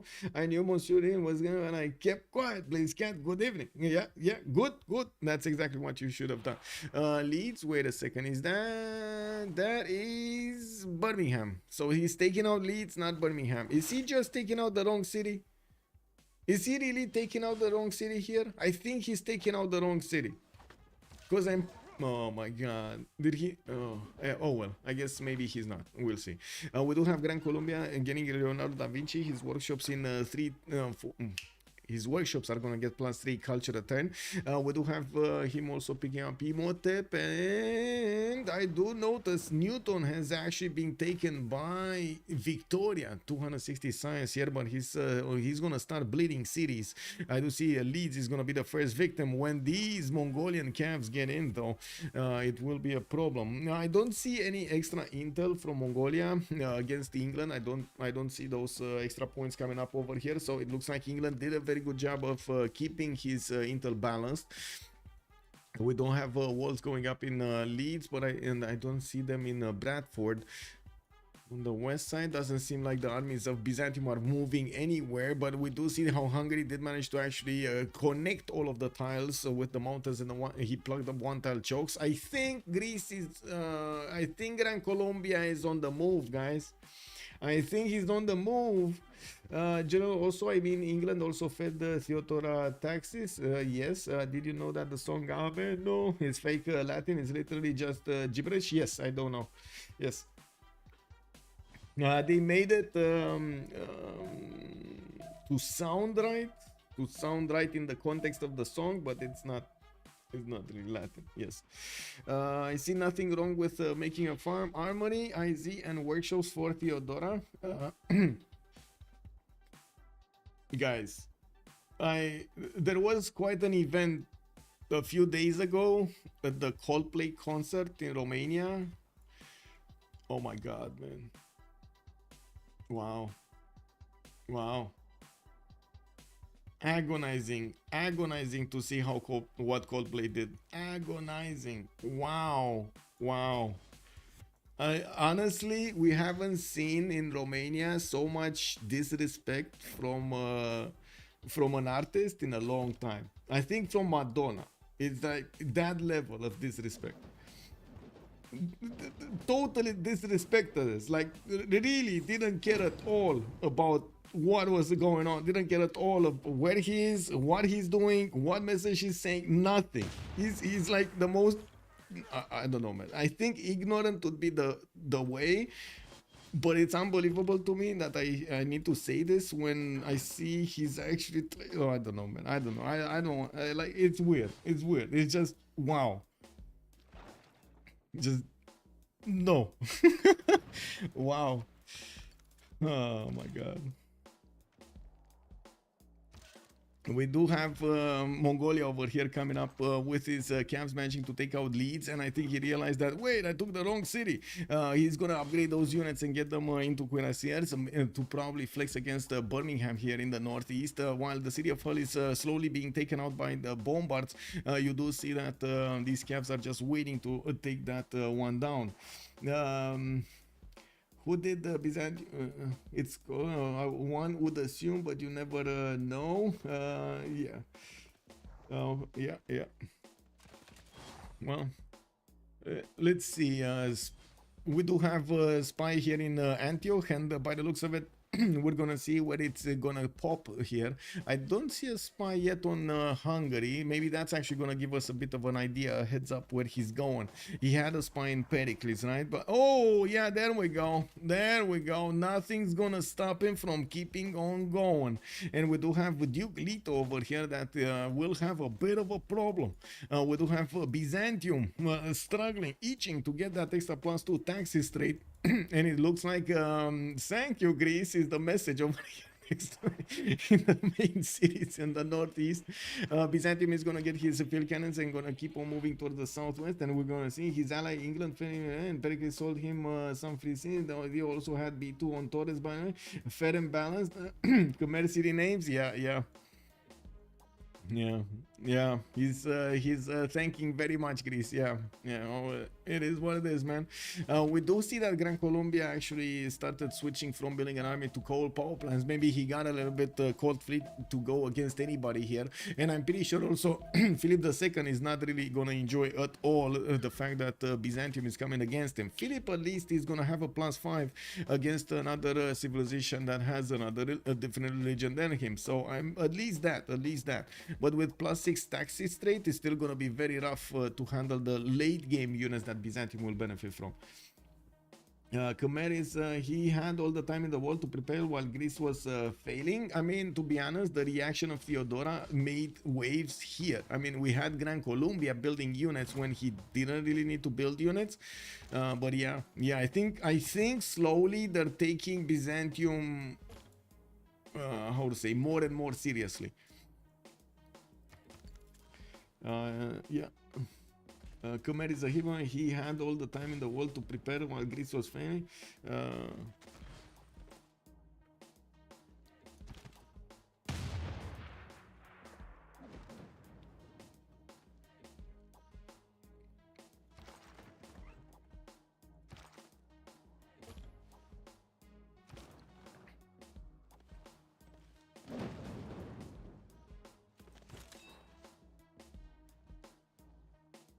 Well, Piking shots coming around here from the cities of England, but he still couldn't stop the city of Hull and Leeds being taken over.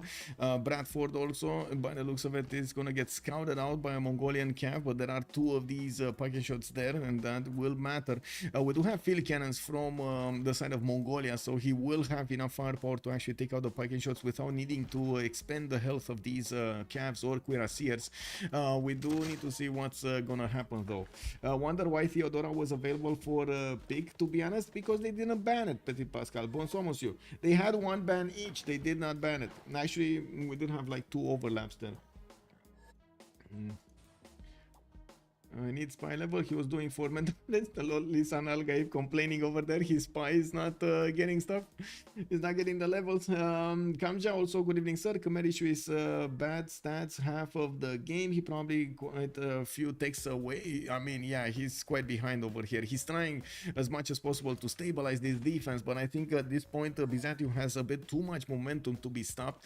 Unfortunately, if the empires do go for a lot of free simming, if the game, and that's what I've seen in multiple games, if the game just keeps on going in free simming for a bit too long, the players do forget, basically the empires, right, do forget that hey, you actually have borders that can be passed. They're not an invisible shield that is keeping out units. Yeah, when that realization comes to fruition, comes into reality. I mean, the Khmer have such that this point is kind of bad. Yes, he did lose work ethic to Byzantium at the beginning of the game. Maybe that actually made, well, I'm thinking that actually made quite a bit of a difference for this. At this point, we do have Stilgar on the first slot, 791 points. Duncan is second on 603, and Lisan Al-Gaib is 584. Duke Leto over here would have been the 4th one in the game, while Age of Empire is the next one. On the 5th slot, we do have Gandhi here and Lady Margot. Lady Margot, I'm actually a bit curious why Lady Margot didn't settle a few more cities. Or let me actually take a look. Like this city over here, why did he never settle it? Yes, I understand it's quite expensive, but this is, I mean, you're gonna need a builder, basically. You're gonna need a builder to get it there. Didn't he get, what did he get? Audience chamber or yeah, he did get audience chamber. Okay. Was Trajan banned? Yes, Trajan was banned.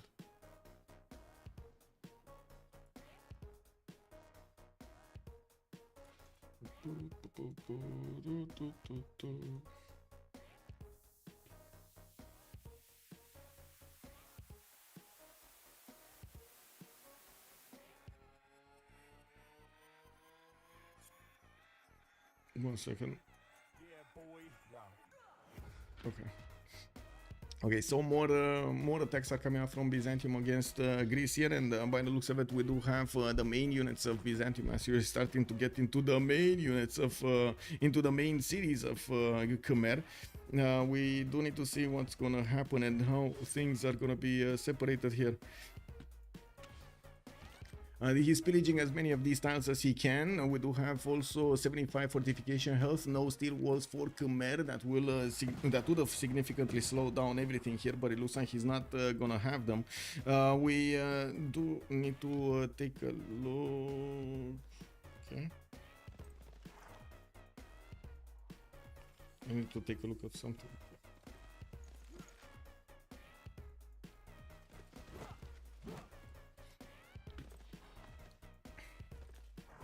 Okay, yeah, there we go, going through these package shots quite quickly.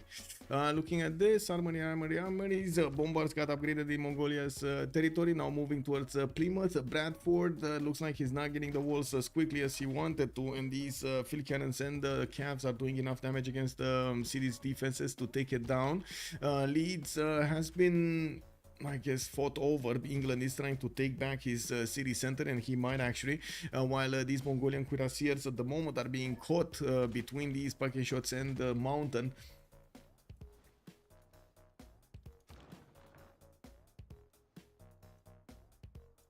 Do have water parks here in Thessalonica. Okay. Harmonies. India needs to get up. India really needs to get up. I don't know what he needs to do here, or how he should approach it, but right now he can't really just sit around. He's either gonna need to help out Mongolia, split the lands of England, and that's probably the only way to actually get more points here in the game, and get himself a little bit more relevant in the game. But we need to start seeing him move if he wants to do that. He's getting art museums, he's getting his industrial zones, he's finishing up his universities. He did manage to settle quite a few coastal cities, so the production capability should be there for him to get more boats. Even against England, if you do have more boats and better strength, you can still take her out. Paul Muad'Dib here, 231 science, doesn't seem like he's gonna be too big, and he has other issues right on the west side. Kamja, I don't want to shoot him down. He's going to die anyway in a few times, but why no one of the Khmer city tiles are improved? What do you mean? There are a lot of improved tiles. Like, I don't think he has a single forest in this. Look here. There is not a single forest. His land was just not amazing. Minisan also, good evening, sir. Plays bad, thank you, Greece. Blair Road Life, good evening, sir, and welcome. Machiavelli is also saying that's a good excuse to also and moan instead of fighting. I can't say. Yeah, oh, well, it is what it is. There is smack talking. Why are you getting triggered, Machiavelli? Come on, slow down. Don't get triggered by this.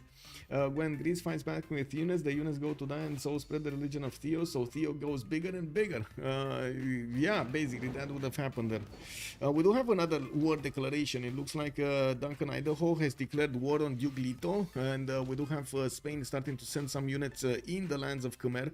I think he got the message that he needs to move right now if he actually wants to take a piece of, first of all, Khmer, and stop Byzantium from getting too close. Byzantium shouldn't be far away from actually converting the cities of his opponent. If he already converted 3 of them and managed to take another one here, that would be quite a problem for everyone in the game. But looking at Spain, well, except him, he does have the +5 combat strength against Byzantium, while Byzantium has the +4. Okay, well, I guess Spain at least is gonna have that for him. Cuirassier Corps coming around from Spanish cities. He did manage to get 3 encampments done while he's putting some more. I really like that he kept on settling on the west side, got a bigger empire to flex. 402 science with 133 culture is a pretty good number at this point in time, looking at his 600 points of production also. In the era score screen, we do have Paul Muad'Dib, 8190, so it looks like he's not gonna get his golden age. Stilgar is gonna manage to get his golden age, and Lisan Al-Gaib is gonna manage to get his golden age in the next one, so he's gonna get the option to get that refund the coinage. We do have, wait a second, what is this? Recess is gonna need 95. This is not actually gonna be enough. He needs 11 more points. Looks like Mongolia also getting pushed back by English pike shots. Doesn't seem like he's chewing through these as quickly as they're getting out of the cities of England. But I do notice Reverend Mother here is getting a significant amount of units from his territory and finishing up his infrastructure to get more and more. I don't see any Keshiks though. That's still a bit worrying for me. Not a single Keshik. I would have understood if you got, you know, no big army, but one. I disagree. This isn't just them being mean, it's their actual attitude, the players in the game. Okay. Honestly, I think England holds long enough for Theodora to help him out. I don't know if Byzantine wants to, though. I see it everywhere. And yeah, I would say it's advantageous too, since England is his only trading partner and valuable source of money. Rough Riders are incoming. Let's see. We have we got a few Rough Riders, a few of them next to New York and Baltimore. We got a few of them. We do have also Byzantium managing to take out another city, probably that city in the north of his capital. While I gotta point out, it's just a matter of time until we're gonna have another +2 taxes trait activated here on Byzantium because of the religion that he's gonna take from Khmer. American units, how are American units? Okay, American units are actually faring well. The Rough Riders are doing well even against the Byzantium Cuirassier Corps. And I do see the Byzantium Cuirassier Corps are not doing that well against the American Rough Riders. That is on a hill though. That is... no, that's not a hill. Wait, that's not a hill. That is just woods. Okay. Very nice. I would say it's okay. See how Vicky is rolling. Okay.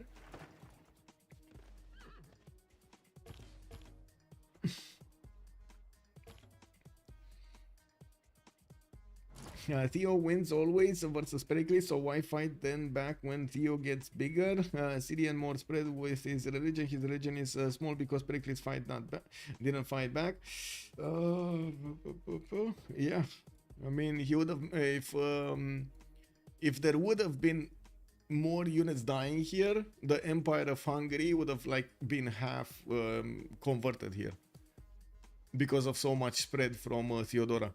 It's very tricky to actually fight with Theodora next to, or to have fights of Theodora next to. Hey, YouTuber! Constantine, good evening, sir. Crossbowman on Mongolia. Where Keshiks? Exactly, where Keshiks? Where the Keshiks are coming from? Oh my god. Anyway, now I do notice that Mongolia has kind of been stopped over here by the English Pike and Shot Corps, and I did not see India actually flexing a military master on the east side to try to help him take out these coastal cities. Now we don't have any more free inquiry golden age. We just went into the Renaissance era, and we're gonna see the players go for the Congress. Yeah, we do have also a few minutes for them. Well, we're gonna have that. Yeah, we're gonna have a few minutes. Okay, 2 minutes, 2 minutes.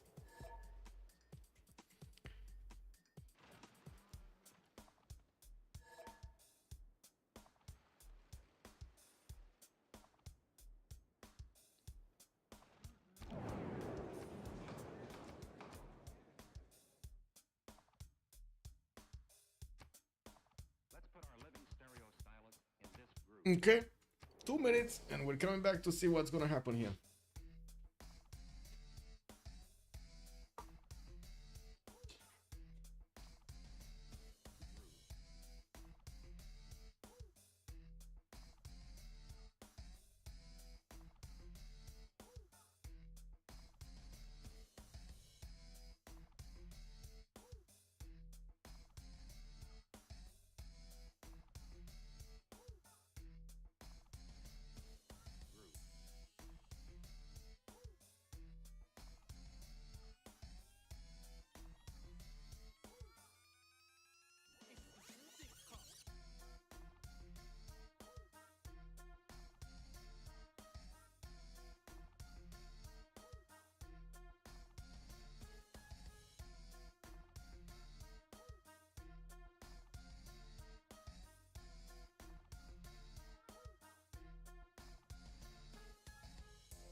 Oh my god, I was just putting the coffee on the floor.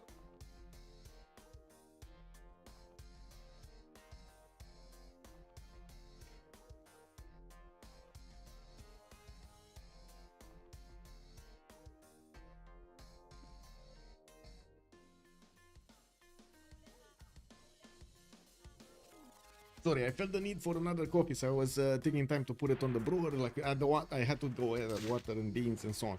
Sorry. Because you can finish the farm and heal over. You cannot if the city is taken. Yes. No, wait. If the city is taken, if your city is taken, you can pillage those tiles. If you're attacking, you can't pillage anymore after you've taken it.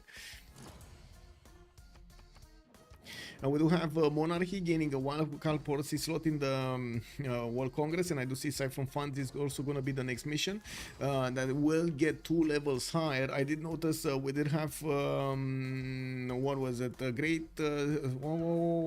Oxford University finishing up in Hungarian territory. He's going to get his research labs and also going to get a significant boost in his science, 352 science, while Stingar is on 400. While Gandhi did manage to get only 250. He's the one that has the religion that is getting from the population that he's converted science points. Quite surprising that he has so little science, but I would actually blame this on the total amount of cities rather than anything else. He's on 2, 4, 6, 8 cities right now, and finally he's starting to get caravels out. I think he's seeing the truth of the matter, and the only way to get more points higher up in the lobby is to actually take out these cities, Sheffield, Liverpool, London and Birmingham, and get bigger, stronger, faster. They should actually raise this city. They should really raise Birmingham. Take out that religion from the game. Theodora was way ahead long before making units. Yes, KDK. Yes, that is true. Way ahead of Pericles. You cannot take industrialization. Making units to kill is fine, but you need an advantage. Yes. Okay.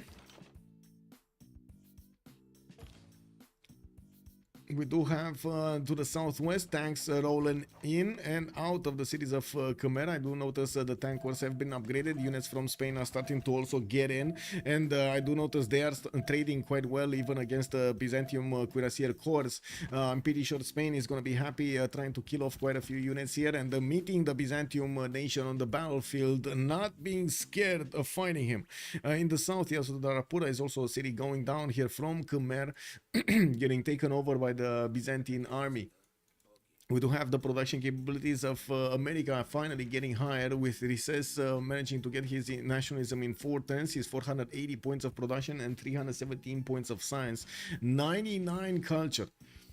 England kind of trolled. I mean, I think everybody in the game right now. I can't blame one when no one made units. I honestly cannot do it with a straight face. I don't know how you are still blaming left, right. Where is Holy City of Khmer? Holy City is probably his capital. That's probably his capital. And right now, I say that he's very close. He's probably a unit away from getting converted. He played well for what he was in, but he didn't prepare. Yeah.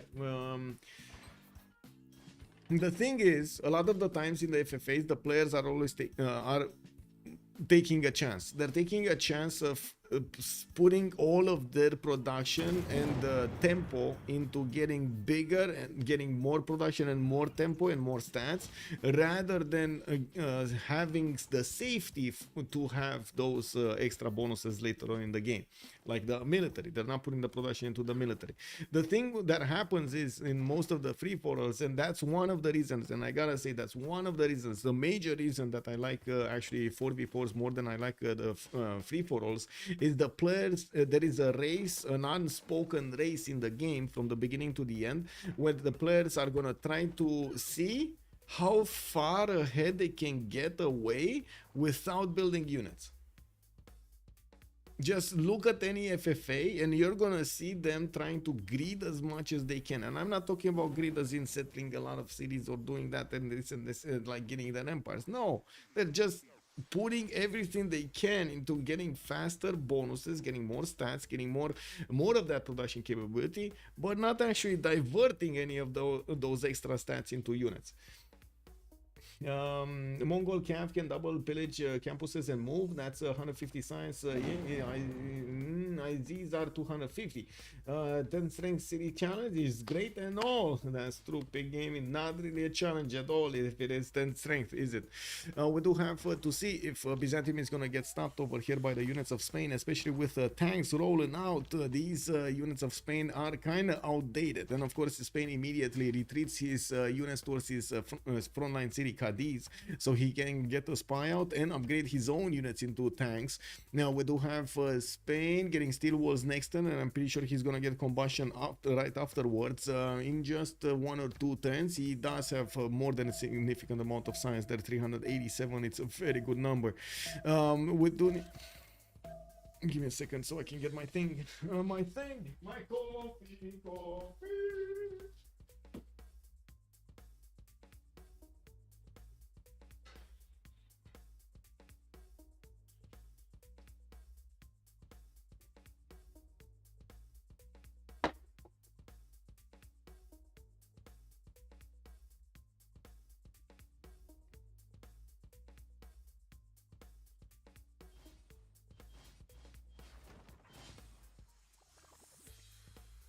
You're thinking ideally where you can go warlords and not sim and go against someone completely unprepared. Theo went to audiences and look how successful she is. Not because she spammed units early, it's because she out simmed and played for a spike and then built units, and she hit that spike earlier because of audience. Why did Pericles die? Dave plays.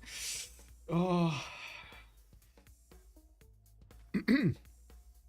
Yeah. It's Theodora charm, Dave. He couldn't say no. He saw Theodora's eyes when she came to negotiate with him for his empire, and he saw in her eyes the powerful empire of Byzantium being reflected at him, and he was like, no. Yeah, didn't build a single unit. It is what it is. My last FFA with 3 deity players, I went warlords and didn't make units and was a second in score without making units. Yeah, exactly. That's what I said. Yeah. Wait. Actually, wait a second. I think I know where Big Game is hinting at. You're hinting at the conversation you had earlier on the stream about the audience chamber versus how good Warlord's Throne is in value for the late part of the game. Well, kind of most players actually went to audience chamber here, except wait a second, wasn't Spain, or was no, Spain is audience, and wait, let me see, Byzantium should be audience also. Yeah, his audience. Okay, so we got 2 audiencers here, and I do have to point out Byzantium did manage to roll his plus. No, he didn't actually. Wait a second, he still has +4. He didn't convert the city.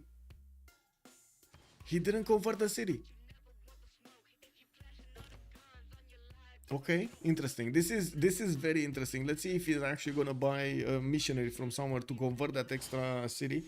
I do notice Khmer is buying a missionary from Kong Pong's Vai, and he's trying to get through the unit, through the tank. Not sure if that's gonna happen though. Byzantium tank that look, he's kind of looking ready to kill that. Is Spain simming to labs? He already should have labs. Didn't he get the labs earlier? Let me take a look. No, he didn't actually. Oh, it was wait in the north over here, Hungary, that did manage to get to labs. I do see also aerodromes starting to be put down freer from Hungary.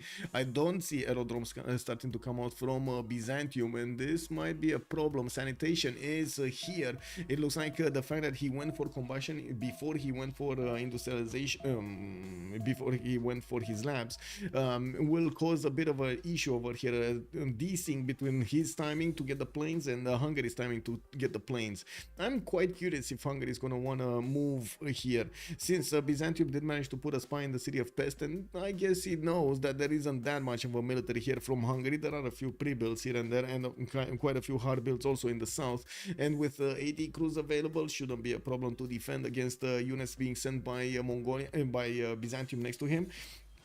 If he does manage to get the planes out though, he's gonna have a significant advantage over Byzantium to take over quickly cities with bombers and fighters getting out of his cities quickly. And then we're gonna need to see if Hungary is actually gonna be on the offense here. Stilgar is gonna get his chemistry out in one turn. I do notice Philip II did finish his combustion quite quickly here, and we do have him upgrading his tanks. He's also trying to keep Duke Leto safe. At least that settler over there, he's trying to keep him safe from Byzantium taking it down.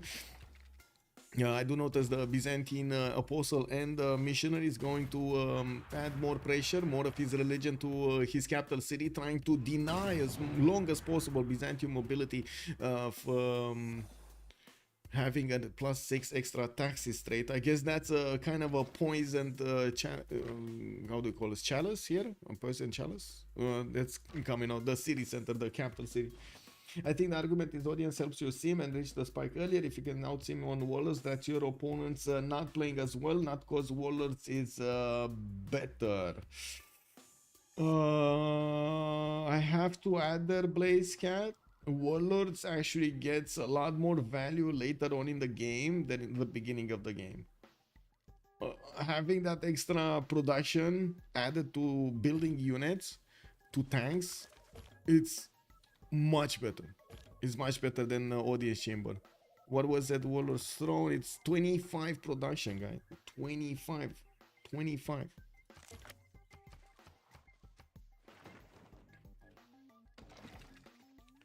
If you're sure, Vietnam Warlords on late game for any warning, yeah.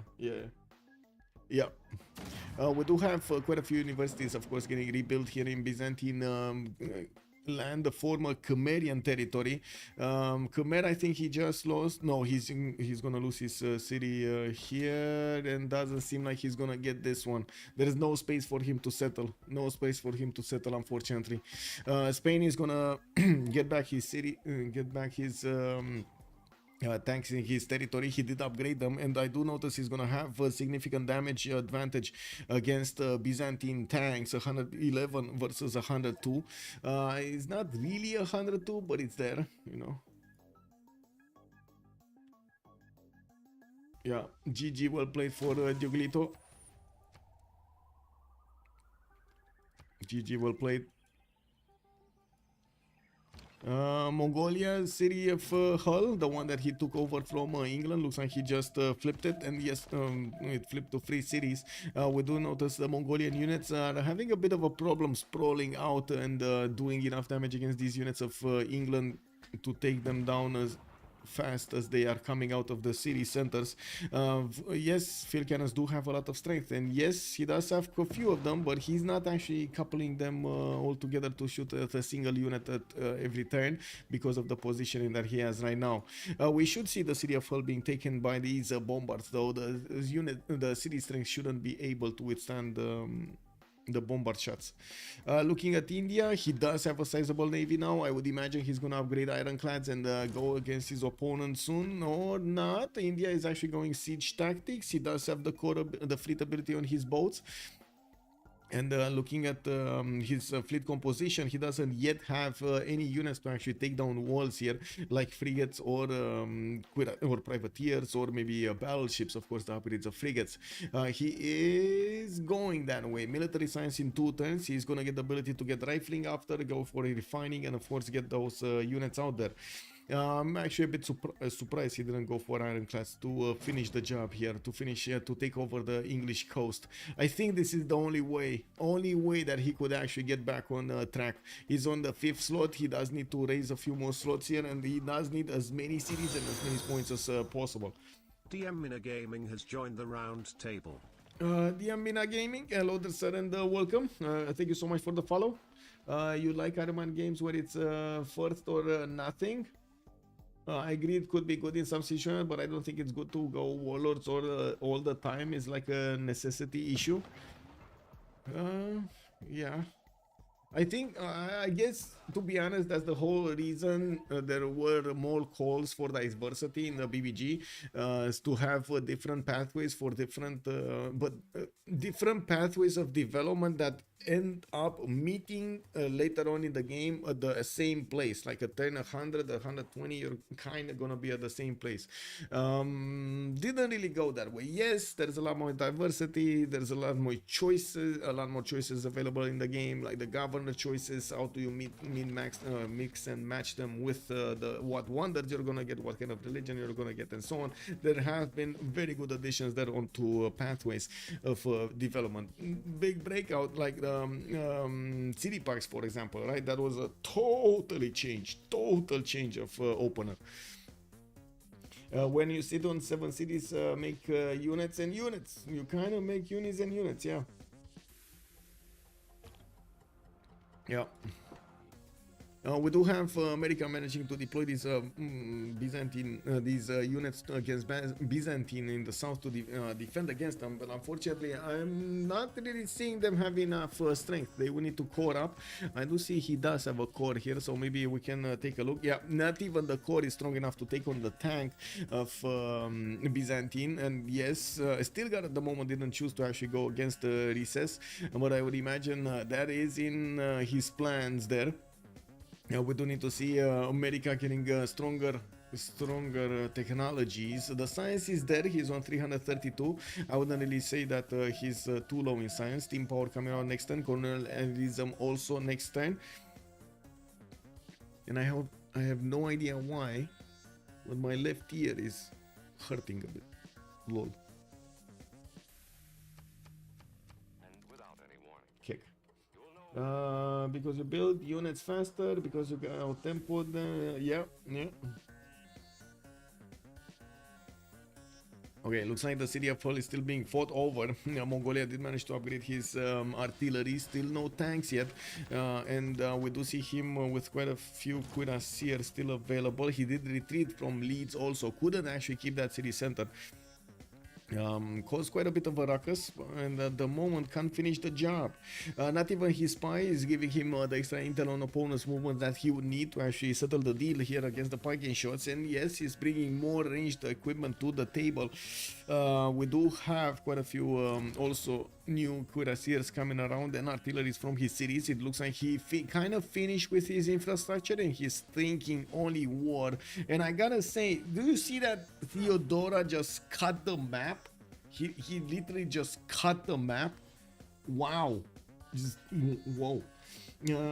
Also KDK crazy spawn snowballed on Theo. Yeah, I mean, he found a way.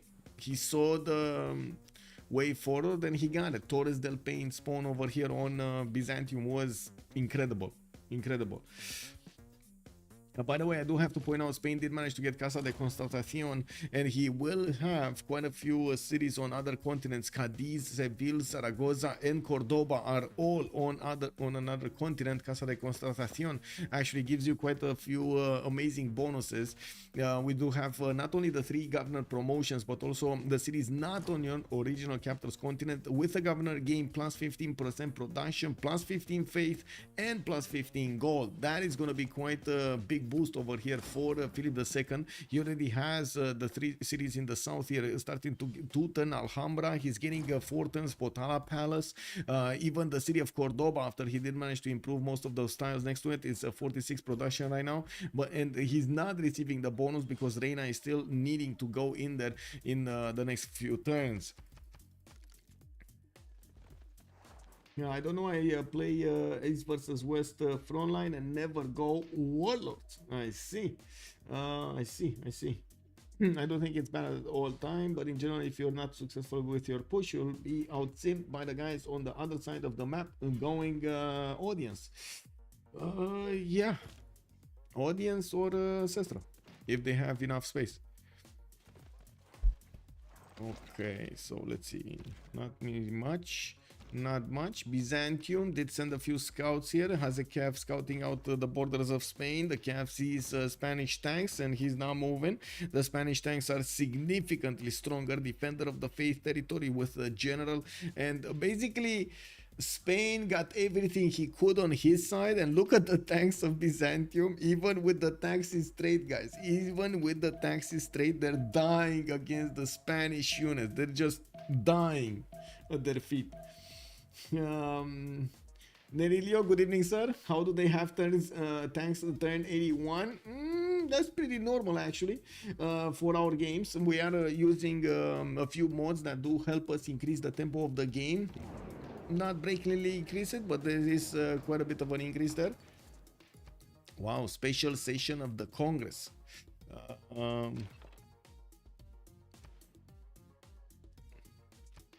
Don't get me wrong, these players would have tanks turn 80 in the normal game also. It's not that abnormal. Standard industrialization timing, tank timing is 81. Yes. Or you can eat buffet in Holy Cities for Theo. Yeah. Oh my god. I mean, imagine if Pericles would have been a nation that would have had holy sites also. Oh my god. He would have just gotten so much more. But anyway, you do have 171 faith attend here for Stilgar, with his 671 science and only now actually managing to get the research labs getting built in his territory. You can imagine he's gonna keep on going and getting more points. That's one of the reasons that Philip II here is troubled by this. We do have 388 points of science on his side. Next to him, Simon Bolivar has more, for example, with less cities. But I do think Philip II is just a few turns away from getting more bonuses here. Did he? Let me actually take a look at his cards. Is he keeping his? Yeah, that's what I felt. I was feeling like he's not using the cards, or not all of the cards for science. He could have had more natural philosophy, for example. But he's really valuing this colonial taxes, and not gonna lie, this is amazing. Plus 10% production, 25% gold in all of these cities on another continent. Zaragoza, for example, 153 production city. You got Seville here, which is 110. Cadiz is 118. Like, yeah, that's just amazing. We do see England. Let's see, England. Let's see, still not that much movement here from India to do anything about England. England has lost the major. Wait, he caught up or he lost the units? Did he caught up or lost the units? Hull has been retaken by Mongolia, yes. We got artilleries coming in. Artilleries don't have balloons, so I don't think they got too many shots on the English troops. And I don't see these field cannons actually one-shotting the Viking shot. So I only thought here he probably caught these up and got them back into his borders behind the rivers, rather than keep pushing against the city of Hull and losing those units there. Lady Margot Pensing.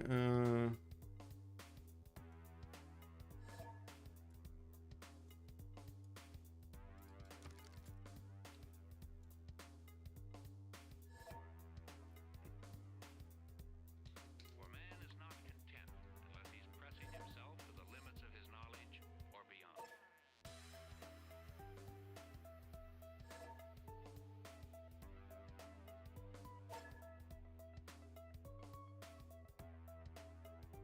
Beyond. Limit.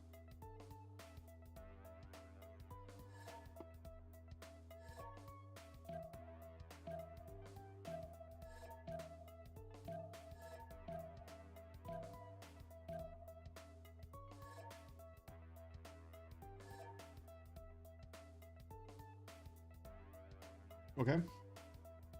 Especially if you're finding it's really hard to third golden. Yes, it's very hard to third golden. In most situations, it's hard to third golden, let alone if you're fighting. Yeah, especially if you're fighting.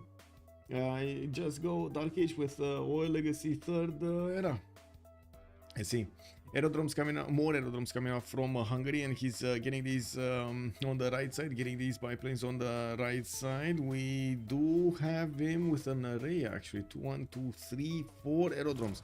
Is this gonna be him trying to get the jet bomber attack? This kind of looks like a jet bomber push from Hungary. I don't think he's actually going for any simming bonus, like simming and defending his sim. Here position, it kind of looks like he wants to go on the offense with so many aerodromes.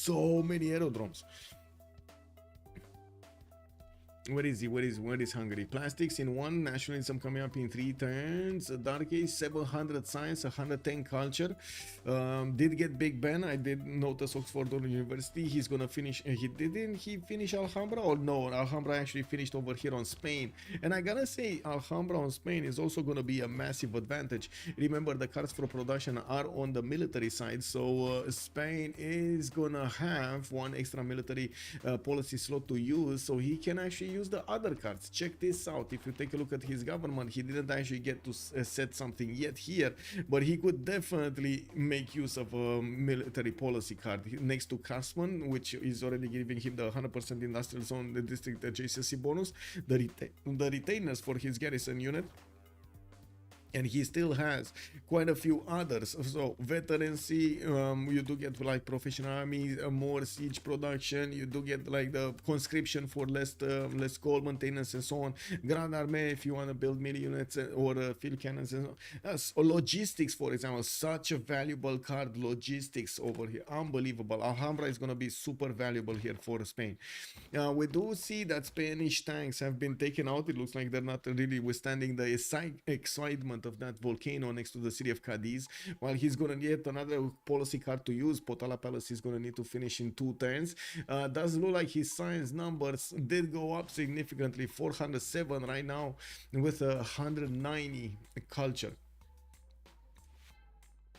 And this is incredible science from Stilgar. He got 2 empires. He cleaned up 2 empires, going for his aerodromes and repairing most of the empires he got over there from his neighbors. Rule Valley getting built in Constantinople. Dimitri Cantemir also got acquired. That's gonna give him 3 works of music, very valuable. And the coast over here is fully connected to England. So right now there is the opportunity of India moving in, but he's not moving in. Imagine Byzantium losing all of these traders on the coast. Do I see this correct? Is that 953 gold per turn from Byzantium? 900 and is that 953? Are my eyes deceiving me? I'm just waiting to everybody is scrambling to get above each other. Yeah, I agree that's a factor, but once she has nukes, she won't need much APM. True.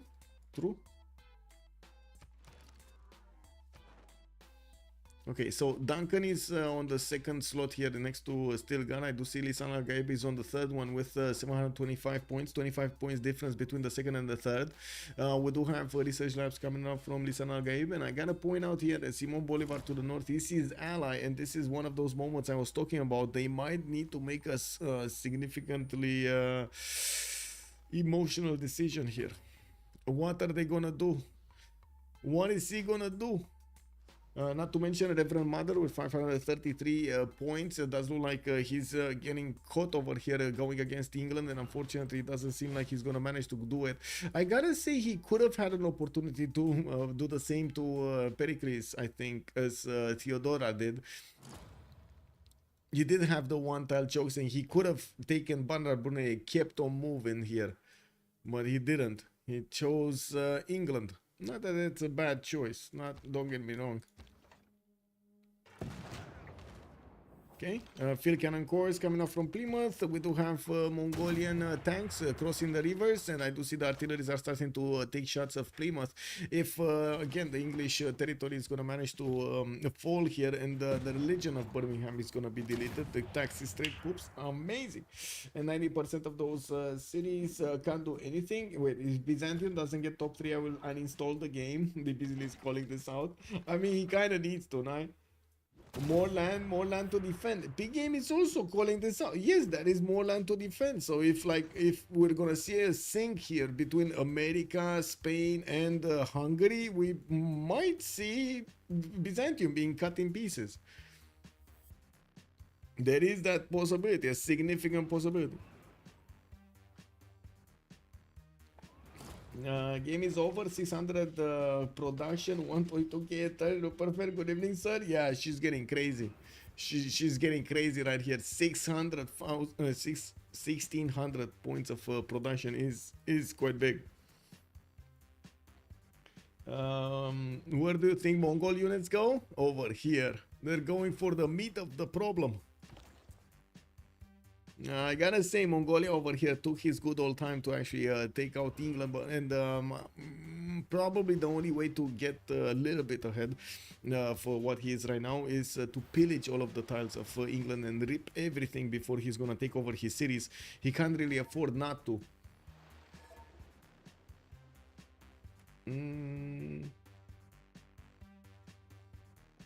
Whoa, wait a second. Byzantium actually put a unit in Hungary's borders?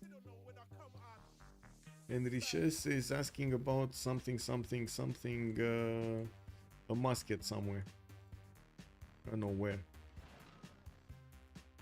On Saint? Oh, St. Louis. Okay, got it. Got it. Okay. Theodora might be able to beat all the other Civs in the game even if they teamed up on them. Zelfer, yeah, they created a monster. When does Simon get Rule Valley? Next time. Oh, it's gonna be Theodora again. Or is it Simon? Wait, whoa. Stilgar is here, and then Lady. No, it's gonna be Gran Colombia. It's gonna be Gran Colombia getting Rule Valley. That's a 211 production city without Rule Valley. I can only imagine with Rule Valley how big it would be. Mongolia is a very bad next to Byzantium. Kraso, good evening, sir, and welcome. Very bad Mongolia. Very nasty. Chat over here is actually giving us a few lessons, yes. Maybe that's a lot of APM. I think Theodora is a GDR waiting room. What is taxes? You mean what is the number of taxes, or what is taxes as a thing, as a bonus? Number 4. Or wait, did he get 6? Wait, oh, he got 6 because he converted the city over here. He figured it out. Yes, he's on 6. Yeah.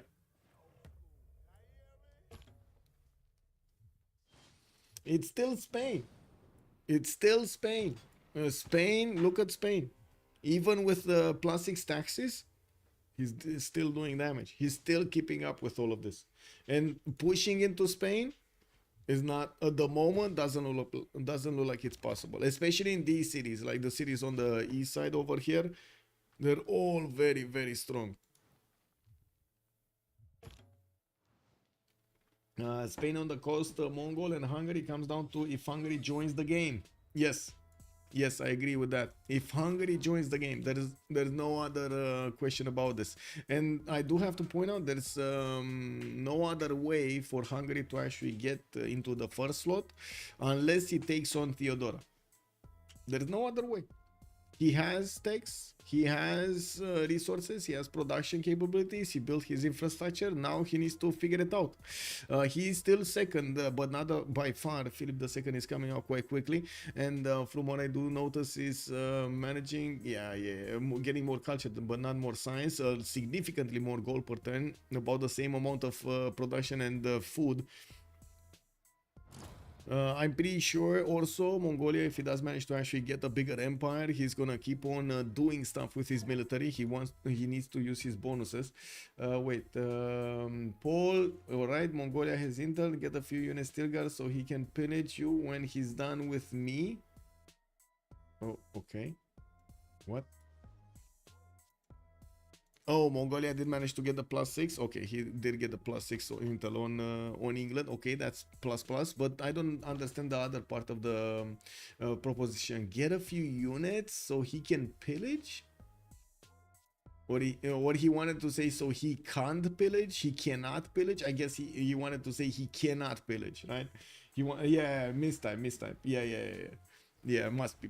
That just didn't make sense. When I was reading it, I was like, whoa, what are you saying there, man? What are you saying? I say 2 times, Theo, to go die. Wow, Geluk Chat already calling out, Theo, no more, go home.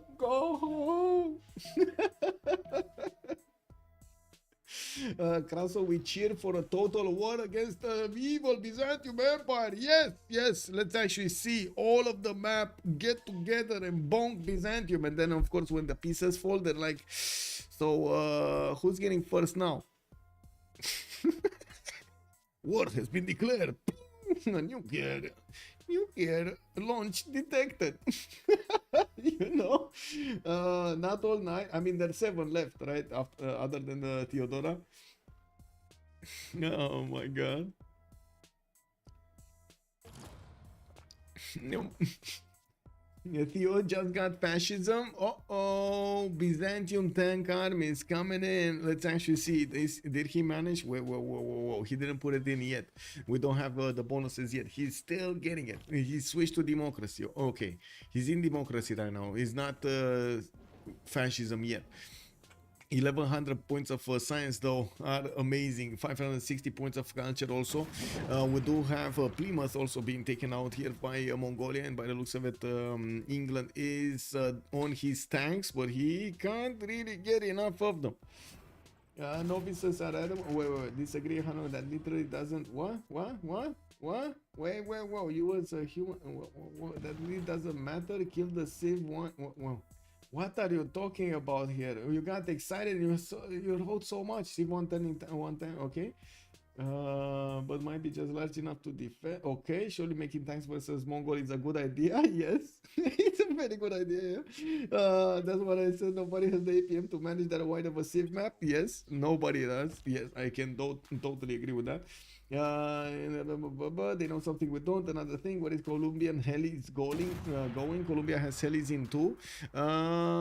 If he has enough of them, because I don't really see him having enough of them. If you would have had like a lump of military here, maybe I would have understood that.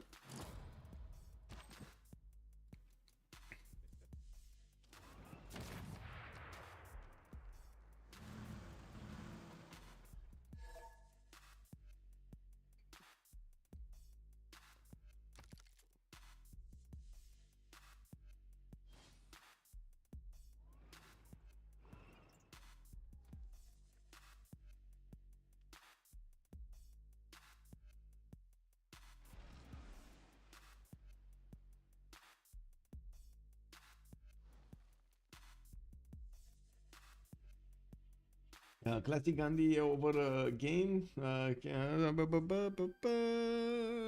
Gandhi doesn't really do anything here, but he's gonna have the fleet. The fleet is gonna give him a few points. I'm pretty sure he's gonna take out the English cities. He should be moving. To be honest, he should have been moving for a long time. But Lakin over here did just slacked and got everything else other than fleet out. Now he will manage to get enough science to probably get to his ironclads if he didn't get already. Yeah, he does have ironclads, and he does have the fleet ability on them.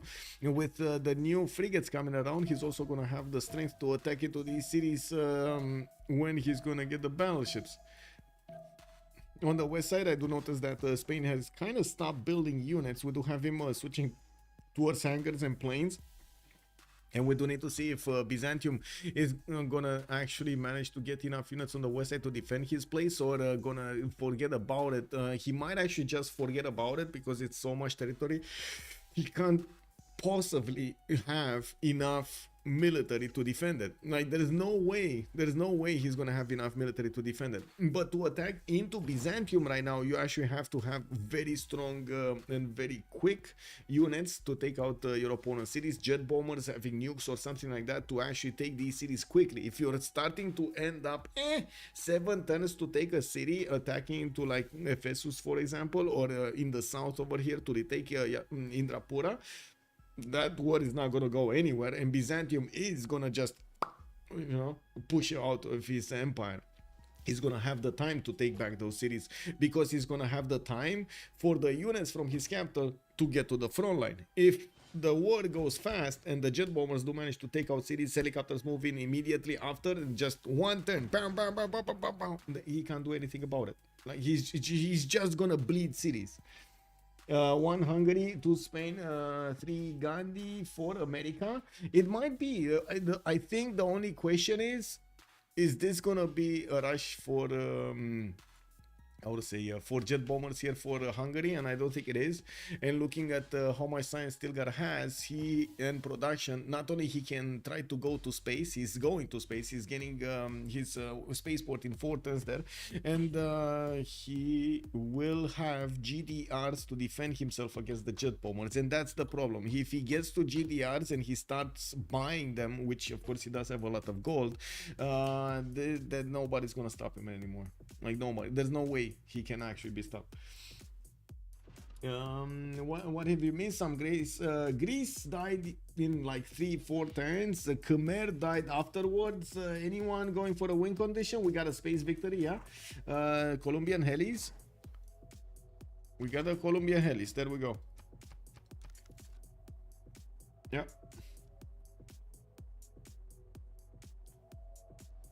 Oh yeah, yeah. There was quite a bit of salt over there. I gotta admit that. Yeah. And my God, please stop calling each other bad things.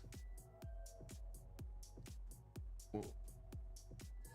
Guys, Castrini, please don't call people animals or stuff like that, please, Castrini. I'm just gonna have to how to say moderate it. No, just what I'm saying. Don't make me moderate this. Come on. Bad spawn IRL. What can I do? Okay. Calm down. Yeah. We're here to have fun. We're not here to actually debate too many or I actually go too deep into debates, right? It's a Saturday evening, we wanna take a look at how the players are actually competing at each other. We found a game that we all love over here to take a look at, so let's just benefit from this. Karate, please do. It makes no sense to keep yeah, but I want Karade. I know what you're saying, but I want him to understand that I don't. I would prefer him not doing that here on my stream, and I don't really want to how to say, kick him out for one mistake. I just want him to stop doing it. If he does it, I mean, that's kind of on him. It's not on me anymore. He's +6 taxi straight. Yes. Mongolia. We do have English battleship fleets to defend his coast on the east side, but of course with the Mongolian artillery, there should be enough firepower here for Mongolia to do the damage. He has been stalling out, and as you can see, this actually hurts him quite a bit, because the city of Hull is throwing rock balls at him with the free city flipping. One died to Zulu Course, and there was not much that he could do. We could do. Yeah, sometimes one of these aggressive civilizations at some point just gets away with it. Yeah. I mean, to be fair, I want to say this. To be fair, Spain could have killed Khmer way faster than Byzantium killed Khmer. As in much faster in history. Khmer just didn't build that much here, if you remember.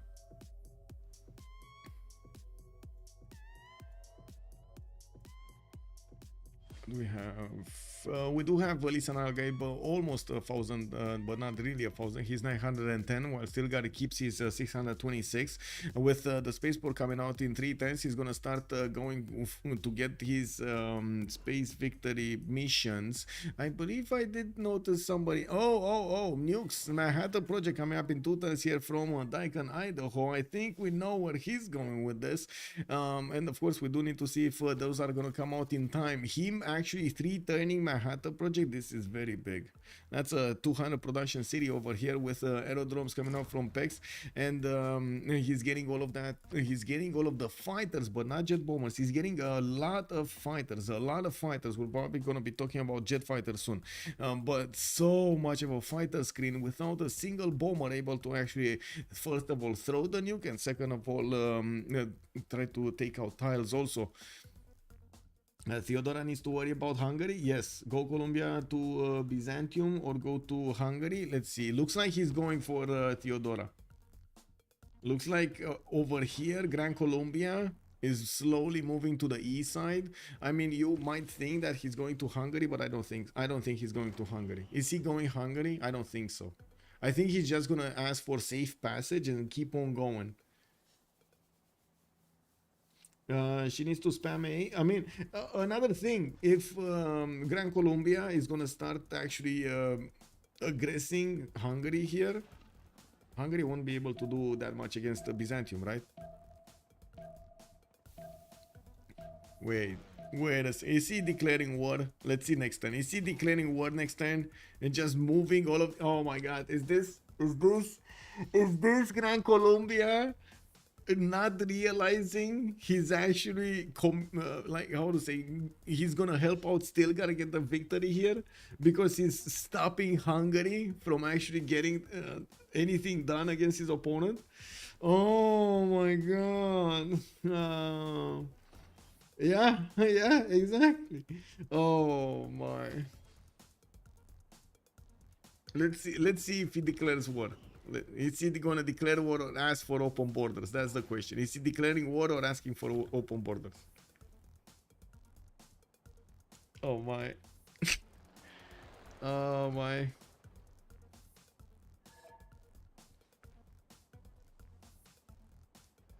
I can't really let 25 demo traders get cancelled. Maybe I leave you one city to trade to. Oh, they're talking about here because he's taking out the cities. I mean, they should have took out these cities a long time ago, man. They really needed to deny Byzantium the ability to trade here. Like, so many traders are on the water. He's getting so much out of that. Oh well, I guess it is what it is. If they're not doing that, they will just not have the power to say anything when stuff happens, you know. Reverend Mother tied with Tigger for best anonymous name. Oh, yeah. Hungary will have to nuke himself, probably, because I do see Gran Colombia did declare war on Hungary and he's starting to pillage those traders of Hungary. Oh man, we got some fighters going up in the air. We got Manhattan Project finishing up in 2 turns, but right now it looks like Daikon, Idaho, it's kind of bleeding stats here because of Gran Colombia's attack. Reverend Mother is also saying your ally doesn't want peace. Steady, we're chilling. Lady Margot, okay. Lady Margot is telling to Teddy over here that he doesn't have to worry about anything, but at the same time he's doing a lot of bad things to Hungary. And this is America's chance, by the way. I gotta say, if America got declared on and America could do something about Gran Colombia, this is his chance to do so. There's not gonna be a better chance than this one to actually do something in the game to get ahead. To try to get higher ahead. 644 points. Lady Margot is 685.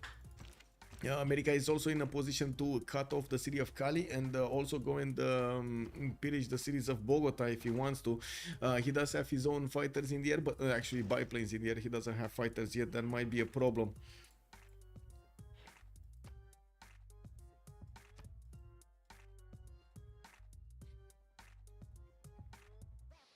I don't know why Colombia attacks Hungary. Yes, he gets pillages, but Hungary is much stronger. Yes, it is much stronger, but he wasn't prepared on the west side because he was getting everything on the east. We do have Reverend Mother also calling out a nice try. Not sure what happened here, but I guess it was funny. Byzantium is gonna try to help the city of Leeds survive, but he wants all of the other cities also, so he keeps England as how to say, as alive as possible for those traders to be able to get the yields for him. 2 turns out from finishing the first spaceport, getting his own air force out and finishing up his region with Watts. That's also going to be quite valuable on his side, getting the extra 3 signs from each of his holy sites built and 3 faith a turn. He did build quite a few holy sites here, so that's translating in quite a few for quite a few bonuses. He has 1 million fighters, shouldn't be a big deal to kill all of those. Yes, he actually has jet fighters also, but not. I still wouldn't say it's enough of them. He had them, most of them deployed on the east side. And wait, did he just get pillaged? Wait a second, I think he just lost the fighters. Oh my god, he killed his air force. Guys, there were planes here. Remember there were planes here and here? All of these three had Colombian helicopter cores on them. So those planes, poofed, disappeared. They got deleted. Yeah, this was genius by Gran Colombia. Genius move over here. Took out so much of the Air Force of. It didn't even get into the air. The Air Force got caught on the ground. I really think we should reconsider the term feed because, oh my god, guys, we can't really call every good move a feed move. Wait, what region Colombia got? Performance? Another hands up. Colombia, I don't think he got Crusade. No. I don't think anybody got Crusade. Did he? Did they? No. Oh, he did get, Byzantium did get Crusade. Yeah, and Watts. Okay, that's big. That's big actually. He did get Crusade and Watts.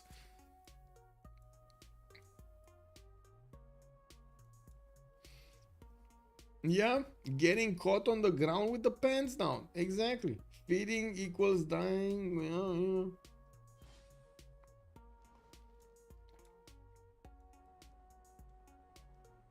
I mean,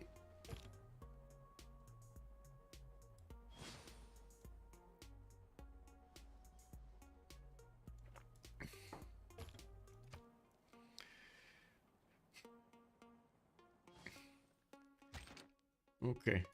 We got some helicopters pre-builds here next to the city of Cordoba from Spain, and he's also getting his own Manhattan project. Looks like we're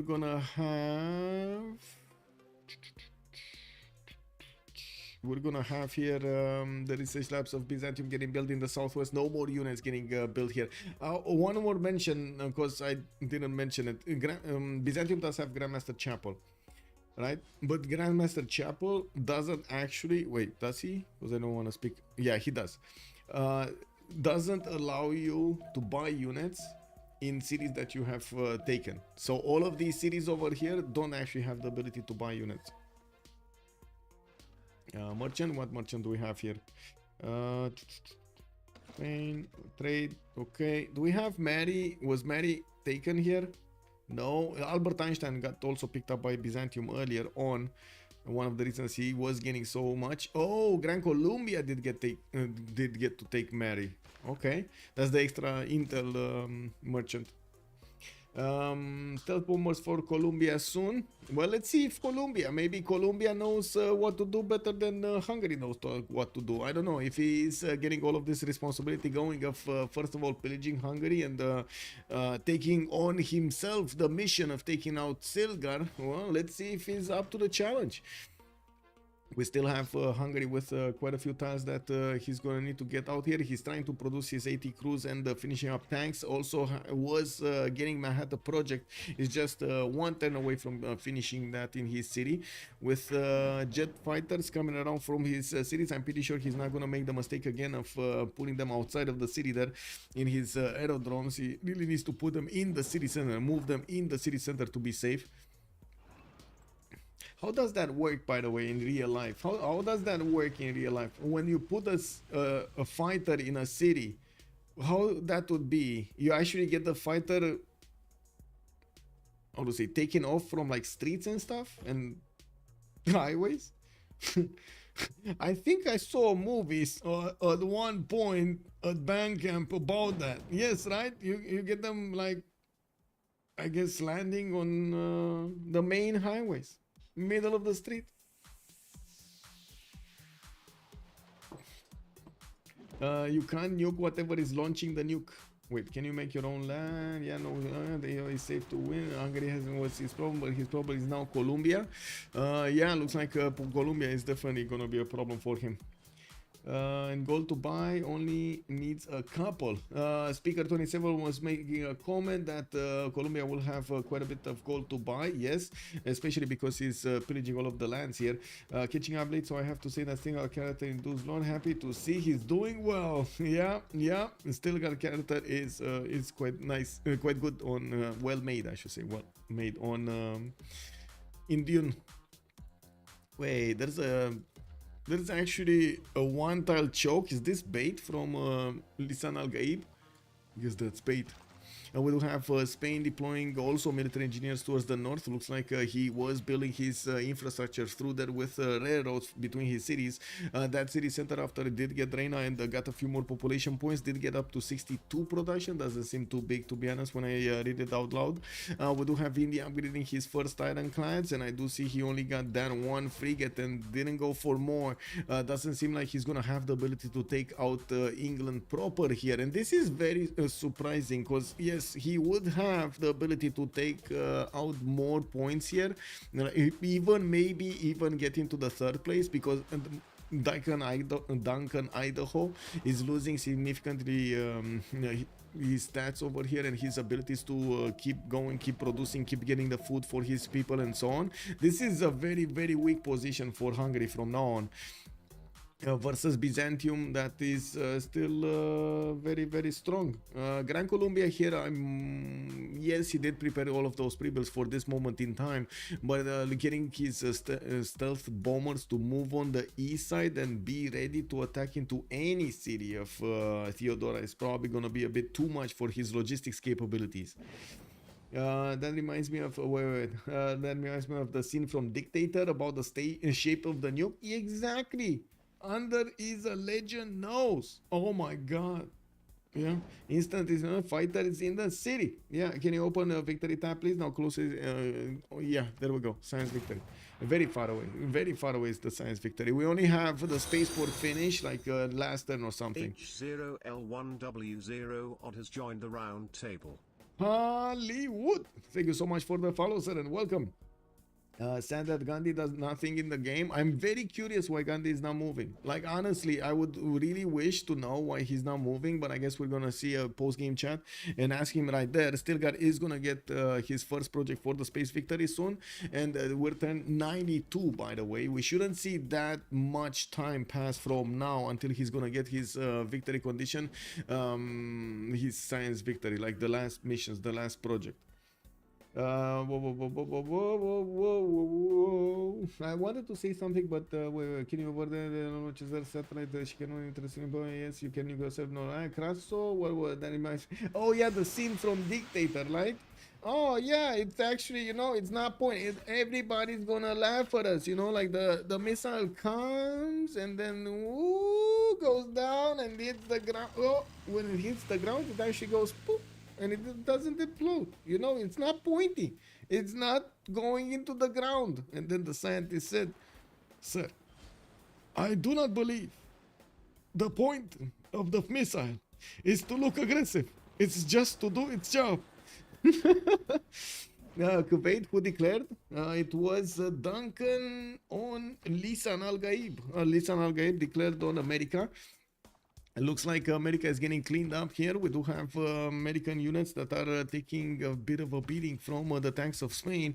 Spain is going to want to take out these cities as quickly as possible. And I do have to mention, nukes are coming out in 3 turns here from the city of Madrid.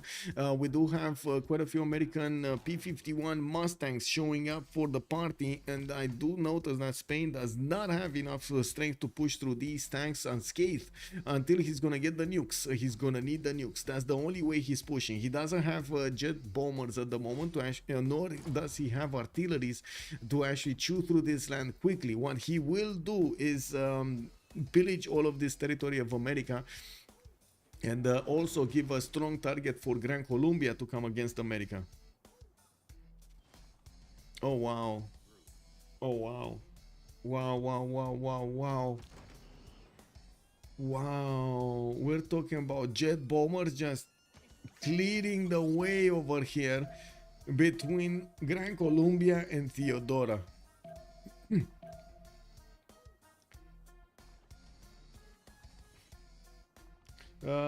Getting attacked in real life just wasn't fun, but I will acknowledge that you need to know. Whoa! I can't read because the scroll keeps going down. As much as people complain about others not playing for first, that is what it looks like. I mean, to be honest, this cannot be helped. If they're not how to say, if they're giving up on their competitive spot, that's on them, right? I don't know what we can do about it. They're giving it up. Well, I put is that no matter what, people will always max grid because not doing that forfeits their chance of winning. I do have to also agree with the general here. Hungary getting milk? Yeah. And to be fair, he kind of called it on himself because he wasn't there, right? He wasn't there of keeping Theodora away from getting bigger. He wasn't as active as everybody else expected, and he did have for the majority of the game, if not the most of part of the game, advantages when it comes to the science. Look how much science he has over Gran Colombia. He's 38, almost 4,000 points of science over Gran Colombia. So Gran Colombia said, hey, just that's enough. I need to take over Empire. I need to go against Theodora. What do you mean? He wants to go for first. I gotta say, over here, you do see that the Gran Colombia is making everything he can to actually crawl back and have a chance. Maybe a chance. There is a chance. A small chance, but there is a chance of doing damage and even flexing against Byzantium here. 14,000 culture, yeah, which begs the question, why would the second or third place attack the first? But it's the same thing Dragosh is doing. I don't know who's the Dragosh. Okay. And we do have Spain managing to put into siege the city of Los Angeles, and by the looks of it, we do have the nuclear devices coming out in 2 turns from Madrid. We do have some defensive capability here for America, not only anti-air guns, but he also has the P-51s in the air.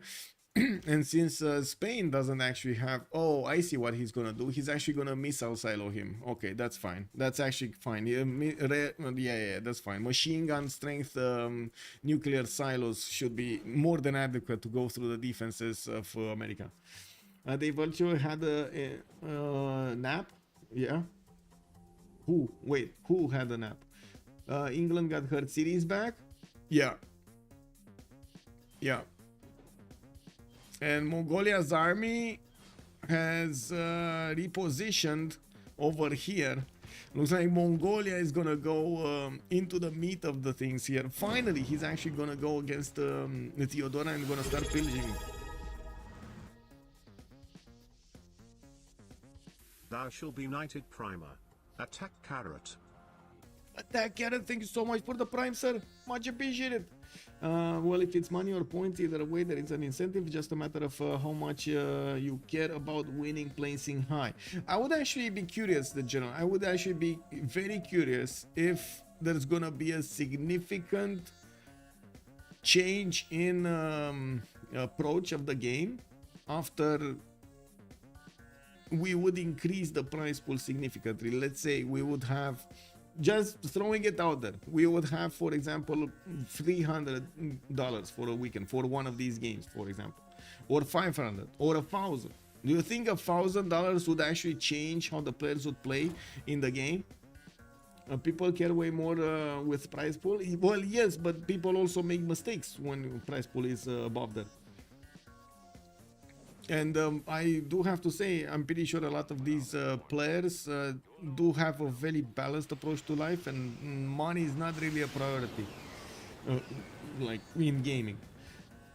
Wait, did they make Peace Mongol and England?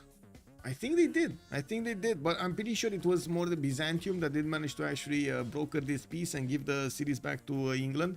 Byzantium did say that he needs all of them, so basically he nullified England's ability to get them. And unfortunately, because India never actually took these cities away from England, just, India is just not going to have the chance again. He missed the opportunity, he's not going to get it back.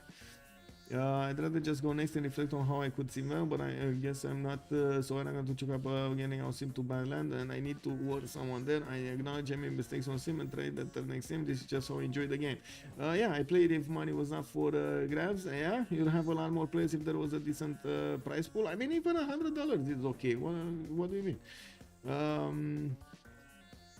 Do you think it's not okay for two games, $100? Copium, Strauzy, good evening, son, and welcome. Yeah, if I get killed, the same thing I acknowledge. I didn't prepare and try to think how I could next time. He's now making his play. Where Mongols tanks going through Byzantium's territory to Duncan.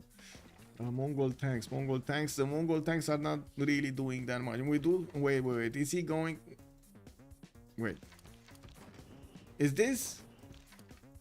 Is he still? He's probably still at war, right? Like, there's no way these units are here and not pillaging. These units actually going Hungary? Wow. Yeah, but that's I really like this. But I think it just needs more organizing. Not being announced 3 days before in a better format. But else I really like this concept. If it's like bi-monthly, I mean, to be honest, it was like. I would say I had my own reservations of leaving this little time for the registrations. I would ideally prefer to have at least like a week for registration, and I wanted to see if there is enough interest, and surprisingly there was enough. Just since those days actually generated enough interest so we can actually have these games. And yes, I believe it would be quite fun to happen regularly. And I also believe the players' approach to the game is some of you see this happening, and then some of you play this in the next ones will change how you play this. Looking at the situations on the game over here, you're gonna probably start to spot out the chances faster of going against your opponent, making the decision, a game-breaking decision or a game-making decision. Now question, Byzantium gonna fight with Colombia or just kill Duncan? Pillage economy is also a skill, I suppose, though. I think Theodora is kind of at fault here for not locking the one-tile choke. Yeah, one-tile choke. I don't think he's pillaging. Like, Mongolia right now is not at war. That's what I was checking. Mongolia is not at war with Byzantium. Mongolia is going somewhere else. Mongolia is going probably Hungary or America. And I think we're gonna have the first nuke being thrown soon. This should be the moment that the nuke has been finished in Spanish territory, so we're gonna see it arriving over here. What the heck? If everyone paid 25 to get into a lobby to change everything, I mean, yeah, everybody's gonna get that 25 and that's it, right? Yeah, it's gonna change everything. Yeah, exactly, but not for the better.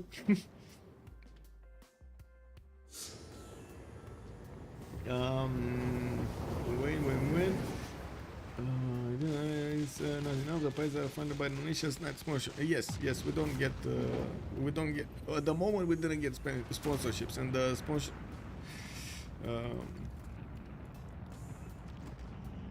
Unfortunate. Don't get me wrong. Unfortunately, I did personally email so many emails without any kind of like even a response. Man, even a FU back. I get it. It is what it is. But man, don't just like give me the wall of silence. Anyway, I guess, you know, that's the world. If you probably if you're in their place and you have like thousands of emails per day, you just don't answer to them. It is what it is.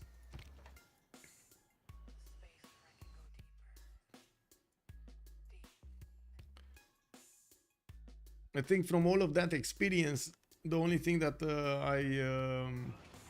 I changed, well, except for all of the how to say disappointment that I was feeling for all of the emails, my respect for BenQ actually grew by a lot. They were one of the few ones that actually responded. They were one of the few ones that, yes, actually talked and gave an answer, be it yes, it was no, but yeah, I mean, that's an answer. Much respect that he actually took the time to open the email. I know how to make a Gamba Forest so people can bet on player like a horse race, and the prize pool is percent of the Gamba money. I mean, I see a lot of flaws in that plan, Marius PW. I wouldn't see it far from being totally taken over by some players. I wouldn't really think that's a good idea to link that those like that. Yes.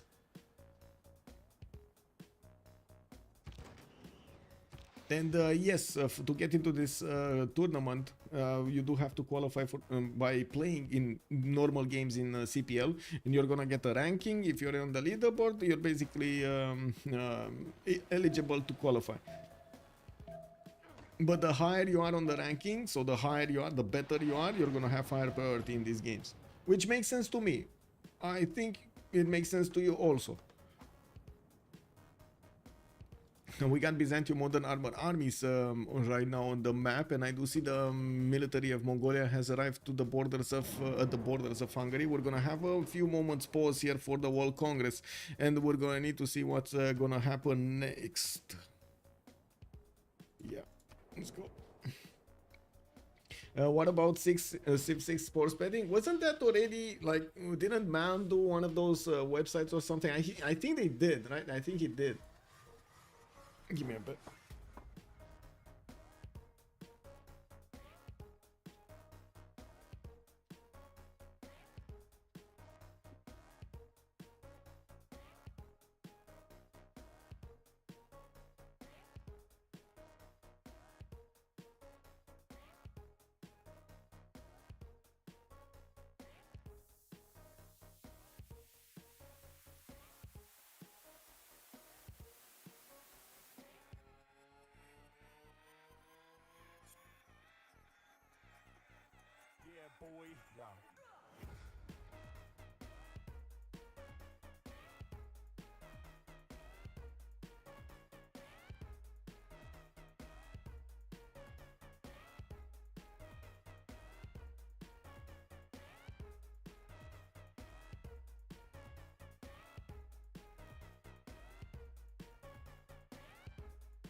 Okay, so big question is, will Gran Colombia... Ooh, we did have a nuke over here on America. 2 nukes. How did I not hear this? Oh my god, it didn't, like, the sound just wasn't here.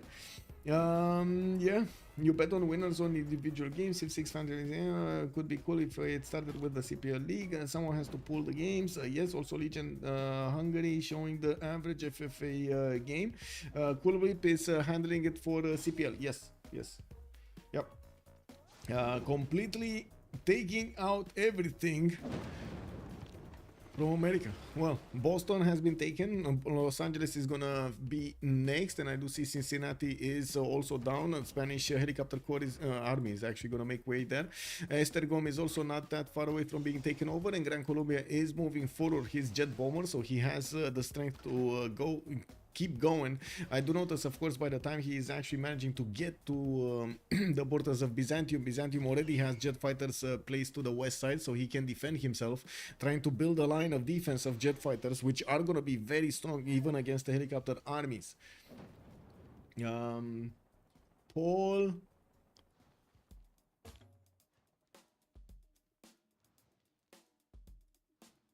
Oh, wait. Reverend Mother has declared war on Duncan. Oh my god, he's out for pillaging, guys. Mongolia is out for pillaging. He wants to take every little bit of the Hungarian territory that he can get to, and of course he could even take a city if he wanted to. But I'm pretty sure it's more about pillaging than anything else. We'd like to have some novice tournaments. Yes, please. Yes, definitely. I would love to see some novice tournaments.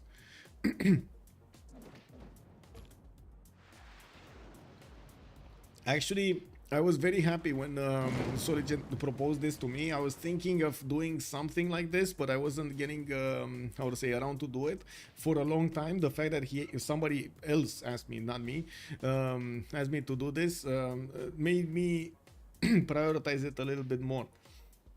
I literally played in this one. Mapuche ran into me and I mean too close to the sun. Well, yeah, it is what it is, Marius. When you touch fire, you get burned. It is what it is. I believe allowing settler ranks to play this game would make sense to settler rank. Oh, okay. Let's see if the ACC.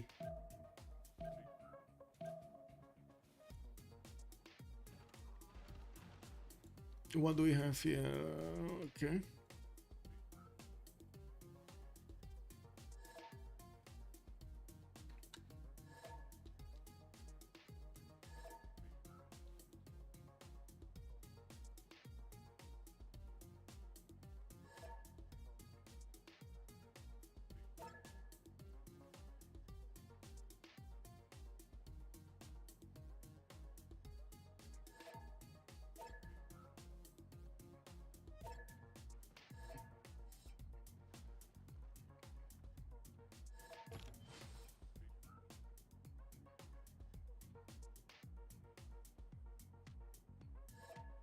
Okay.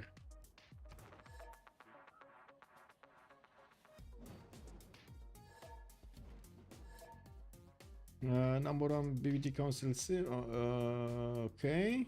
I felt like 5 Why did you pick Eleanor? Was the draft bad? Oh, for yesterday's game. I actually was wondering that myself, Marius BW. Why did you pick that one?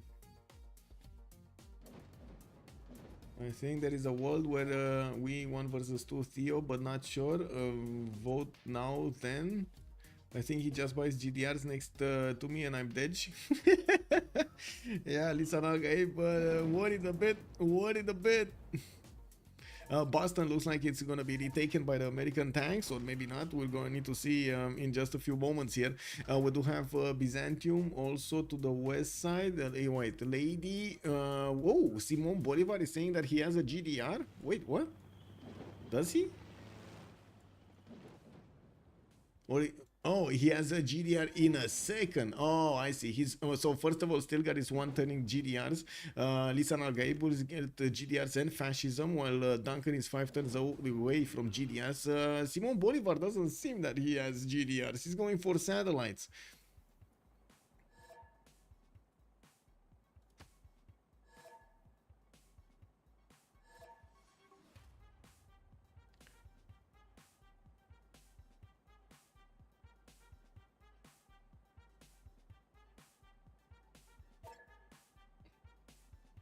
Maybe a while ago, have played like 10 FFAs the last month. Yeah, we did have, I mean, to be honest, I guess the player base is always changing, and it's normal to see this between the preferences of liking FFAs or teamers, or the meta and coming in and out of the communities and so on and so forth. I'm happy we do have ongoing games during the day and of course during the night, almost 24/7 actually on CPL. Yes, we could definitely, we would like some more, but we do see the community slowly getting together. Civ7 might actually need all of, like, you know, need us in come put together all of the missing pieces that we have right now in the community. As in getting enough attention from the beginning towards the Discord server that already has built the novice center and of course the ranking system and so on. It would be quite easy for us to move towards Civ7 base. 2, 4, 5, 6.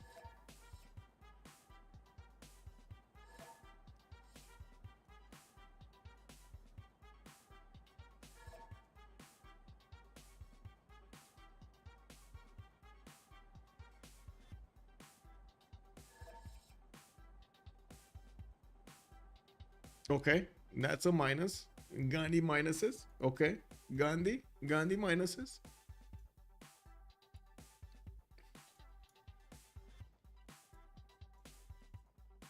Looks like Reverend Mother also after he declared after he declared war on Hungary, he did declare war on America, and I just realized they should have actually sent me the votes. But to be honest, they're very transparent about this, so I don't think there's anything that these players don't know already about themselves and around about their plans that they could have actually discovered. This is kind of like straight, right? Isn't the CC votes to be yes, Marius Bidao, yes. And yes, Gandhi minus. They were already talking in chat that they should team up against Theodora. I don't think there's anything more than that. Why did he minus? Because he believes they can all together stop, like put together their forces and stop Theodora. The thing is, I do notice that Mongolia, instead of attacking Theodora, he's attacking Hungary and pillaging as much as possible Hungary. Paul Moadi.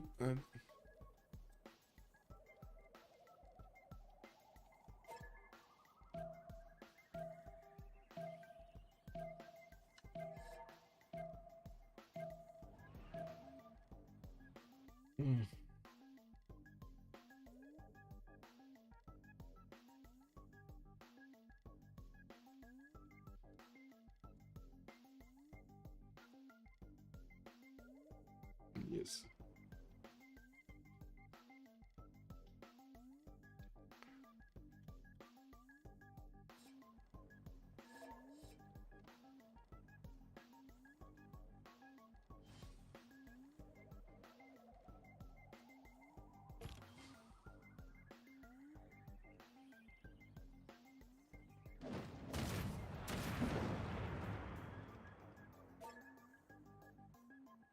Can't see chat. What? Misclick. Yeah, there we go. Start the world war. Theodora should just spam units from now on. He's spamming units, don't get me wrong. He's also 882. He's 1600 points of science. He's on his second project. No, third project. Sorry, third project. Moon landing. He already got moon landing. He's on his third project. Two turns away from finishing the third project, and he shouldn't be far away from discovering the next one. He got GDRs. He's 5 turns away from finishing the first GDR. He should have enough money in a few turns to buy one. No, he has enough money right now to buy one if he wants to.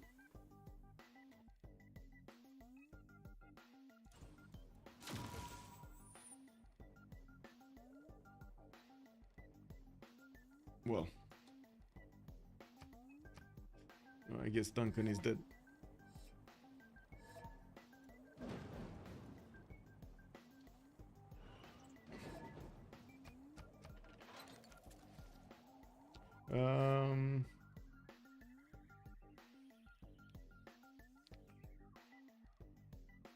Well, that doesn't make sense, does it? No, it doesn't, Strozy, no.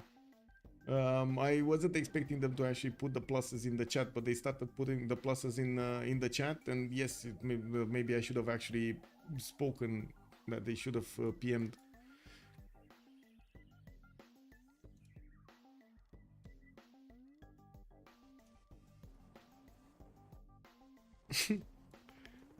Lord. Soligent sent me a message that I should put a bounty on Theodora. Should I? He actually said that he's gonna put more money if anybody is able to take out Byzantium. Lol. In 8 turns I have about 30 GDRs, so a wise choice. Okay. Wow, 30 GDRs. Well, he's getting what? He's getting 1, 2, 3, 4, 5, 6, 7, 8, 9, 10, 11, 12, 13, 14 GDRs in the next 10 to 11 turns. Yeah, it seems like the rules are being destroyed, torn apart. Yeah. I mean, leave it to these players to actually push the rules to the maximum.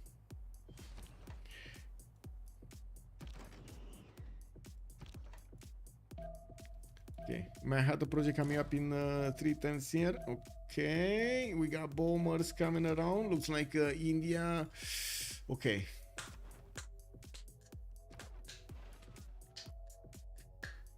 Give me a second. I want to see something.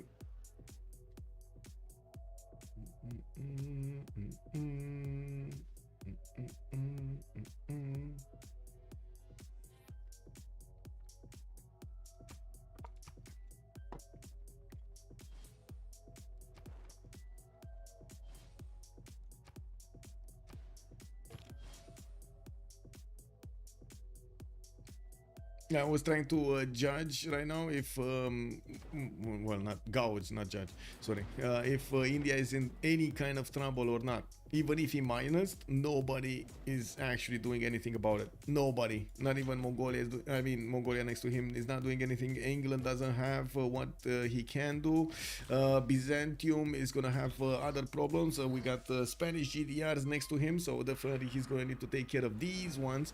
Now, while Spain is just slowly taking out. How do you call this? I know it's called milking, right? It's called milking. This is the milk you're talking about. He's milking everything. Oh my, he is. We do have also Mongolia coming up from the east side, and after he has done everything he could to the Hungarian cities. He's moving towards the American ones. India, you do know that you get the beating from Steel Gun as well if you start attacking him. Oh, lol. Listen, Al-Gaim is also saying to Byzantium, just go away, don't be here. That both, yeah, he's getting everything, man. Simon got the best milk ever. Yeah, he got the first round over there on the Hungary. He did. He had to nuke. It's contaminated. Yeah. Oh, this one, the nukes. Yeah, he did. He nuked Boston and Cincinnati. Were there any nukes here? No. And it looks like Hungary is gonna be taken out here.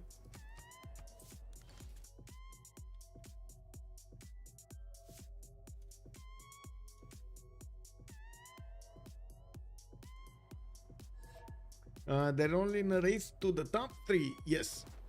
And we need to see how things are going. Nuke, I heard nuke, there we go. I heard nuke, it's going New York. No, my God, Mongolia's military is being targeted. Reverend Mother is not being let in too close to the Spanish cities.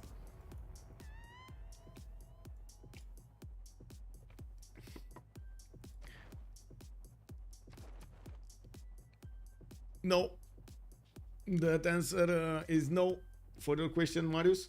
But they went against the rules, and now there is a bounty on Gandhi. Said, man, nobody's doing anything about Gandhi. If Simon kills Byzantium, he gets $50 more. I didn't put a bounty on anybody. I asked the chat if we should do a bounty, and the bounty is on Theodora, not on how to say, it would have been on Theodora actually. Nobody's doing anything about India. India is just happily just not caring about anything. There is Wars colony, and I don't think actually Byzantium can or will want to do anything about India, mostly because India is too far away, too far away in the tech tree, not too far away land-wise, to actually do anything against him meaningful. Like with so many GDRs coming around and with so much gold per turn, he should be able to soak up any kind of damages done to him. For some reason, Theo doesn't have any anti-nuke in Cap and Jason. Well, yeah, if they only would have had something, but he could just buy a GDR instantly. Yeah. To be honest, India could have been a lot more proactive, and I think I called it like this is like the 4th time I call it, or 5th time. He could have taken the English coast a long time ago, and he could have had not only the ability to cut off Byzantium from getting too big at at an earlier stage of the game, but he would have managed to also get himself a higher place in the game. But you couldn't know when you were right by accident. Yes. Might have been a problem with information there for him to make that decision. He didn't have the available information. We do see everything that's happening in the game, right? They don't have that same information that we have, and they don't also have the time to think about all of that information. And even now, in game, he is relying on his partner. Ninga will just tell him when Colombia is on his way. I do notice we do have more cities of America being taken to the ground here. Looks like we do have Gran Colombia taking San Luis, and I do see the Spanish GDRs are starting to get next to Baltimore. We do have the GDR of Byzantium. Just let him in the city of Let Him Live. On the west side, he's just chilling over there. While I do notice a lot of GDRs also coming out from Spain. He's not gonna have the same amount of total cities to actually produce these GDRs, but I do notice his production capabilities are quite good, and getting so many cities to 2 turn, 3 turn, 4 turn, maybe GDRs, it's gonna be an advantage for sure against his next door neighbors. Looking at the science screen, the third project has finished. We got Mars Colony up and ready. An exoplanet expedition is gonna be the next one. He's already putting it. He's 3 turns out from finishing exoplanet expedition. We do have Stilgar getting cybernetics next turn with already global warming something over there. Doesn't seem like this game is gonna go until the next World Congress. All the CCC RMS widely changed who was winning through the late game. Yeah.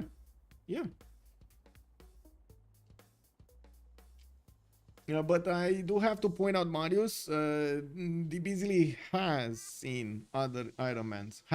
I have been making a mission to get as much of a diverse content as possible, so you can see on my channel the different types of games with the different results. So you can see also the teams, so you can follow the tournaments, the different tournaments, and so on. I do try as much as possible to deliver to you as much information as you need for the Civilization 6 community. I know there is much more to be had, but like I didn't get into the drama videos yet. I'm not sure if I want to delve into them, but I know there should be some form of reaction videos to dramas or something, or explanatory videos for not for us, not for the community, but for outside of the community, so they know what happened with Catherine Magnificence, what happened with the drama about Gandhi, what happened, why is Australia getting banned all of the time. So all of those should actually be put into standalone movies.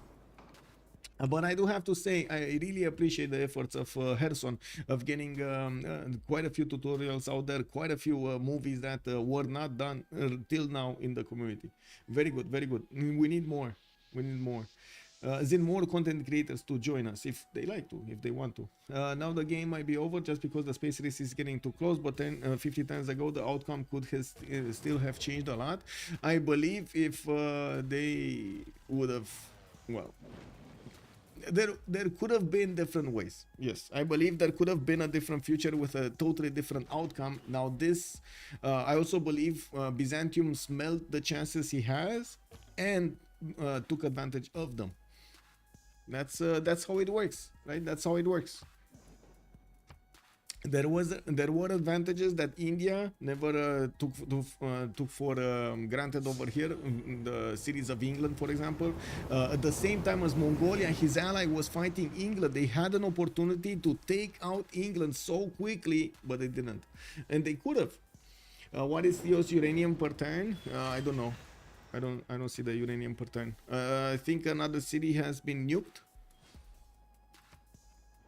Stilgar. Oh, okay. And so Stilgar declared war on India. Okay. Did he do it? Oh no, not Stilgar. Not Stilgar. Laken declared war on England, and Stilgar is gonna come to help out England, and he's just putting a GDR, and that's it. There was no way for India to actually get into the territory of England, even if he didn't say anything.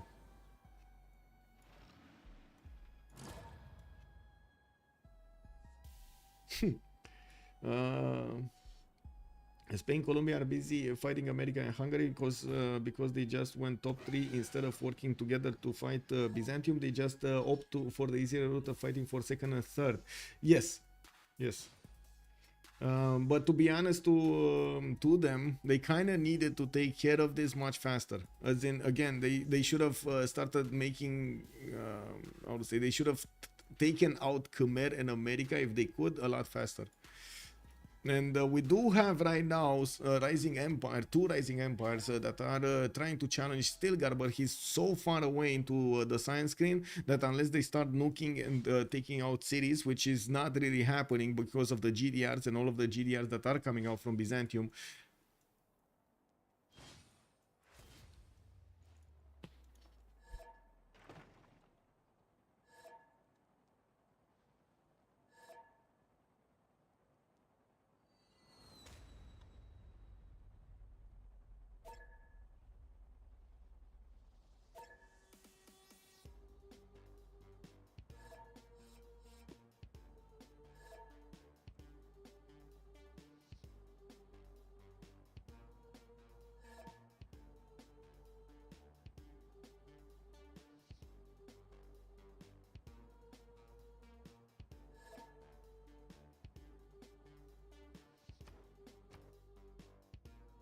Let's see, two.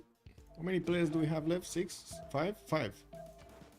No, sorry. 2, 4, 6, 7. Wow.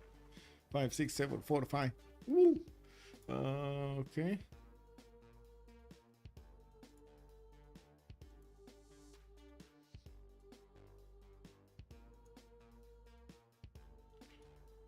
Let's see, 2.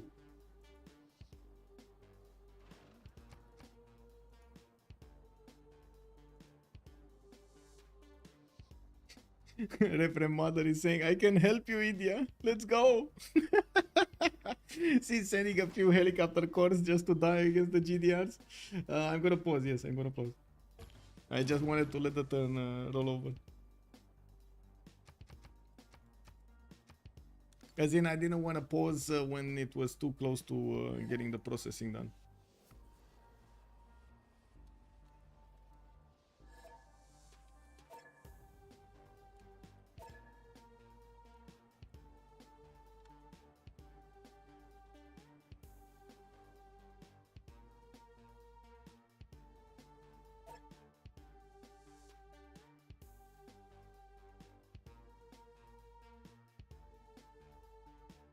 Okay.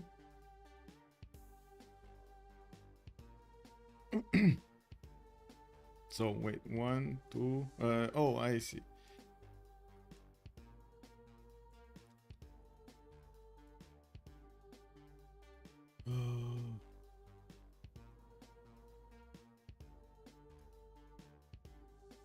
Let me count it.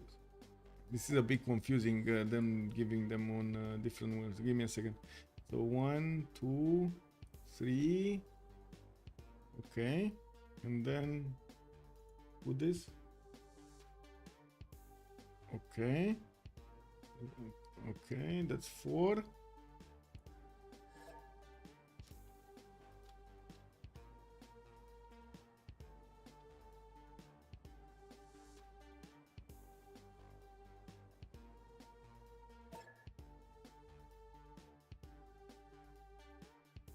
Okay, I think I got 6.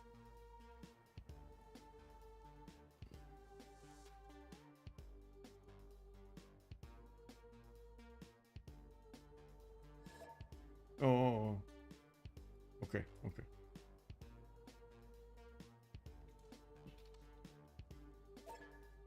I'm missing 1 then. So, give me a second. So 1, 2, 3, 4 on the Discord. Okay, 4, 5, 6. Okay, 6.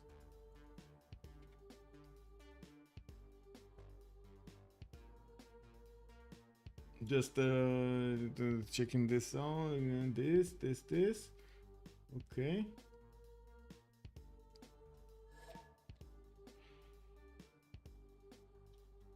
GG, well played.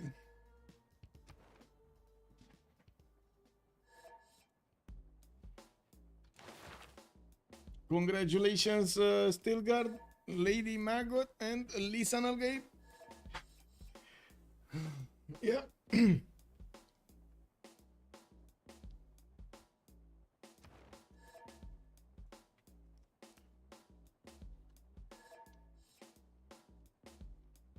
Just give me a few moments, guys, so I can make the channels for them, and so they can talk and give us the information. Just a minute. Just a minute.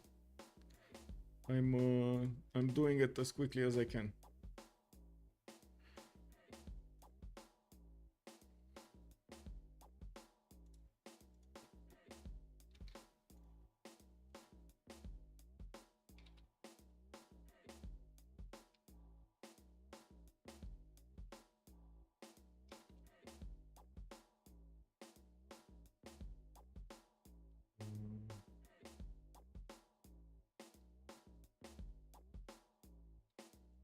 Okay.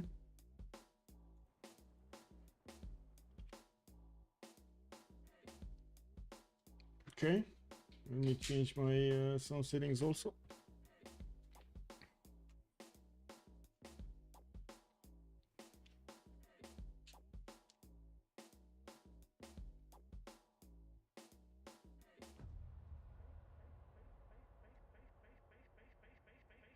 Oh, bună seara, bună seara. Good evening. How's it going? Yeah. Decent enough. Decent enough. Oh, I was hoping maybe I can get second, but I don't have anywhere else to score for. GG. Yeah, GG Ben. But that spawn of yours with Spain was quite hard on the coast. I gotta say, I wasn't expecting you to. I mean, you had no choice. If you wanted to keep up with everybody, you needed to give up on the coast. It was such a bad coast. Yeah, like I look to my left, it's floodplains. I look up, there's no tutus. Yeah. Ain't no way I'm going harbors. Plus, Yeah, I didn't yeah. find a lake or something inland, so. Yep. Who are you, Guardian? Sorry. Mongolia. Okay. So Propi was Hungary? Or what? Yes. Cool. So let me call it out. But I was waiting for everybody. I'm not sure if. Leash was Pericles. Yeah, Leash fed. Really? Like actually fed. I was checking the city strength. Yeah, he was 30. Was right. Turn after the player, I see the fucking Forbidden City finishing like 2 times later. That's also a banger. Just to donate that as well. I mean, he was dead anyway, but Yeah, but why do you finish that? Like, that's actually disgusting. Mentos, be honest, he fed. Yet I prepped like 5 field cannons and they literally never shot. I'm on the fence because you had the Crusade, right, on Theodora? So if he would have had more units there, if Legion would have had more units, the Crusade would have spread to Hungary and Mongolia immediately. No, it's not that fast. Not enough? You think it's not enough while you're failing? Because you went for him like in what, 5 turns? You cleaned up 7 turns, cleaned up the Emperor? My god, Ben, Yes. we can hear the Engage typing. Sorry.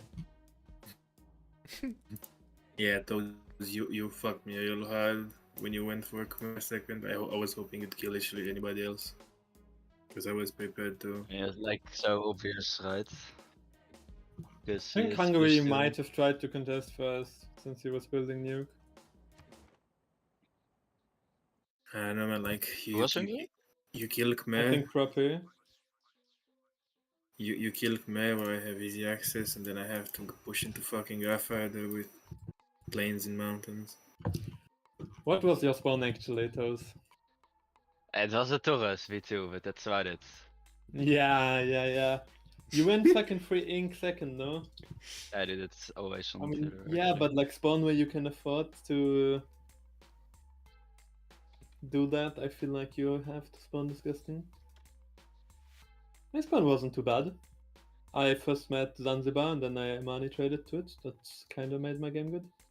Is that a fucking 241 natural geothermal tile? Yes. No. Dude. Wait, Travis, one question. I don't Yeah. get why did you not go for nuking Theo? The guy actually had zero nuke defense in all his main cities.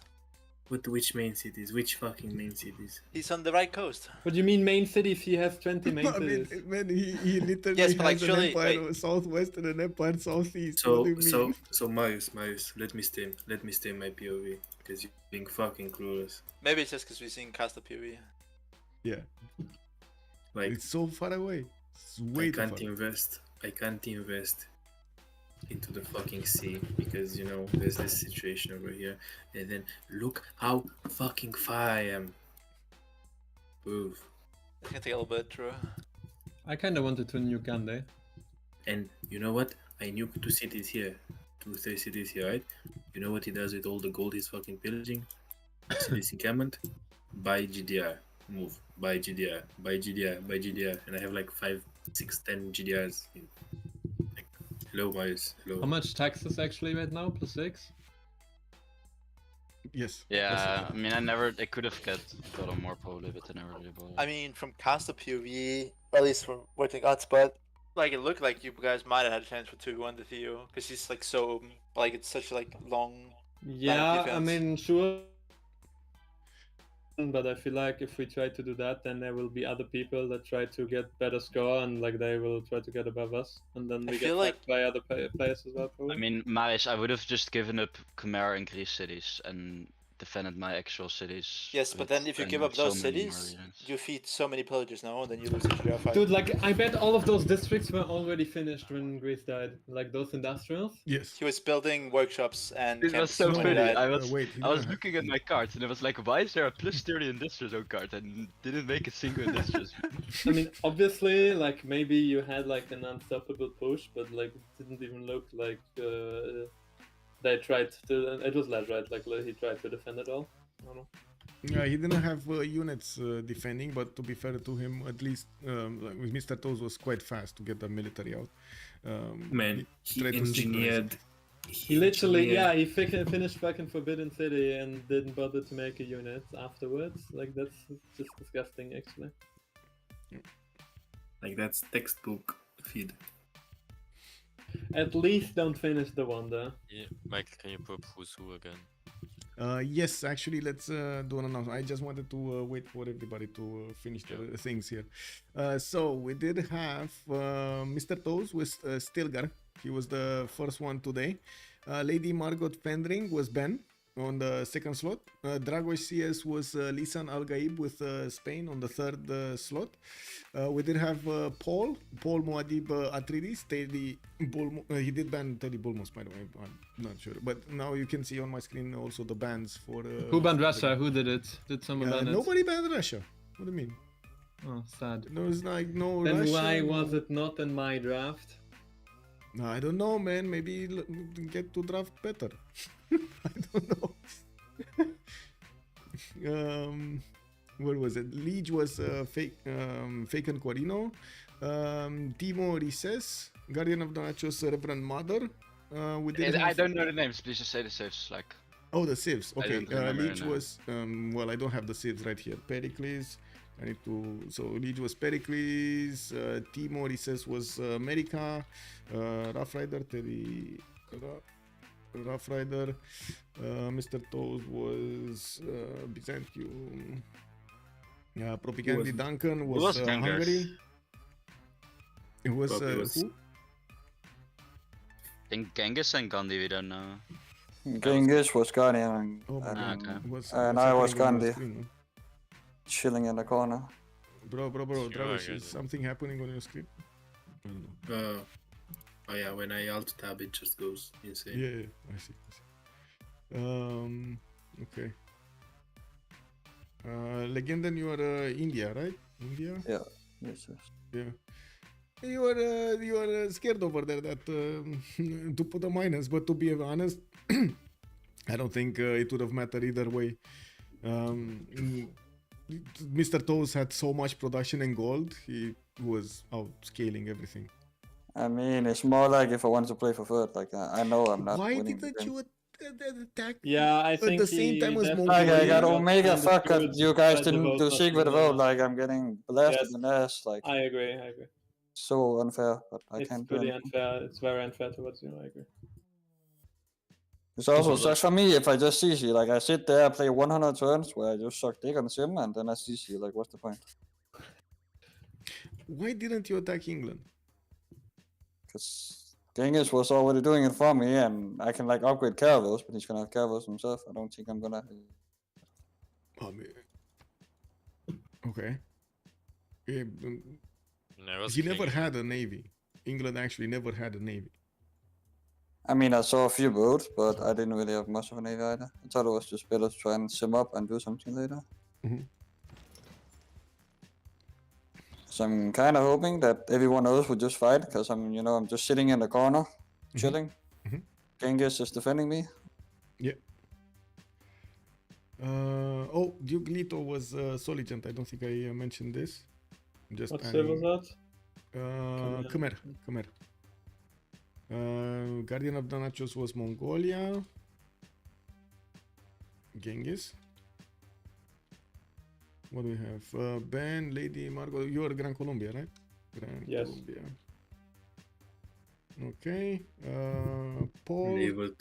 Naval trades OP. Yeah, I had to allow you to just so much more value to ally naval trader guy.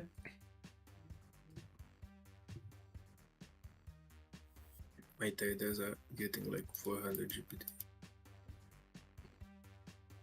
I don't have that many. I still don't have tier 2 government because the guy that I pillaged had also like no theaters. So I only pillaged Diplo Quarter plus Plaza for culture. I get ideology next turn.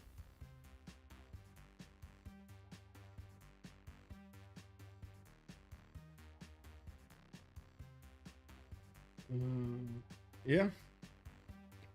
That was fast though. There's so much science, so much of everything so quickly. A lot of the discussion on the stream, you're probably gonna see it anyway if you wanna check it out afterwards. A lot of the discussion was asking you, why are you not building units faster to defend against potential attacks if you kind of see the, how to say, the direction of the game going that way? In general, we had quite a few problems. Like Hungary got caught out of position by Gran Colombia. England got caught out of position by Mongolia. Then we did have Pericles dying quickly because Byzantium got on top of it. Like all of the wars actually were, how to say, very good timings and surprise attacks. I mean, that's just because of the nature of the game, no? You need to be really greedy in order to compete with everyone else also being really greedy. Okay. So you just don't get to prepare that much. I mean, if you make like some units that are not proactive, that just sit around and just potentially defend if you maybe get attacked, then lose so much tempo that you could spend on other things. So just always have to try and be greedy and get away with it. So there's a strong incentive to not build. I played it pretty safe over here. I discounted Holy Site for Defender, got encampment, Projected General, made 2 horses. So nobody gets any funny ideas. I mean, I'm playing Wasif, so I can feel kind of safe by nature. Yeah. And I see like what my neighbors are doing. Like Teddy didn't have any improved strategics for a long time. Yeah, I mean, I checked it as well. Like, I was pretty safe. I mean, the thing you have to do with people usually don't do is just park 1 or 2 units next to the city center of the city to see just have a scout on the guy, so you see if and just someone's park coming. their whole game, and like people are not really doing that. I also forget it sometimes, but it's I like had, so effective actually. Yeah, this unit with 1 charge sitting in Hungary land to see if he's coming for me.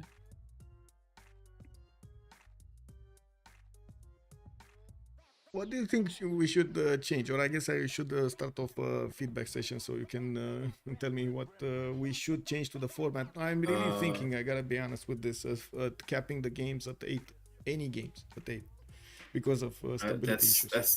That's not a problem. Yeah, I don't think that's a problem at all. You don't think that's a problem that we go on 8? Okay. I mean, the game was not unstable because of the amount of players, right? The game was unstable because what? The guy double loaded, but that's just literally one guy, and he has to fix his own problem. And another guy had the wrong mods. I mean, of course, there's like slightly higher chance if you have a few more players, but like the amount of players is not really the problem. And Okay. in a game like this, you're supposed to have your shit right. So that you're really supposed to. Yeah, I mean, everyone in the game should know Yes. what Also, they need to do. So for future games, I think for a situation like this, getting a second caster in, so one can cast, one can handle the lobbies faster. I think that would be good. announce with more. Yes, Time in yes, advance? that's definitely in plan. Yes, 100%. Yeah, and for fuck's sake, like, why is it not blind draft? Why do you let people just switch to Civ they're playing? Because, like, I pick Spain, thinking that everybody else has already picked their Civs. Like, locked them in. Like, Yeah, I already- think blind draft would also make sense. Okay. Yeah. Mm-hmm. Like everyone just messages you beforehand what's if So they're I playing. give you the drafts, and then you give me back your choice, and then I Yes. say, okay, go, and you pick your choice. Makes sense. I mean, it's Yes. easier for me afterwards also to not look through six, like, see if you pick the correct Civ from your draft and you didn't pick something else. And, Yeah. you know, don't let Think- don't let people who feed and troll again. I mean, I don't. I think that's a bit subjective. I'm How legit. would you? How would we? Subjectively, I'm not fucking playing this again. If somebody like that is in the lobby and they go feed. I think it's not very subjective in this case either. I think it's very obvious. I can make a CPL report with this event and he gets a ban for feeding like this. Like, there's nothing subjective. I have to rewatch because I only saw from the other side away, but literally full dying in like 5 turns and finishing wonders in between seems very suspicious. Yeah, he writes GG goodnight before doing a single CPL. True.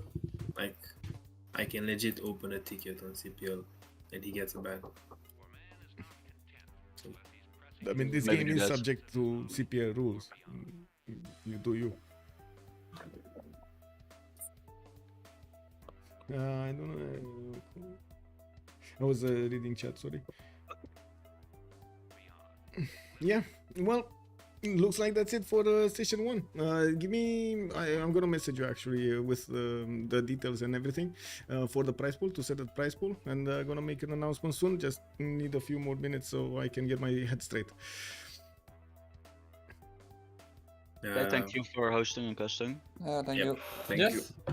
you. Did you all play? I also Did you- enjoy if it's like more than one game for the tournament, but I don't know More how than one. realistic that is with So like 10 I'm participants. in this regard. I'm on the fence if we should have more games or less games. I would go for less games because it should be something like done monthly and it should be already based, like you already have the ranking system to carry all of the qualifying session, because the higher rank you are over there, the higher the priority. So the normal games of CPL basically are qualifiers to this, should be qualifiers to this. But I wanted to open it up, especially at the beginning, so to more and more people, to try to get this going on. If we manage to get it like monthly or bi-monthly or something like that, I feel like it's gonna be good for the overall happiness, I would say, result.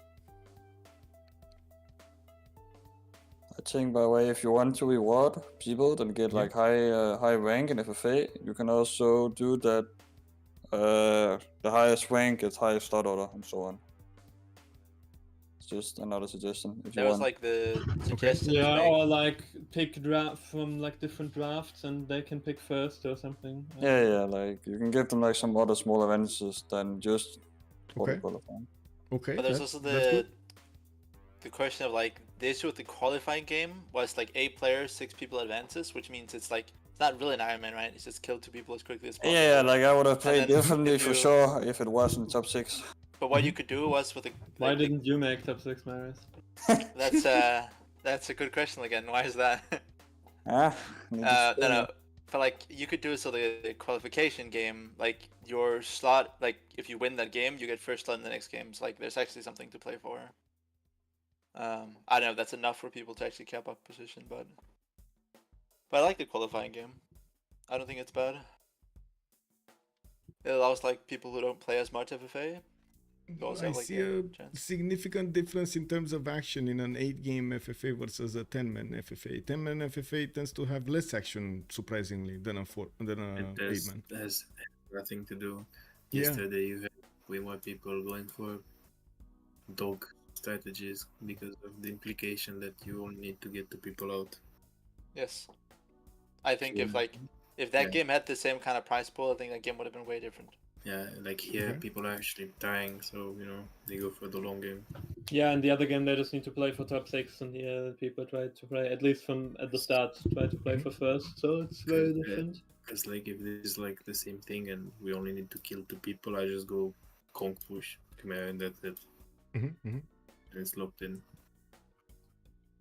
Okay. I think I also prefer if there's not only Pangea, but we can actually vote on map, but maybe that's other people prefer something else.